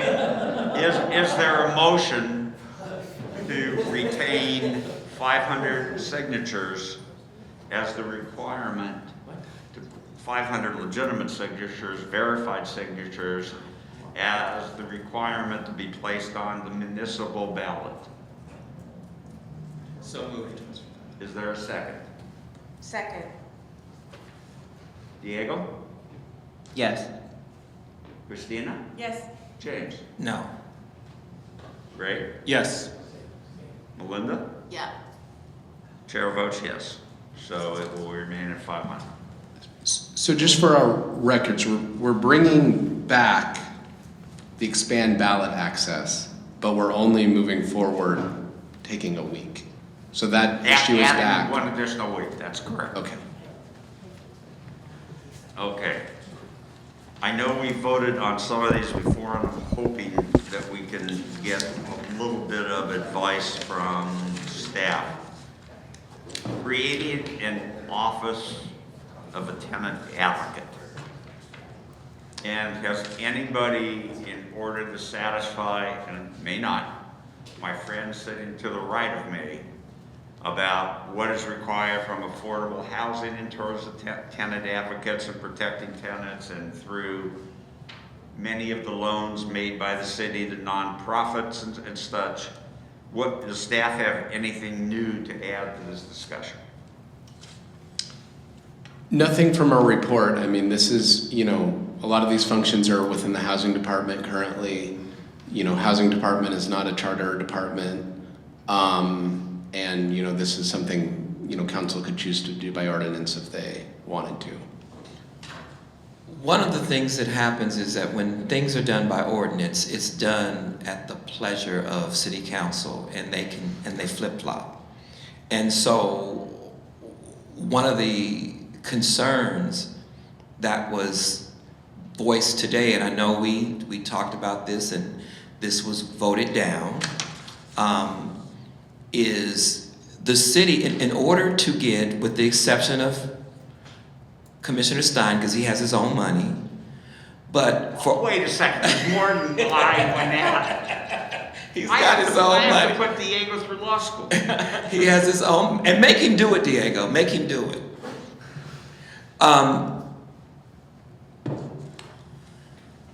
I happen to know that the development there are new market tax credits, there used to be affordable housing tax credits, there's all kind of tax credits that developers get, both on the federal level, but also they kind of have to get an anointing from local government, even down to neighborhood councils weigh in.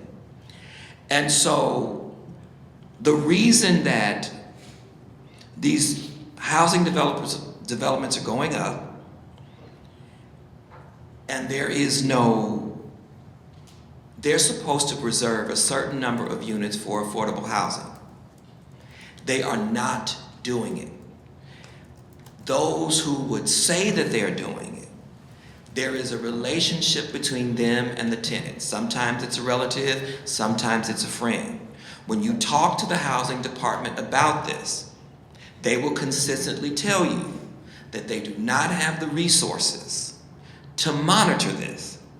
And so, what I'm saying, when I proposed this before, well, if they don't have the resources to do it, that means they're not going to do it. That means they're not doing it. And that means that people who could have housing won't get it. And so, if there is an opportunity, in the charter, both for rent stabilization and for a tenant advocate that is solidly rooted in the charter so that no one can weasel out of getting it done, that we're not waiting on an ordinance for the city, which can take forever, this would be an appropriate place for it to happen. Now, I've heard the arguments about we already have that, we're already doing that. No, we're not doing that. We're not doing that. We have 56,000 students that are unhoused. So we're not doing that. So we can be a little bit more aggressive, and I think we can really signal that we really want to do something about what is happening with housing in this city if we create this role and mandate it so that someone has to do it and someone has to report on where they are with it. Currently, we don't have that.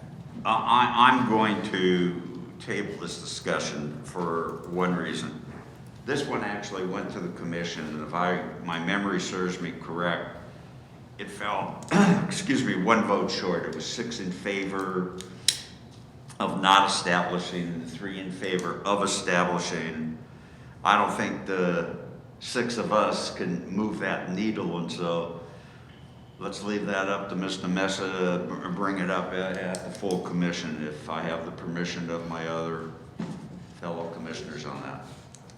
Everybody all right with that? Yes. As long as it moves. What? As long as it moves up. That's what you said. It's fine. Okay.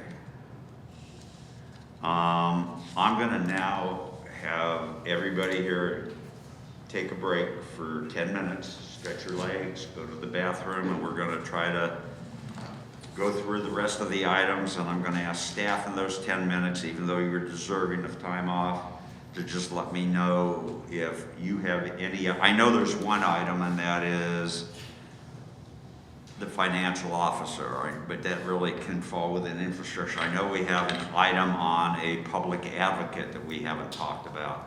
But other than that, are there any other items that would have been in the morning's agenda that we have not addressed? So tell me after everybody stretches their legs.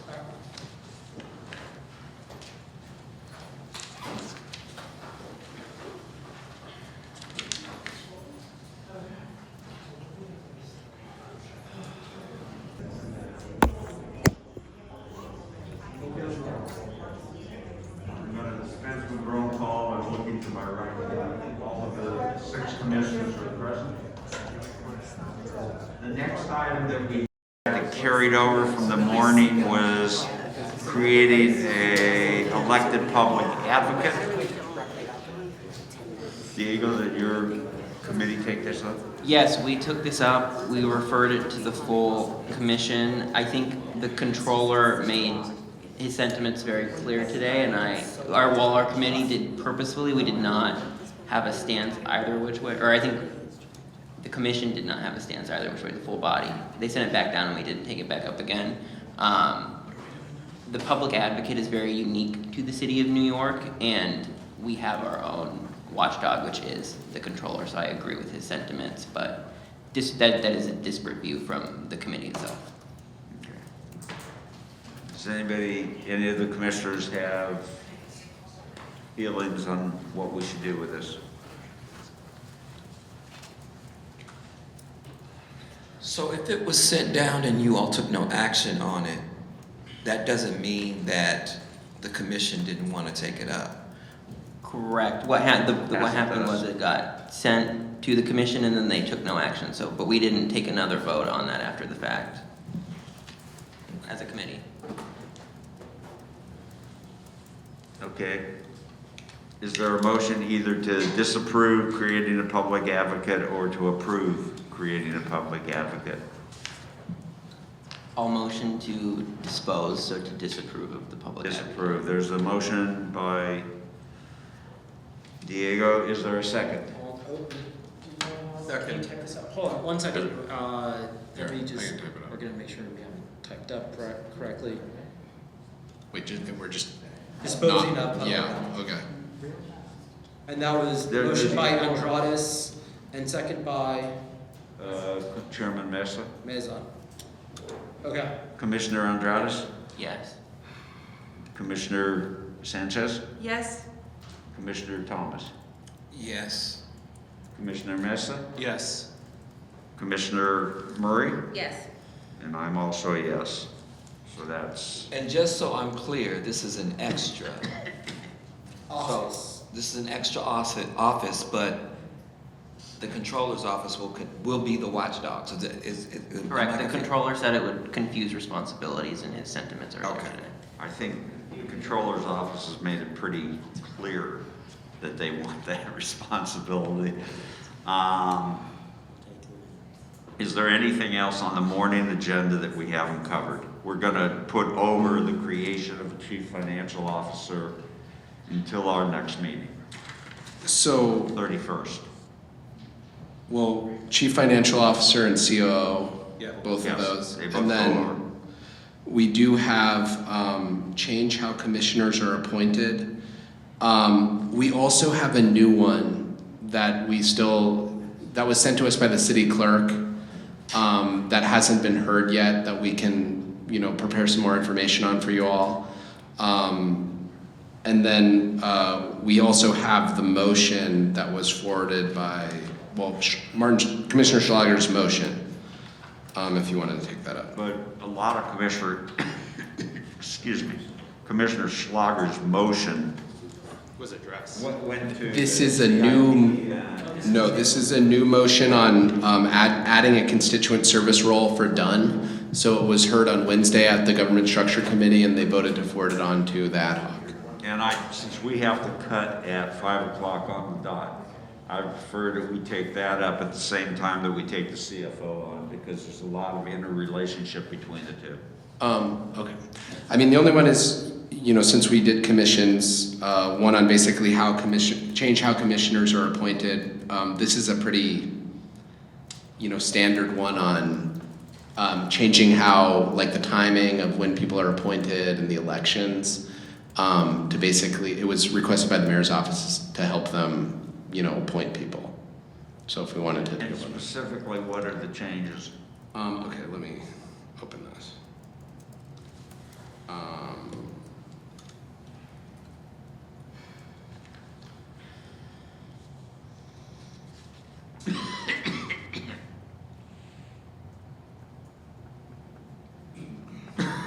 So, extend the appointment deadline in section 502A to 60 days. Due to the specific nature and requirements of commissions, a slightly longer deadline could provide more time to ensure the best candidates are identified and nominated.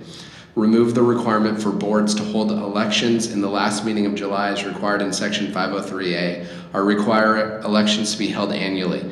It is important that a full board be tasked with electing officers, and because terms expire on June 30th each year, new commissioners may not be appointed, confirmed, and sworn until after the end of July. So what is it currently? How is this? So it's different? What's different? Do you have the charter section 502A? 502A. Okay, and while you're looking at that, is there anything in this motion that you have concerning the appointment of commissioners that they should not have to sign a resignation prior to the time that they step upon the commission? There, 502A. days now. So it's extending it from 45 days to 60 days in 502A.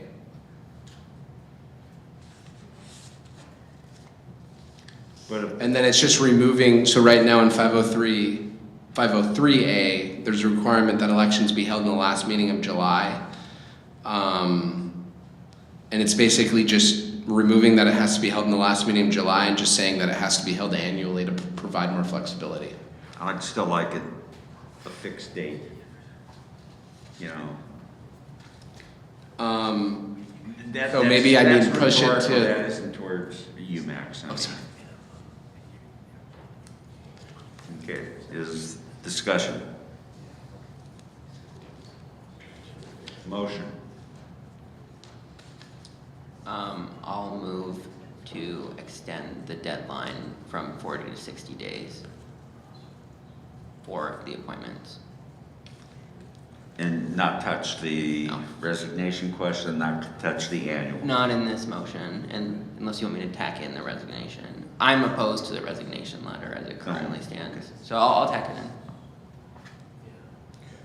Restate the motion? Yeah, I motion to extend the threshold to appoint to boards and commissions from 40 days to 60 days, and to prohibit the practice of requesting resignation letters from commissioners prior to appointment.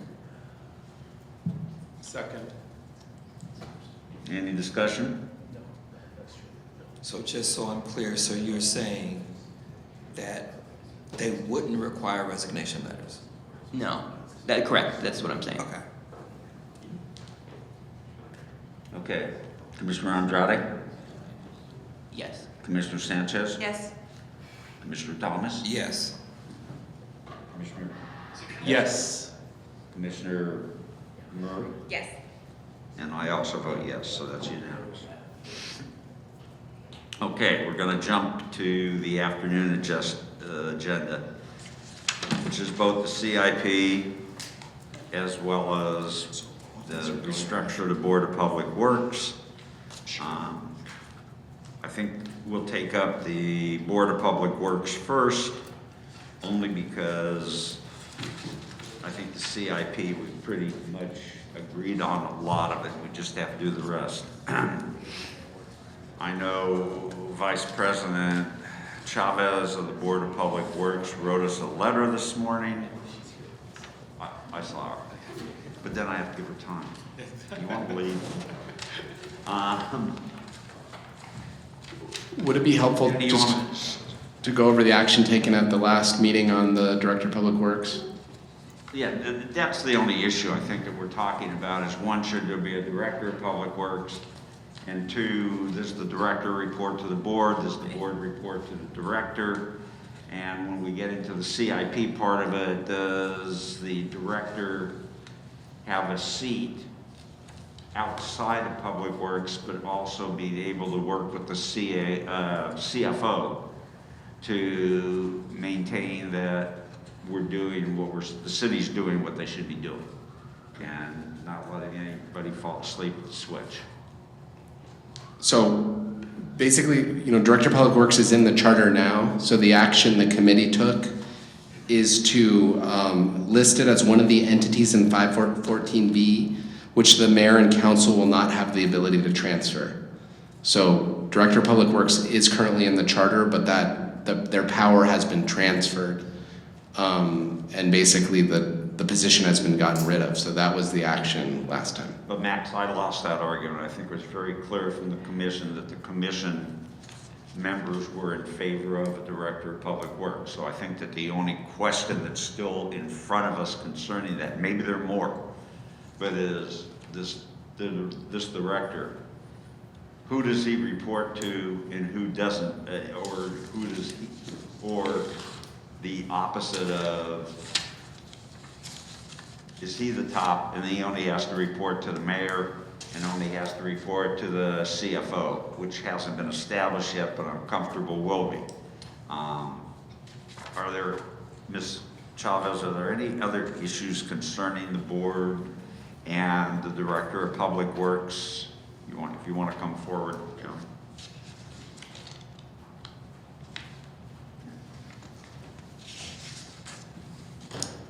Thank you, and good afternoon. Jenny Chavez, Vice President of the Board of Public Works. Thank you How for come your the work president today. never has to come and do all this? Continue. That's the beauty of having 5 of us. We divide and conquer. I think Jenny drew the short straw. I think she drew the shortest straw in the world. I just say because she's the smartest, so. Very smart. Okay. Repeat the question, please. The question is, does the board report to the Director of Public Works? Or does the Director of Public Works report to the board? Let me, before you answer, is that the only remaining issue regarding Public Works that the commissioners have? I believe, just for a little clarification,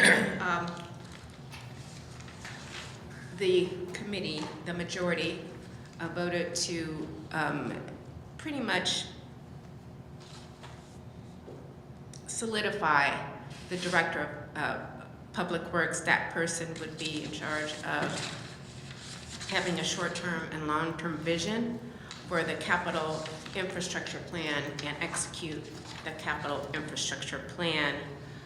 Commissioner Stein was concerned that that person would have an inordinate amount of influence over the board commissioners, and Commissioner Slagater and I did not have that concern. Our vice chair has put forth another measure which would basically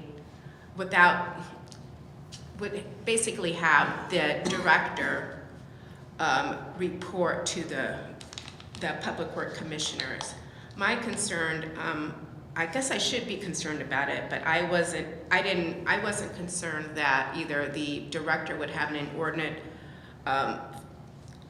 amount of overtly influencing the commission, and there's some concern that the Board of Public Works Commissioners would have too much influence. My vision was that they would work in conjunction to carry out the capital infrastructure plan. Just to put that in context for the other members of the ad hoc committee. And the commissioner has sent a letter which wants to create a director of capital projects, which could still be, it's a matter of semantics. But I guess the only issue is what the powers and duties of that person were. And when we questioned her about should there be director, she agreed, but now she's sort of fleshed out some of the duties in her letter to the commission dated today. Is it your understanding, Commissioner Murray, that the board or the director will take the first shot at coming up with the items to be in the CIP program? I mean, CIP is a citywide thing, Right. so it's Everybody come together, and the director would be, because we talked about solidifying the infrastructure when people from all the different agencies would have a sort of a clearinghouse, for lack of a better term. But even though the CIP is obviously citywide, the majority of all that will come out of the 5 bureaus. I mean, and some out of DOT, but that's... Then proprietaries as well. Yeah. Proprietaries have their own money. They can deal with their issues. I've sat on two of them. So I guess what I'm asking is, who's gonna have the first crack at drawing up the list? I know we want this to be a program where everybody agrees with each other, and it's an easy thing to do when it comes to allocating dollars in a department that doesn't have any dollars in terms of the infrastructure of this city. There can be some very serious clashes. And one of my fears always been is that the 5 commissioners in many ways have a more citywide objective than the Director of Public Works. I know I've lost the argument if it's going to be one, so I'm not relitigating that. But what I don't want to see, and I'm afraid of, is the Director of Public Works, his #1 priority is streetlights. And obviously important, but Doesn't help Commissioner Sanchez, who's had 3 flat tires with potholes within the last 3 weeks. Doesn't really help the people that are walking down and the sidewalk is so raised that they trip over, and then the city attorney gets to deal with a quad case. How do we envision the Director of Public Works slotting into this structure? Well, I think again, your characterization, I understand your sort of exaggerating for effect, and you're giving examples for effect, and I understand that. I would do that. Yes, and you're not the only one, but anyway, let's move on. Again, I understand your concerns that you addressed, and the position is not one, it's not a bureaucratic fat cat sitting around lording over it. That person has to coordinate from all the different agencies who are in charge of bringing services, services and infrastructure. And they would also be in charge of the short-term and long-term goals of implementing it. So where do you, first of all, I want to compliment you. I thought you did a tremendous job as the chair of this committee, especially having 2 windbags on both sides of you. And we're able to, don't shake your head, Justin, in agreement. Mark might disagree. How do you see the Director of Public Works slotting into this discussion? Well, we just got some interested, like this letter we just received this morning about a Director of Capital Projects who would basically be reporting to the, I'm not sure that I'm on board with that, but they did give us some information and some guidelines. I'm just trying to, let's see. Give me just a second, please.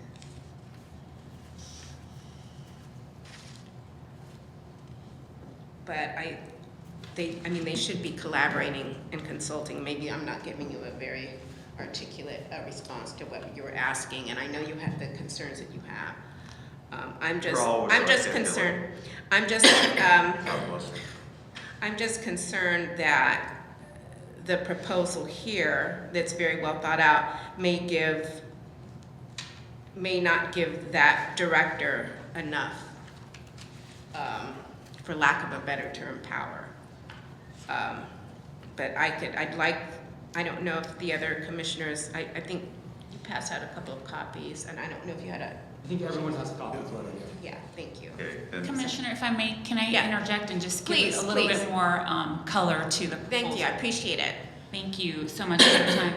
What I'm hearing is we're really trying to address the issue of coordination across city departments. And I've heard this time and time again. It's an issue that we are well aware of at the board.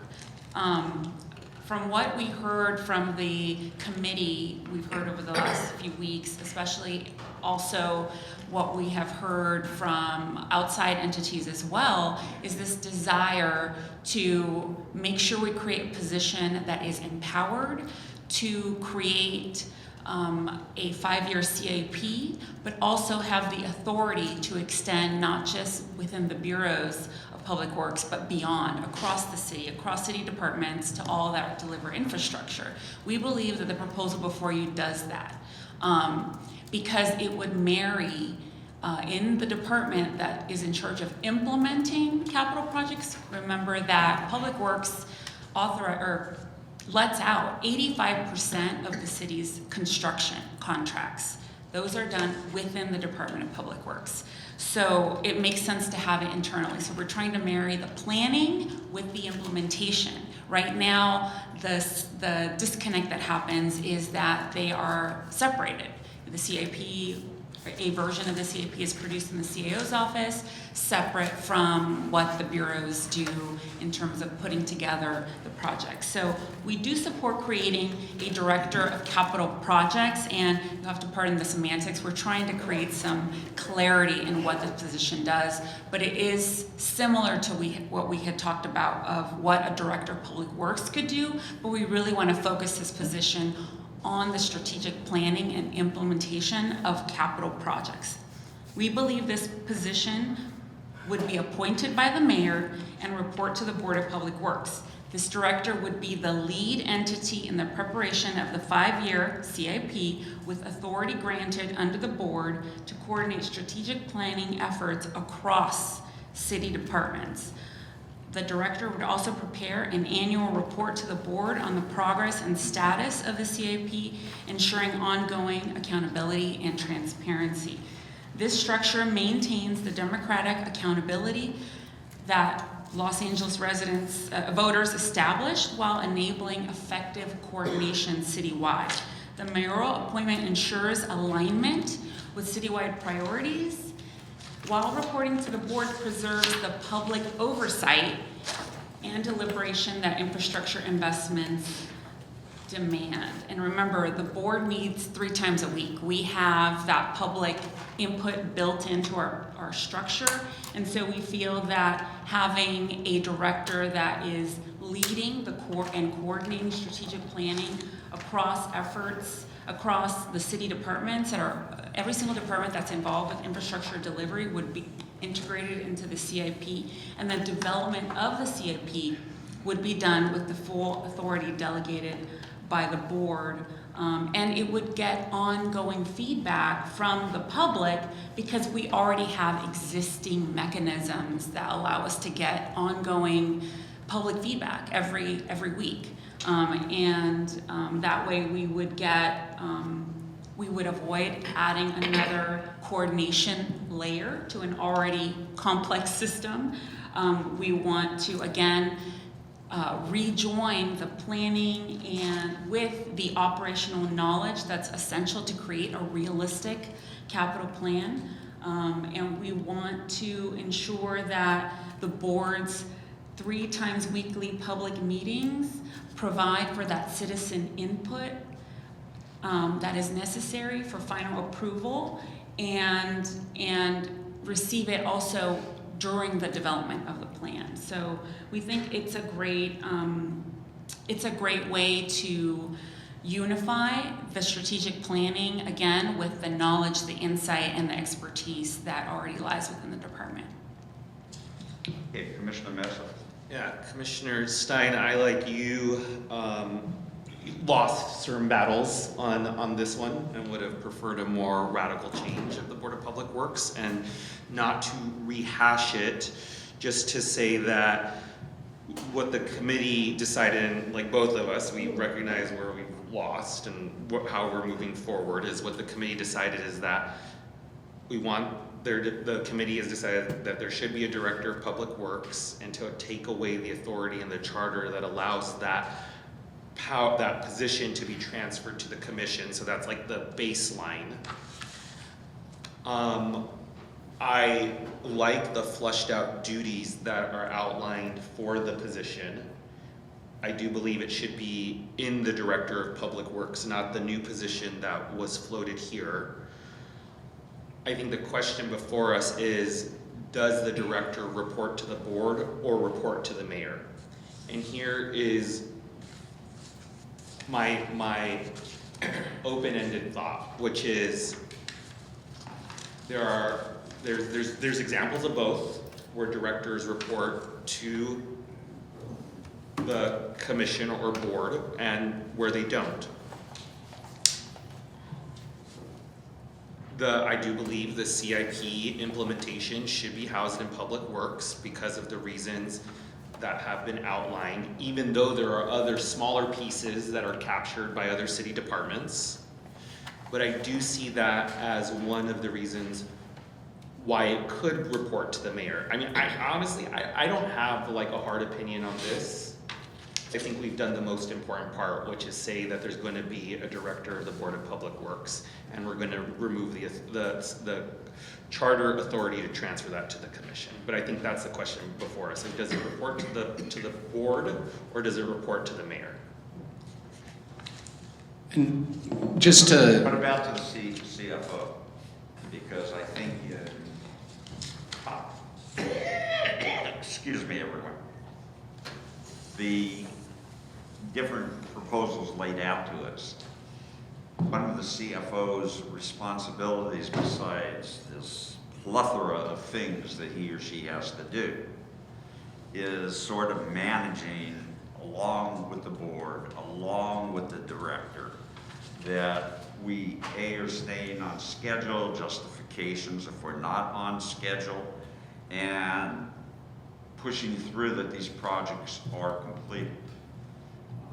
How does that fit into your thinking when analyzing this? I'll just say we had very lengthy and robust debate, discussion about the CFO, COO. I know we're tabling some of that today, but the version that was presented by Commissioner Schlager's motion, I completely disagree on for so many different reasons, and I don't feel like getting into today because we discussed it at length. And I initially wouldn't have had a problem with the CFO, the controller being CFO. Once Commissioner Andrade pointed out the conflict about being the watchdog duties, then that helped me further my case along, and I did have concerns about that function of the audits. I believe Controller Mejia has stated that and also in Commissioner Mesa's motion, there'll be safeguards so that the audits are not being used in an overly political or overly retribution, or not for retribution, that they are legitimate and perhaps random. So I don't know that, the CFO, again, that's another layer, but I don't think that we have to decide that in order to move forward with the duties of but a good question has been brought up. Should the arguendo saying that the Director of Public Works is what Vice President has stated as Director of Capital Projects, I do have a question of who they should report to.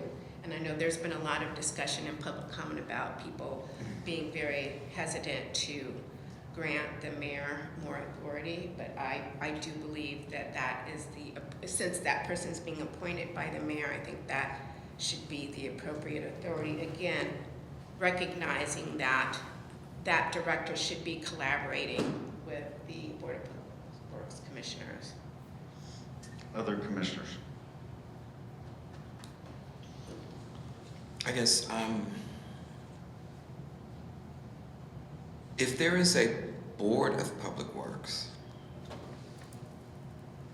and I know we are hopeful that this could be collaborative, but what if it's not? I know, just as a commissioner sitting here, there is a degree to which it is disempowering. And I don't think that commissioners should be disempowered by staff or mayoral appointees or anyone else because they were appointed. Commissioner Thomas, just to let you know, they're all mayor. They're mayoral all appointees served themselves. by the Everywhere, including the commissioners. Well, yeah, I mean, because she has the right to appoint them. Yes. But all of them. Yes, she has the right to appoint them. So then the issue is a little bit different. She has the right to appoint all commissioners, pretty much. And I don't know why that's not enough power. So that's, I think, too much power. So if we're adding and my understanding, one of the issues that was raised is that whenever there are capital campaigns, or whatever you want to call them, there are people that support them and there are those who don't. And that some of that responsibility in terms of, in other words, they can be greenlit or stopped altogether. right? And so what I'm trying to get at, because it seems like when you're talking about this director of this new position, it seems like you have something different in mind that suggests a little more autonomy. I don't know if that's true, but people will continue to say that people that are appointed by the mayor or by any elected official can have autonomy. I just don't think that's rational, and I don't think that's true. They have what I think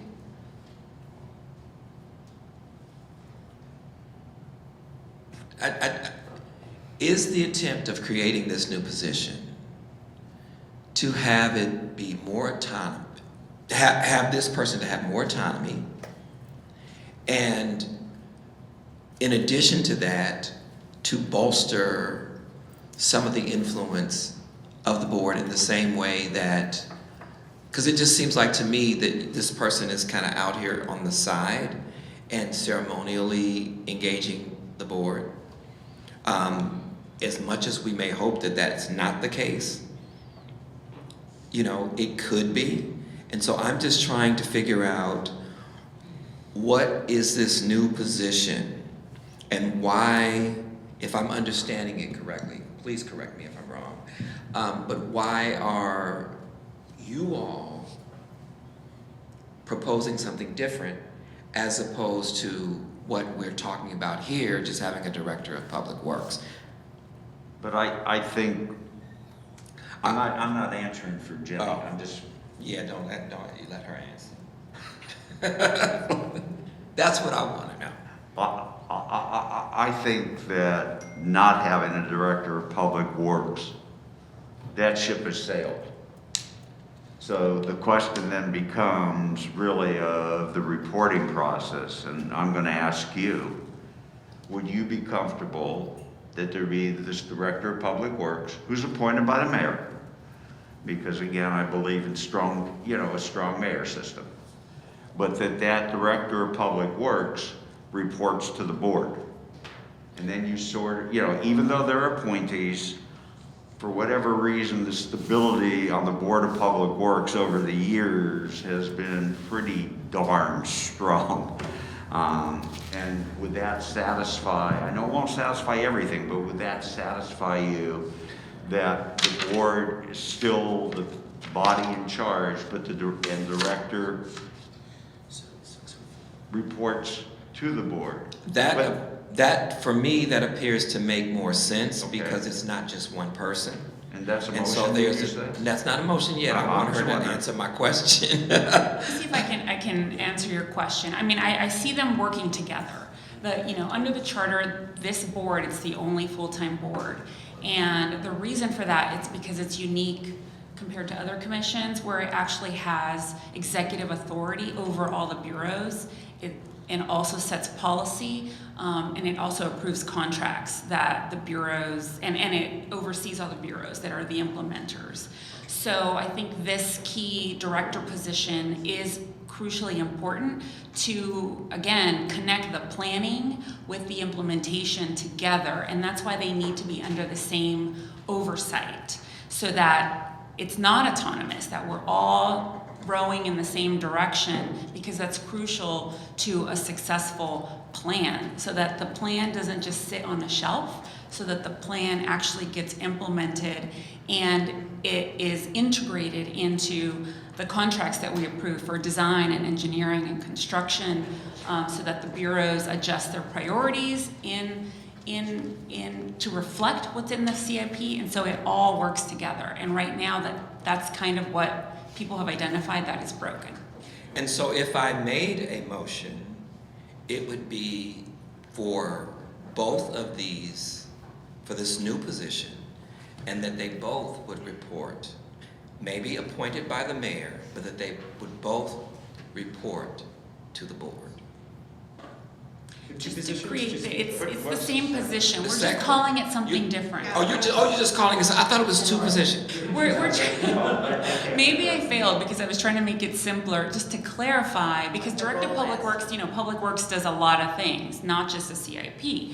So we want to focus a position that focuses, that is the lead on the CIP. So That's when what we're saying Director of Public Works, you're saying Director of Can Capital we call it Program. something else? Yes. Yeah, you're saying, can we call it something else? Yes. And so, so, he has his hand up, he ain't said nothing, he come to every meeting, he ain't said a word. I want to hear what he has to say. If at the discretion of the chair, may I approach the table? Yes, please.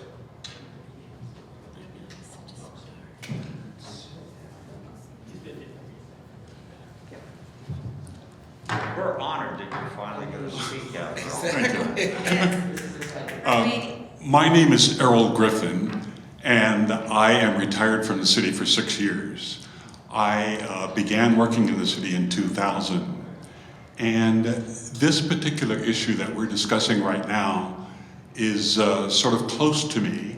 I was a person who used to orient new members of the board and have some familiarity with this particular position when it was initially created and which was subsequently removed or transferred.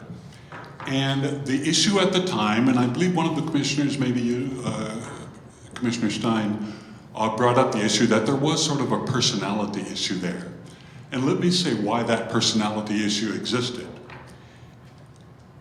The charter had brought in a new position which reported to the Board of Public Works, essentially getting between the general managers, the directors of the bureaus, lighting, sanitation, street services, and so on. And there was just an absolute clash there. It's like, well, who's got the power? So all of a sudden, the bureau directors, who really are on the ground and hearing exactly what is going on and knowing what they need to do and in being able to identify their budget, all of a sudden had someone that they would quasi-report to that was making decisions not necessarily in concert with what they thought should be done. I think the board was sort of in the position, well, we have this person that works for us, and we have this number of people who work for us, but there was a conflict there. And the personalities of, I'll say one of the individuals in this triangle just didn't work. And consequently, that's why the position was ultimately eliminated.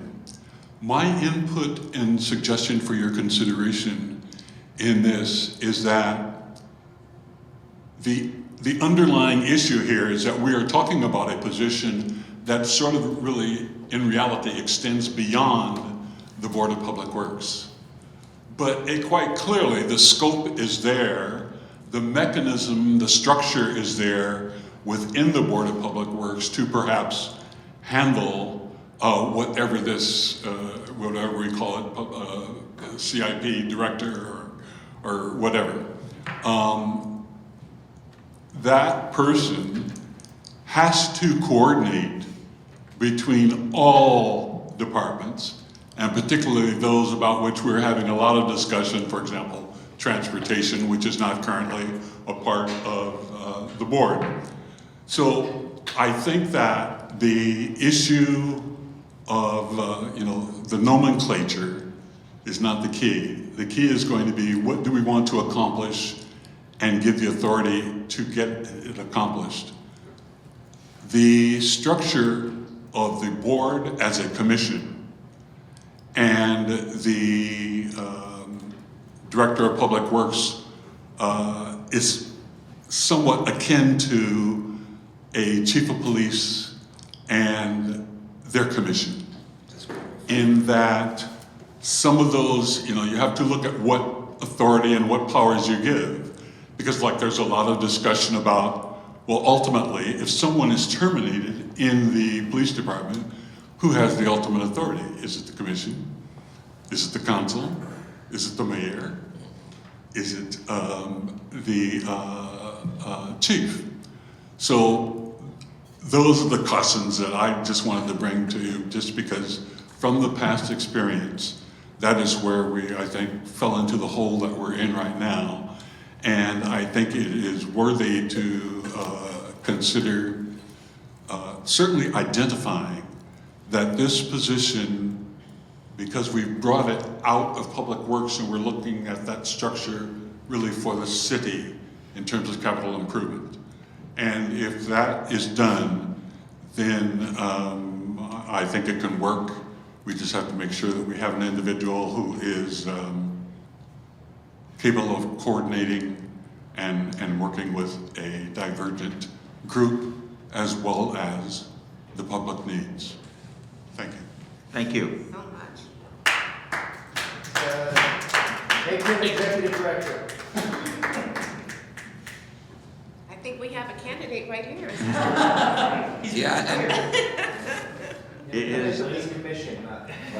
Is any other commissioner have a comment on this? Are we ready to vote? Yeah, what's the motion? There was no motion, so I still want to be clear. So, if we're saying the Director of Public Works and the name that you have proposed, right, that you have proposed for clarity, if these problems existed with the former Director of Public Works, is that what I'm hearing? Yes. So it's kind of problematic to resurrect that. It might make more sense to create something new. And it's more possible to build that out to become what it is you need it to be than people who are locked into their concept of what a Director of Public Works should be doing and how they should be doing it. We are reimagining the Yes. Director of Public Works. Yeah, I think that's right. What do so they this say is not, about- we are reimagining that position. This is not, we already understand, and Commissioner Stein could go on this for probably a long time, about how that position didn't work and was sidelined. But we are resurrecting it and redefining it. So are you opposed to renaming it? Because I just think I think for what you're doing, if you're reimagining it, I don't think you should have the same name. But see,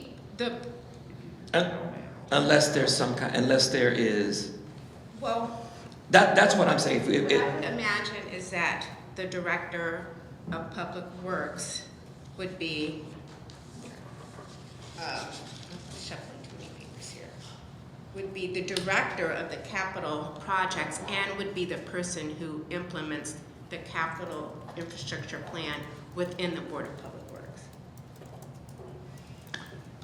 I think that two things can be true at the same time, but I think for clarity, if this position was eliminated because of personality, is what I heard, then I just don't think I think in resurrecting it, there will be people who remember that, and regardless of what the details are, they're going to think that it's the same thing. They're going to think it's the same thing. If it is true that we are reimagining and want something different, then I think the proposal for a name change is apropos. I think that because that's going to signal, even when it goes before City Council, it's going to signal we are reimagining this role. We have taken into consideration the seriousness that you thought about when you eliminated it, when it was eliminated. And so we're not throwing that back out there. We're actually saying we're expanding it, we want to grow, and we want something that's going to work for the city. And so that's why I'm suggesting I would support it if it is a name change. I would support it if it was another position, because I thought that it was. I'm like, that would be great. So that's what I'm saying. James, I have two comments. Comment one, with term limits, there's not a council person on that council that's still there that even remembers the name of the person who was the head of director of public works, or that there was a director of public works, to be very honest. It's old timers that can do this. Second, I'd like to offer you a compromise for your motion that I know you're going to make very shortly.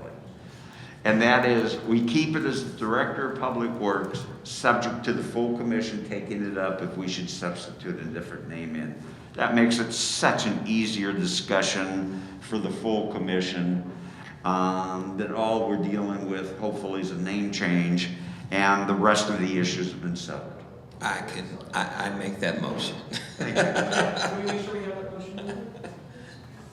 The motion is that there will be a director, that there shall be a director of public works, and it is subject to non-transferability, whatever sections it was, 514, and I don't, maybe it was 512 or 514B. You'll put in the right numbers for me. And that person shall be responsible for coordinating, putting together the infrastructure plan, the CIP, and the Director of Public Works, to be renamed later if necessary, is going to report to the board on the CIP and other capital improvement plans.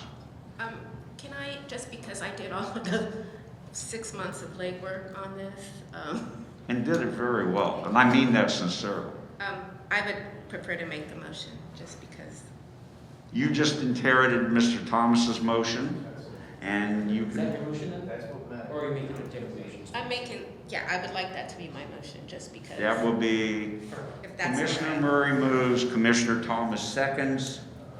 Can we get clarification it's appointed by the mayor? Yes. So it's currently appointed by the mayor now. I mean, I don't know if it'd be helpful, to just read the duties of the director now, but. That's all I can think. Without saying anything, it stays that way. Correct. Yeah. Okay. Commissioner Murray, one more. It would report to the board then? That's the motion. Okay. And they currently report to the board now in the charter. I will poll the commission. Commissioner Andrade? Yes. Andres? It's okay. Commissioner Sanchez? Yes. Commissioner Thomas? Yes. Commissioner Meza? Yes. Chairman Meza? Commissioner Murray? Yes. And I'm a yes, so that makes it 6-0. Thank you, everybody, for your time and attention to this. Okay, let's go to CIPs. I think we have pretty much basic agreement on this. I don't know, I'm gonna allow. 5 years? Maybe. There are issues, some people wanted 5 years, some people 10 years. I believe we recommended, the subcommittee recommended 5-year capital infrastructure plan. And that's gonna have to be in addition. Oh, I'm sorry, thank you. That's gonna have to be in addition. There's not one in the charter, so we're gonna have to draft language to add that to the charter. It's a completely new section. Anything else, Commissioner Murray, that should be added into your, what I hope to be a motion? I don't believe so. So, if you want to make a motion? I move that the ad hoc committee move forward recommendation that the City of Los Angeles has a capital infrastructure program, 5 years, and that it is implemented by the, well, should I add the, implemented by the Board of Public Works? The previous one already Okay, addressed that. all right. Anything else you want to? Well, what you all approved last Saturday is create a new charter section establishing a capital infrastructure plan. The SIP would provide multi-year budgets and future projections, including a minimum 5-year outlook. So it just sets a base of a minimum 5-year outlook, as well as a 2-year budget that aligns with the budget process. Additional timeframes could be required by ordinance. Incorporating into the city budget, approval of the city budget provides overall spending authority, update every 2 years, with every FSR, and then, you know, there's things about scope and intent. So this is Martin Schlager's motion that was approved last Saturday. Yes. So you could just carry that forward, or, Yes, you know, if you thank want to you. elaborate on that. What Max said. Okay. That is the motion. Yeah.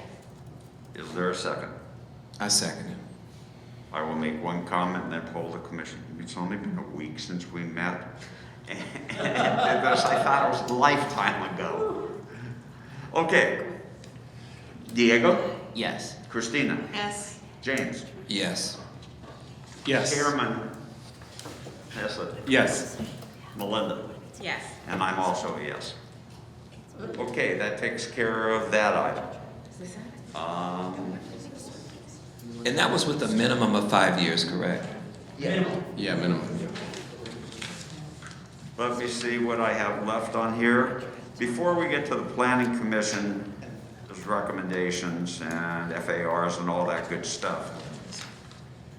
I would like to say that I've never seen infrastructure in this city as bad as it is. That we've been very, very fortunate to have the directors or bureau heads come and speak with us. The numbers were astronomical of what it would take to bring infrastructure up to like a B- level from where it is today. It was, I think one estimate was $30 billion and one was $25 billion, which are, you know, it's beyond any imagination. And I would like to see that 3% of the mayor's budget each year be given to infrastructure. And we will have to, at a later date, determine what the word infrastructure really means. I don't think we have enough definitions today so that we can vote on that. But the key is having 3% of that budget go to infrastructure. And that's my motion. I don't know if there's a second or not. Everybody's looking at me. You want a mandate of 3%. I want to mandate 3% in order to make this city a little more livable for the people that are here. I just want to note, before I second your motion, don't forget that when we have the next meeting.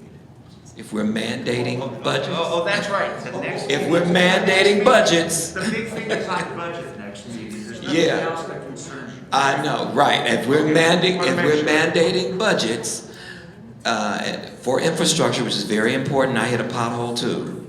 The front of my car is about hanging off. But let's just keep in mind, if we have the capacity to mandate budgets, let's not just do it as it relates to public works. Let's do it as it relates to programs and initiatives that directly impact the constituencies. So noted. Directly. So noted. Not necessarily in total agreement on the issues, but so noted. I appreciate it. So that is the second? Yes. Anybody else wish to speak? Yes, sir. Commissioner Stein, I appreciate the reasonings behind it. I think we all experience and have heard and experienced personally the infrastructure problems in the city of Los Angeles. However, I will say two things. One is because the budgeting in the charter has now come up twice in this discussion, and so I want to lay out my philosophy on this relative to the controller and now to infrastructure and the future discussions, because as Commissioner Thomas rightly pointed out, you know, to call people out on their consistency. So I want to let the commissioners know where I stand so you can understand my consistency moving forward. We made a decision that we want the controller to be the watchdog of the city. If they're to be the watchdog of the mayor, the council, other elected officials, there is a clear logic of why they need a budget that is protected from those people, because they could be theoretically zero funded, the watchdog. The same case can be said for the Ethics Commission. That is not the same case for infrastructure. That is not the same case for parks. That is not the same case for the harbor or the airport and others. So I wanted to clearly lay out why, like, my reasoning behind votes that I will make on these budget questions. And so for that reason, I will vote no on this motion. Okay. Any other comments? I have a similar comment in that I don't like budget mandates. I understand there are a lot of really, really important issues that we have to address, but I don't think the city council should be tethered to mandates in that way, so. I'd like to add, and I mentioned it earlier, that ethics is also looking for more budget, and I echo Chair Mesa's standpoint, and Commissioner Stein, don't forget you're my ride home since I have a flat tire down below. Not if you don't vote with him. He's Oh, is this the vote? Oh, okay. No, it's not the If vote. there are no more comments, I'm going to poll the commission. Well, before you poll the commission. Yes, sir.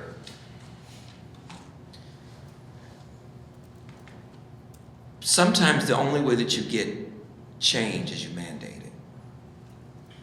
And so we are in a budget crisis. And I'm just going to repeat it again. I know this is not the budget committee, but I'm going to repeat it again. In the midst of this budget crisis,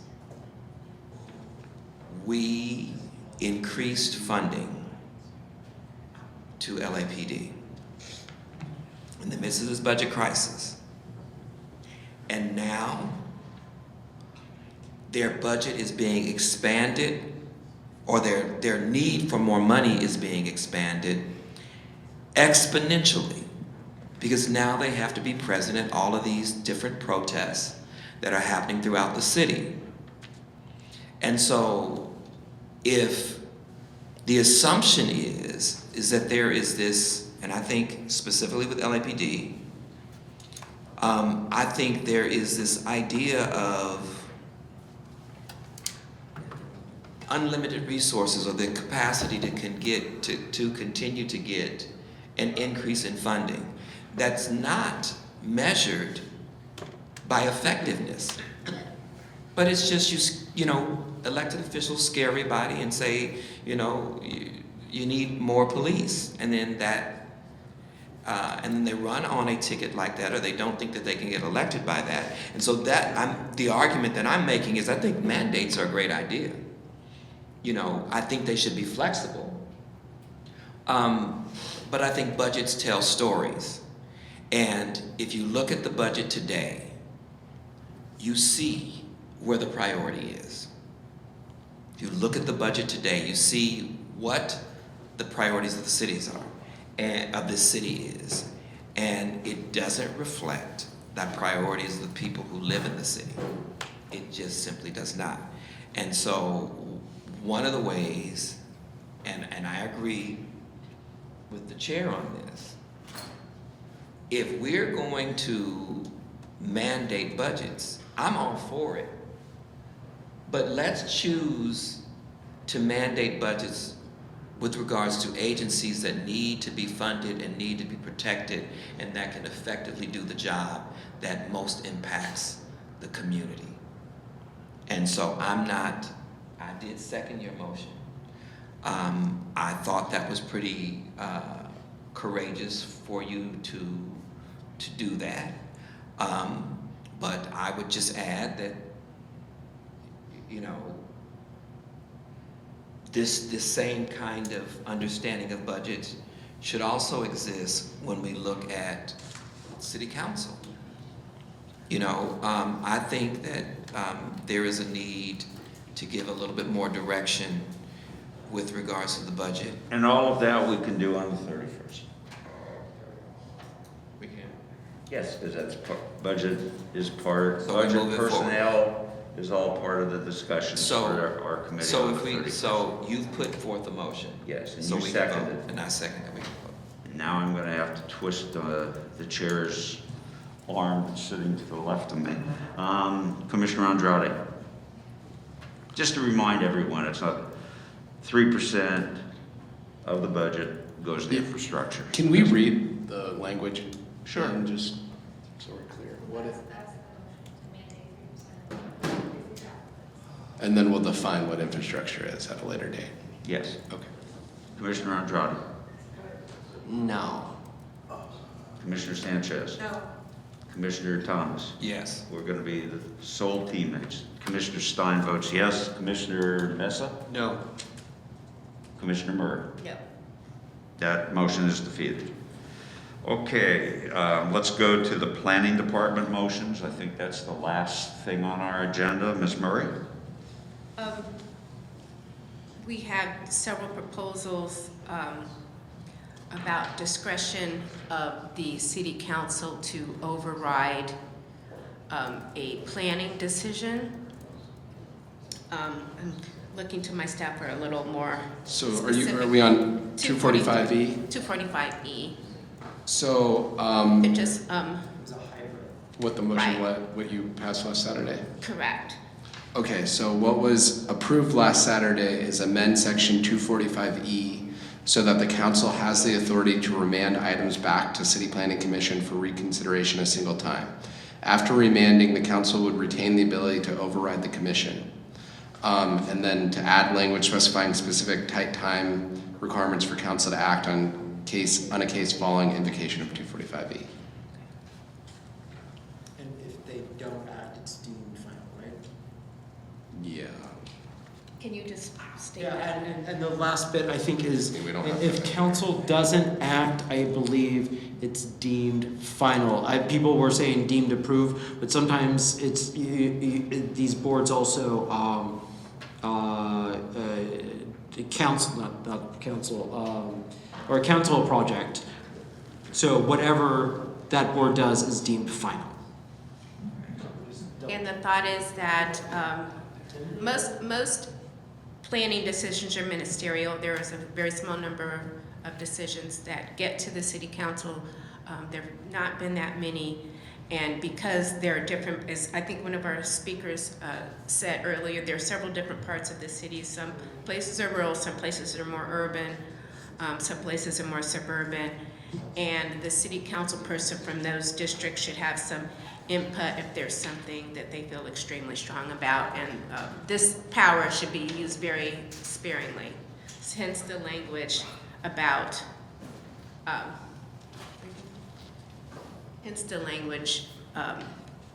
about having it go back to the commission. In having spoken with, what is it, the Association of Black Planners or something like that, they find it difficult and problematic when the city council weighs in on their plans. And they don't do that on the front end.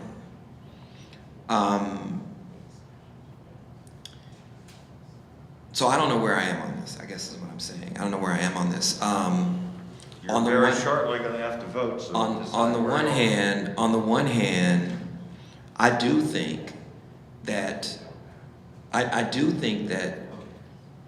a city council person should have a voice in what goes on in their district generally, which includes planning, because ultimately, when it goes bad, they're not yelling at the planners, they're yelling at city council. And so if they don't have a real voice in that, and I believe they do, I believe they do have a real voice in that, given what happened with the Baldwin Hills Mall.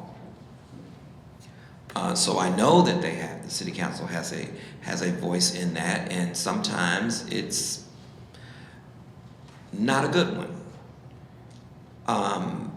And so so the changes that you're recommending, are they consistent with what happens now? I mean, again, it may not be. No. Yeah, okay. Right now, they have pretty much, they do use it very sparingly, but they have, I think we listed what, like 20 since, in the last 13 years, there've been 20 city council overrides, mainly from one district that is not represented by one of the African American or Latino communities. Okay, say that one more. I didn't miss that last. So there have been several overrides over the course of, I think, since 2013. One council member had several, and that was not neither an African American nor Latino nor Asian person on the city council. And that person is no longer on the city council. So it's used very sparingly. So we just wanted to make sure that the city council still had input, but they would still have to collaborate with the Department of City Planning. And does this suggest that they would do more or less? The council or?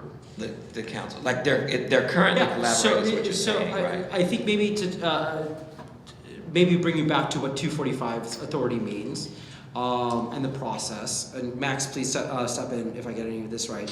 A project, and usually we're talking about housing, but it could be other developments, goes to the Planning Commission. The Planning Commission, let's say in this scenario, approves it. It checks all the boxes, it meets all the, the guidelines for a project to move forward, and they approve it.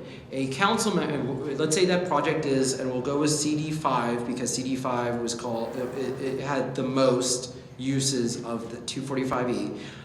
The council member says, nope, canceled, not doing the project, and it's done. It is just done. It doesn't go back to Planning Commission for further discussion, be like, I want this change, I want that change. It's just done. New York had up until this last charter reform, this last election, had a similar authority. They just repealed it. What this is saying is, because a lot of the, one of the other reasons we're here, other than the Fed tapes, to be honest, is also some of the council members who are in jail right now. They are in jail because they, in part, have this authority to make any project go away like that. So developers, I'm just gonna be blunt, cozy up. Make sure that they have a great relationship with the council member, and they're sure as hell not gonna get a project through even though it checks all the boxes, it meets all the zoning, it's housing. God knows we need housing. A council member can just say no. Some council members have really good reasons, like, oh my God, this is in a terrible part of the town, like adjacent to the airport, no one would want to live there, or something like that.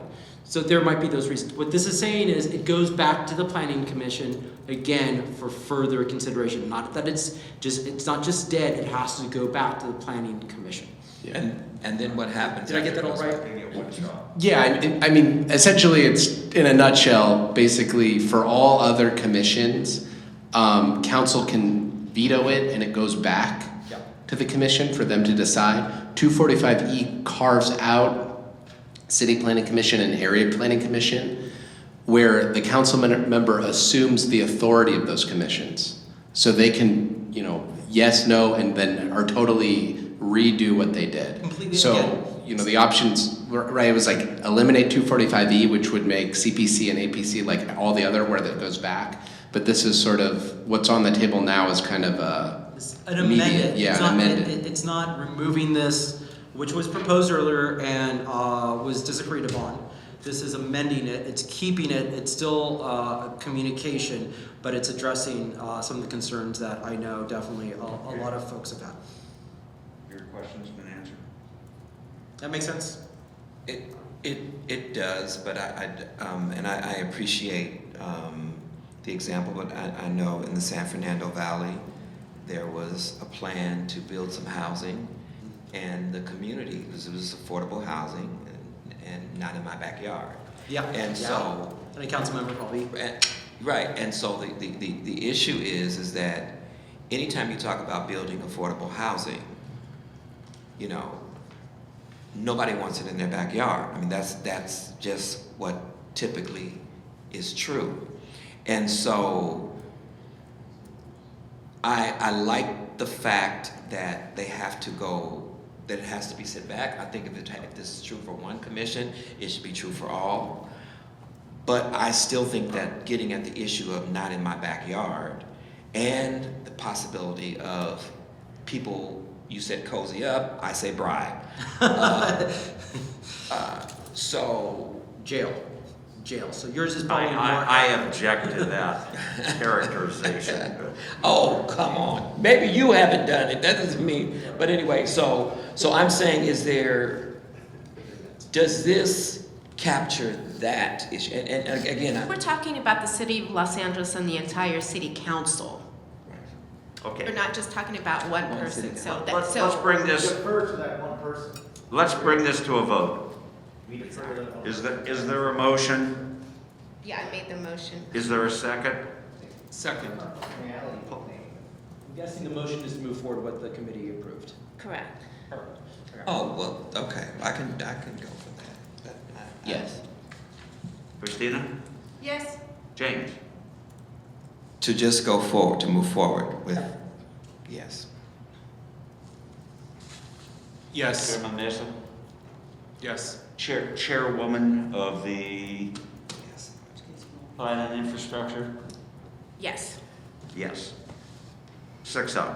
6-0. Okay, next issue from our agenda? Oh, the ratio. FAR. This is allow area planning commission or other appellate bodies to consider issues de novo and appeals. Oh, sorry about that. And the motion on the table is amend Charter Section 552A to read here and determine appeals subject to procedures prescribed by ordinance.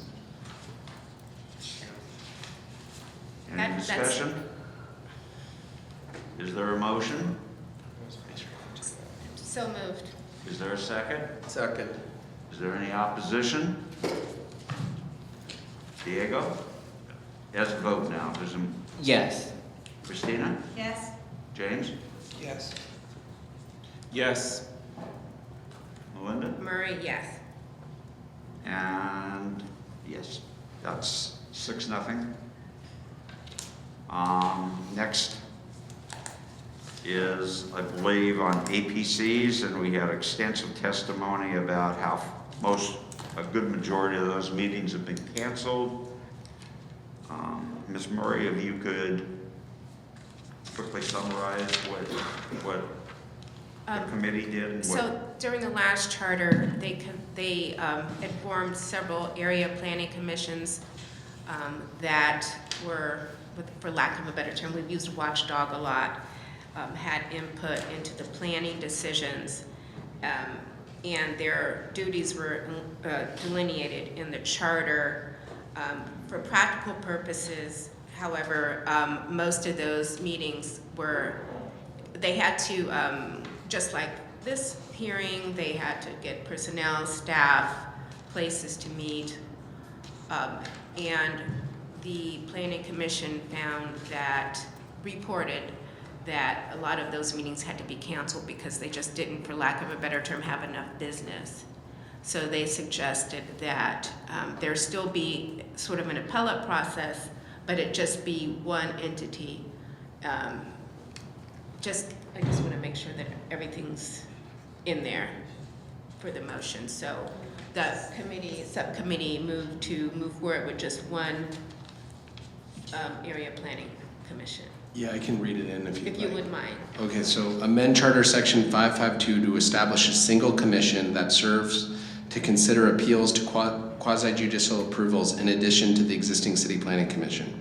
The APC's current role in acting upon specific plan exceptions and smaller scale zone changes and general plan amendments is established by ordinance, i.e. not in the charter, and those approvals should be by ordinance, be addressed by the separate City Planning Commission. And then separately, as part of this, remove Charter Section 565 involving delegation of authority from CPC to APC, as well as all other references to the APCs. Ms. Murray, was that a motion on your part? Yes. Is there a second to Ms. Murray's motion? Second. Oh, yes. Yes. Christina? James? Yes. Mesa votes yes. Murray, yes. And Stein votes yes. Okay, what else do we have from your subcommittee? I think just the FIR, right? The FAR? We have a few other things. Are you talking about just the planning recommendation ones or everything? What do we have? Like, I'm getting. Okay. So, in terms of planning, we have eliminate Charter Section 104E FAR limits of 13 to 1, and the motion on the table is amend Charter Section 104E to allow the FAR limitations to be exceeded by ordinance. Continue consultation with the city attorney as to CEQA implications. Is that the last item? I'm just wondering. Well, we also have streamlined quasi-judicial decision-making. We have allow land owned by recreation and parks that is not being used as parks or open space to be sold, provide LHD with authority to develop housing, provide LHD authority to fund projects, set a dedicated amount of the city budget for affordable housing, and establish a new section in the charter that implements a Port of Los Angeles public access investment plan. Okay, so I don't know, we voted on FAR, Yes. which I think would be easy to And get we through. voted All the on other all stuff. the quasi-judicial stuff, I believe, in committee. Let's start with FAR and the rest, I don't, Yeah, let's do FAR. Yeah. because it's 4:37. Yeah, we got about 25 minutes left. I'm gonna ask Max to. Okay. Amend Charter Section 104E to allow the FAR limitations to be exceeded by ordinance. Continue consultation with the city attorney as to CEQA implications. Most of the feedback we got from all of the community and all of the folks who came before us wanted to eliminate it. It's not really controversial, however, eliminating that has collateral consequences. So Max and the staff has been working with the city attorney to make sure that we have some language that would allow that to happen without gutting other programs. Yeah, it's mainly the consequence you're talking about is that to get rid of FAR, you need a CEQA, technically, and there's no time to do a CEQA before this ballot measure, so we're looking at ways of putting it in the charter that would make it all work together. City attorneys thinks there's an approach where you can put it in the charter that the FAR would be deemed repealed pending a CEQA process. So city attorney feels confident about that. They'll find language that will make that work. So we're just asking the commission, the commission's already asked at the committee level to keep on moving that ball forward. And also this will hopefully create more affordable housing by making the floor ratio a little more accessible and fluid. Yep. So that is my motion. Is there a second? Second. Andrade. Discussion? You jumped me by one. Diego? Yes. Christina? Yes. James? Yes. Mesa votes yes. Murray, yes. Stein, yes. Okay, I skipped one by accident. That was establishing a new section of the charter that implements the Port of Los Angeles Public Access Plan. So that was moved forward last time. I don't believe there was discussion last Saturday of it, but this is essentially to codify the Port of Los Angeles Access Investment Plan in the charter. We did get testimony this week from POLA, and they're, not in favor of this. Wasn't that could have been done by ordinance? Is that? It currently is done by ordinance. And why shouldn't it continue to be done by ordinance? I move to dispense with this item. I second. Dispense means we're not making a change, is that correct? Correct. No, or yeah. No, okay. Moved by Chairman Nessa, second by Commissioner Sanchez. Poll the commission. Diego? Yes. Christina? Yes. James? Yes. Mesa votes yes. Murray, yes. Yes. Okay, 6-0. Is that it, or did we still have the issue of? Quasi-judicial. Yeah. Quasi-judicial. We have park and recs, and all the affordable housing issues. Okay, we'll do this as quickly and expeditiously. This was continued to our committee. Basically, was this, Diego, your committee? On Park and Recs? No. No, this is not my committee. This was a small one that was in yours. Okay, this is, okay. Staff, in 5 sentences, tell me what this is. So essentially there's Rec and Parks land that's not being used but as a park, no intention for it to be used as a park. And in a lot of cases it's just sitting vacant in neighborhoods, and it's very difficult to get rid of that land. The city has to write an ordinance, it has to be approved by the Parks Board and the City Council. So this is just looking at ways to make it easier to use that land for a different use. And if you all approve it, we can come back with more refined language on that. But But we can approve it in concept. Yeah. Yeah. Okay, is there a motion to approve in concept allowing Park and Recs to sell off land that can't be used for Park and Rec purposes? Don't move. Surplus Land Act. It would still have to apply to the Surplus Land Act would still apply. Okay, Second. Diego moves, is there a second? Second. Chairman Mesa seconds. Poll the commission? Yes. I just have one thing I want to mention. Sorry. In that part of this ad hoc committee, that we're trying to shave down the issues that we deal with. And I love parks and I love rec, but we need to shave down the issues to deal with, to bring to the city council. So that's my only concern. I know part of this ad hoc committee, that's one of our tasks. Well, okay. And I would just like to add that in terms of talking to the folks in Northern California, when they submitted their recommendations for charter reform to City Council, they submitted 89. So I think an arbitrary number, we should not, they submitted a full 89, and they were very successful. So I don't want us to not consider things because we have some kind of arbitrary number that we think. It is City Council's responsibility to go through these and for them to decide what they want to move forward. I don't necessarily think it's our responsibility to do that. So just wanted to kind of make that clear, and then a clarification in terms of so you're saying that these vacant lots can be used for unusable vacant lots for Park and Rec's purposes. Right, but unusable, but for affordable housing. Is it being earmarked? If they sold it off and if somebody could do affordable housing, yes, but we're not saying what it should be. The Surplus Land Act, essentially, you have to make the land available to other government entities, and it prioritizes affordable housing.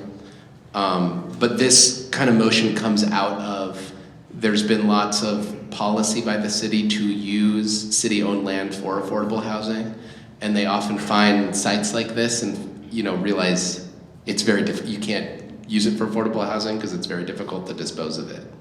So that's sort of the one of the intentions of this reform would be to make these sites available for affordable housing and other community serving uses. Okay, I believe there's a motion and a second. Is there any further discussion? If not, Mr. Diego? Yes. Ms. Sanchez? Yes. Let's get off your phone, man. Mr. Thomas? Can the chair get off his phone? Yes. Can you keep your mouth quiet, please? Thank you. Request. And Mr. Thomas? Yes. Chairman Mesa? Yes. Murray, yes. Wait. Okay. Again, yes. I'm a yes. So, we can kind of discuss these together, but we have two. One is provide LHD authority to develop housing. The next is provide LHD with authority to fund projects. We've done a little research, but essentially the LAHD issue with funding projects has to do with ULA. And so to make it easier for them to fund the projects related to ULA, we'd have to change the ULA ballot measure. It's not really a charter issue. The LAHD authority to develop projects. So LAHD is a ordinance department. It's not currently in the charter. So this would basically they don't not have the ability to do that in the charter. So you'd be like proactively giving them the ability to do that in the charter, if that makes sense. But they have the ability to do it today. I mean, they don't not have it, the ability to do it. Okay. Motion to dispose. Second. Could they read back the motion, please? Exactly what we just moved and seconded? Sure. It's going to be a motion to dispose of, provide LAHD with authority to develop housing. So, and they already have that. I know Max says in the reverse, they don't have, they're not prohibited from, but. They're not prohibited from it in the So charter. this is a no change vote under the resolution that we've just heard, is that correct?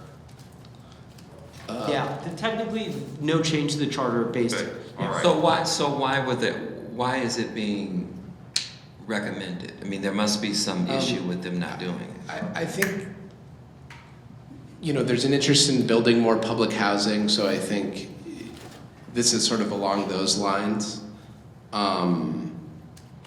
I'm just providing background, on the charter context of this one. I think this was one of the abundant housing recommendations. They gave us a lot, several which have been approved. They're trying to pull all the levers. One of the levers that this can definitely go through council. The council can do this. And they've already, the city council just approved an affordable housing measure.